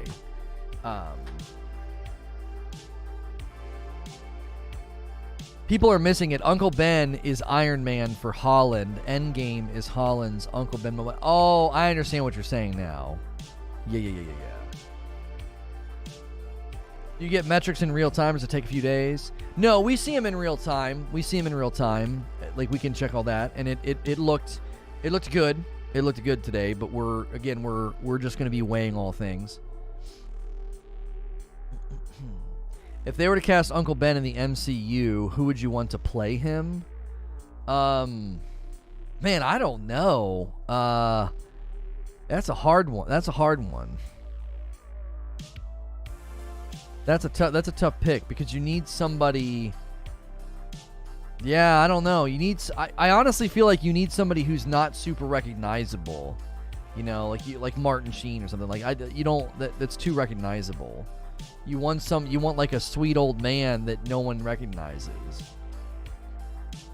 I'd rather him look the part and act the part than to like be some big name, a good-looking fella to match Aunt May.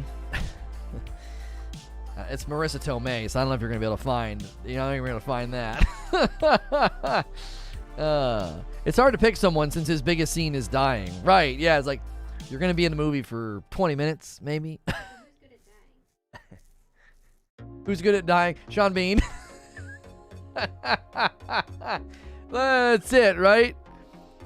Let's just give it to Sean Bean. Oh, man. And they're like, wait a minute. What? Why are they chopping Uncle Ben's head off? That's not how it happened.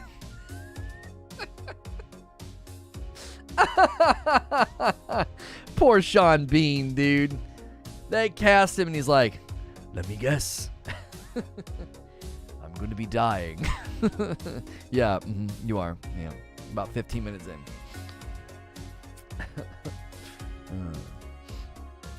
You joke, but that could work. Yeah, it could. No, yeah, he could be an Uncle Ben. You'd have to age him a little bit. Well, he's kind of getting up there, but still, you'd have to make him look a little bit older. You could cast him alongside Marissa Tomei as well. He's not too bad looking. He's 62. Costanza's crush on Tomei? What do you mean Costanza's crush? Like, who doesn't have a crush on Marissa Tomei? You know what I mean? There's probably grandmas out there like, oh, I love that Marissa Tomei. John Breen was great in Equilibrium. Criminally unrelated movie. Why do I know that? Equilibrium. He's 62, Tomei's 56. Not that big of an age disparity. No, once you're up there, once you're close to 60, it doesn't matter. Yeah, you're all the same age. 56, 62. My wife said 40. Because I'll be 40 this year.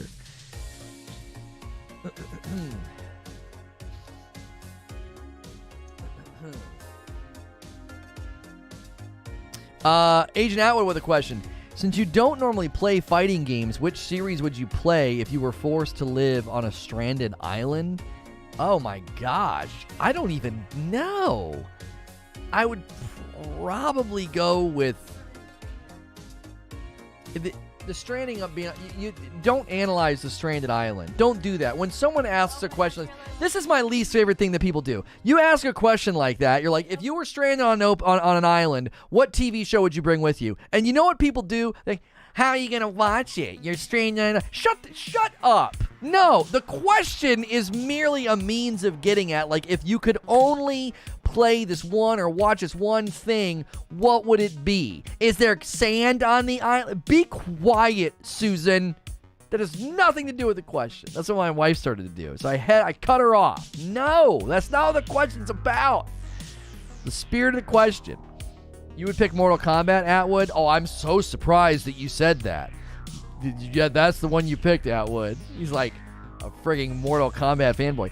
I would probably pick Street Fighter, because Killer Instinct's frustrating with the combos. I think I could enjoy Street Fighter the most out of all of them. Opens up backpack, only has an empty package of a lame game. Yeah, I know, this will help me survive.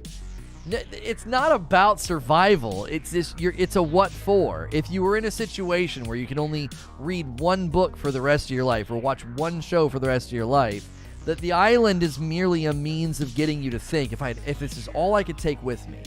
Let's say you were going to an island like the island in Lost. There's houses, there's electricity, all of that. What's the one game you're bringing with you, you know? Mitch is a man of culture. Capcom versus SNNK2. Yeah, I just don't like fighting games. I don't, you know? Wilson the video game. Man. The appropriate response to the comment is equally boring counterreply. Well, you see, the island has an infrastructure that was built by the Soviets in the 80s to house smart chimps. Yeah.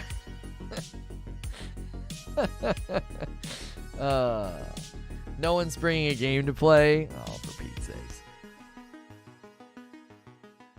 I would bring Gang Beasts. I hate that game. I hate Gang Beasts. It doesn't make any sense. There's no rhyme or reason to who wins the fights in Gang Beasts. It's truly awful. Like, I played it with my nephews, and it just didn't make any sense. Even my older nephew was like, yeah, you just smash the buttons. Like, it just doesn't, you can't really figure out.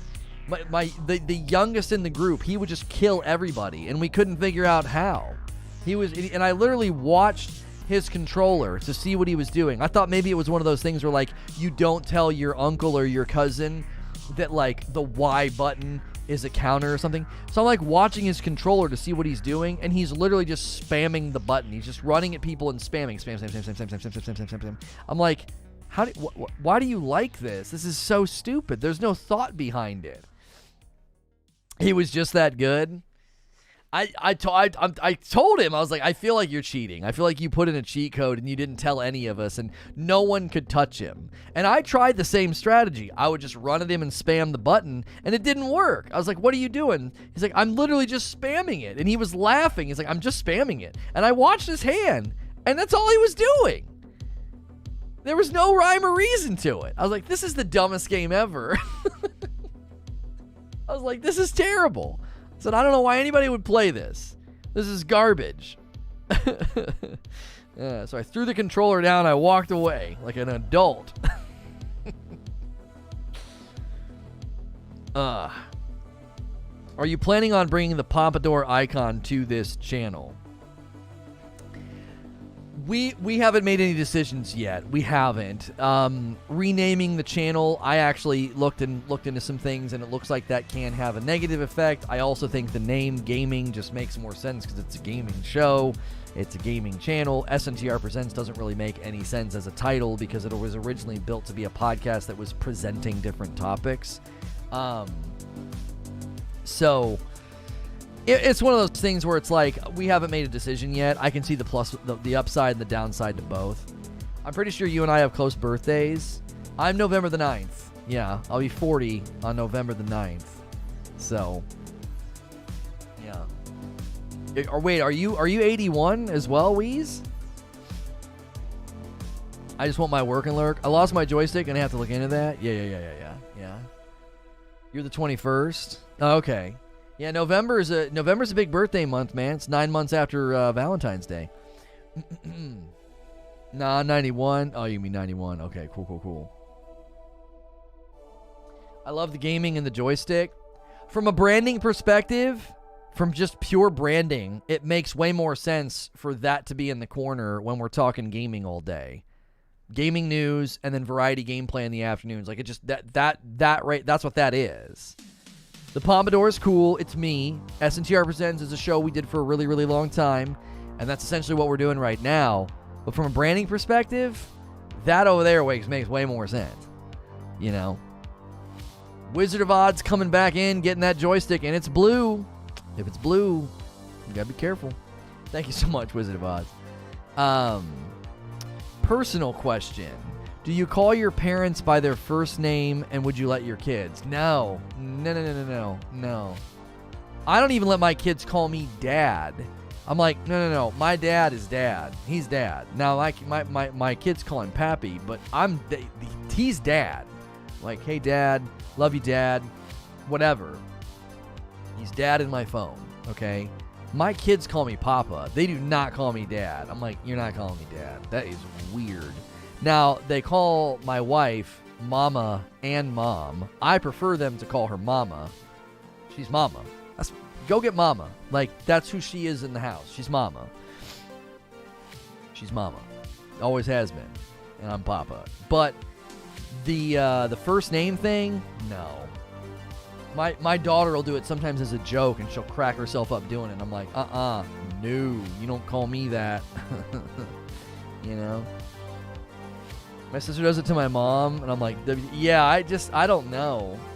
It just seems so disrespectful for a kid to be like, no, Catherine. Like, excuse me? Like, what?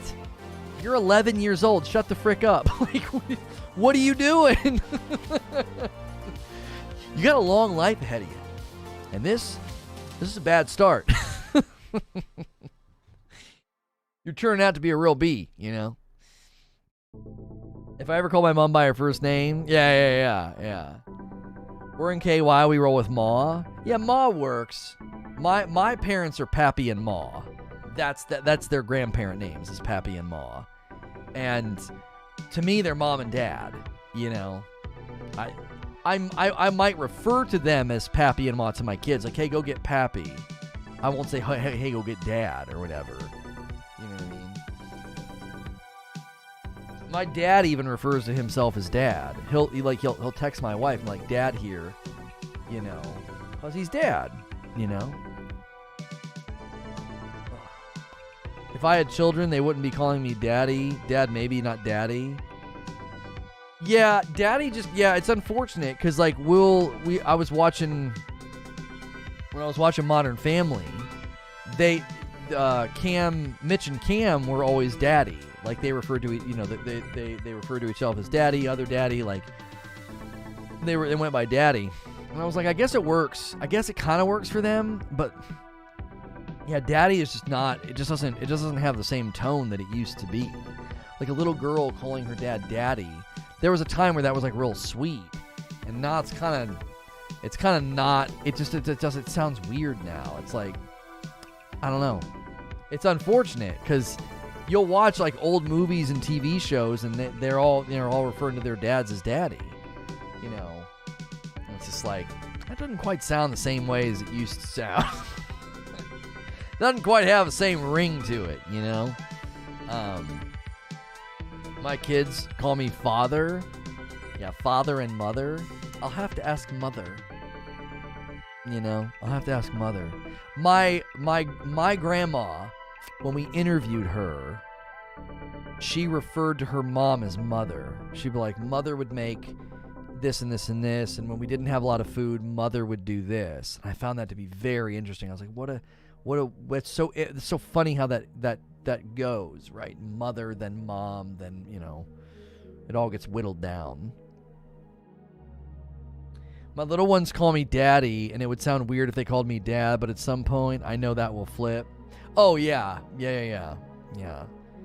You could probably reclaim daddy, right? You probably could reclaim it. If enough people started just using it in that context, people would be like, you know, you interviewed your grandma? Yeah, my brother wanted to do interviews, like keepsake interviews, just to ask them about their childhood and what it was like when they met their, what was it when you met grandpa? Because we don't have any living grandpas left, my brother and I, right? Both my grandfathers have passed away, and so we wanted to get interviews with our grandmothers, and it's a good thing we did, because one of my grandmothers recently passed away, and we got to interview her, you know, about a month before that happened. And that's not what we interviewed her. It wasn't like, hey, Grandma, you're on your way out. We need to interview you. It was, we've been wanting to do this for years, and we now have, you know, the means to do it. I brought all my equipment with me, and we had them, like, well mic'd and everything else. Nice camera and all that. And, yeah, it was really interesting. It was really interesting. Like, videotape? No, like, with a computer and OBS and, like, you know, like, professional... You know, we did it like it was like a professional thing, because he always said, my brother was like, you always want to have these things written down somewhere or documented somewhere, and you just, unless you're super intentional when you sit down with your grandparents, you're not going to be like, what was it like living during the war? You know, she was talking about how there were just certain things you couldn't buy because of the war, or if you did, you could only buy so much of it. You know, and the jobs and my one grandma remembered coming out of the movie theater. No, someone ran into the movie theater and said that the war was over, and they all went out in the streets and celebrated. Like, she remembered that. She remembered literally being in the movie theater and someone burst through the door and said, the war is over. It's over. And then everybody ran out into the streets and people were celebrating and kissing. And it was like a moment that she remembers, you know. You know, somebody just off the street runs in. It's like, you got to let everybody know in the movie theater, and you got to let everybody know now that it's over. It's done. Grandma grew up in the Depression. She wore a potato sack as a dress. Yeah. Both my grandparents remembered being poor and not having a lot of things. You know, not having food, because they grew up in a really, really crummy time. Save image. Save. All right, we got to get this. Create. We got to get Song of Iron scheduled. Create new, because it's letting me download it now. It is letting me download it now.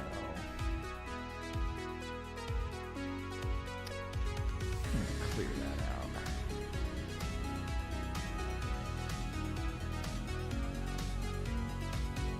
Yeah, of course there is no song. Oh, there it is. I was like, there's no Song of Iron to be selected in the drop down on YouTube. I was like, here we go. All right, new gameplay. No, it's not made for kids. Okay.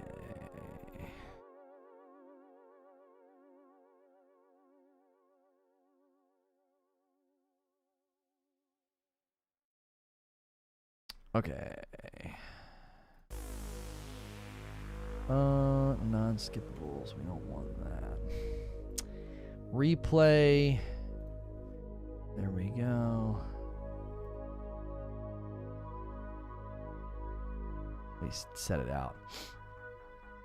Might like 2 minutes.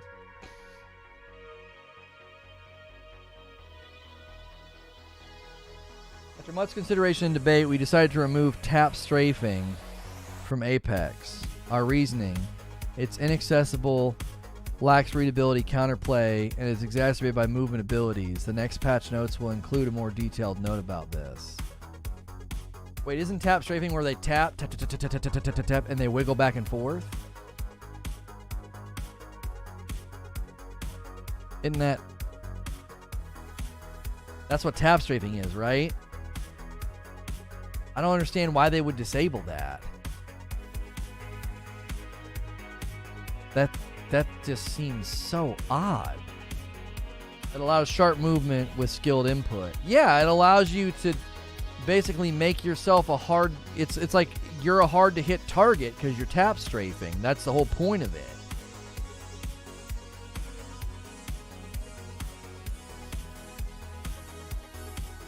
It's a complex thing with a map. With a mouse, I'm sorry.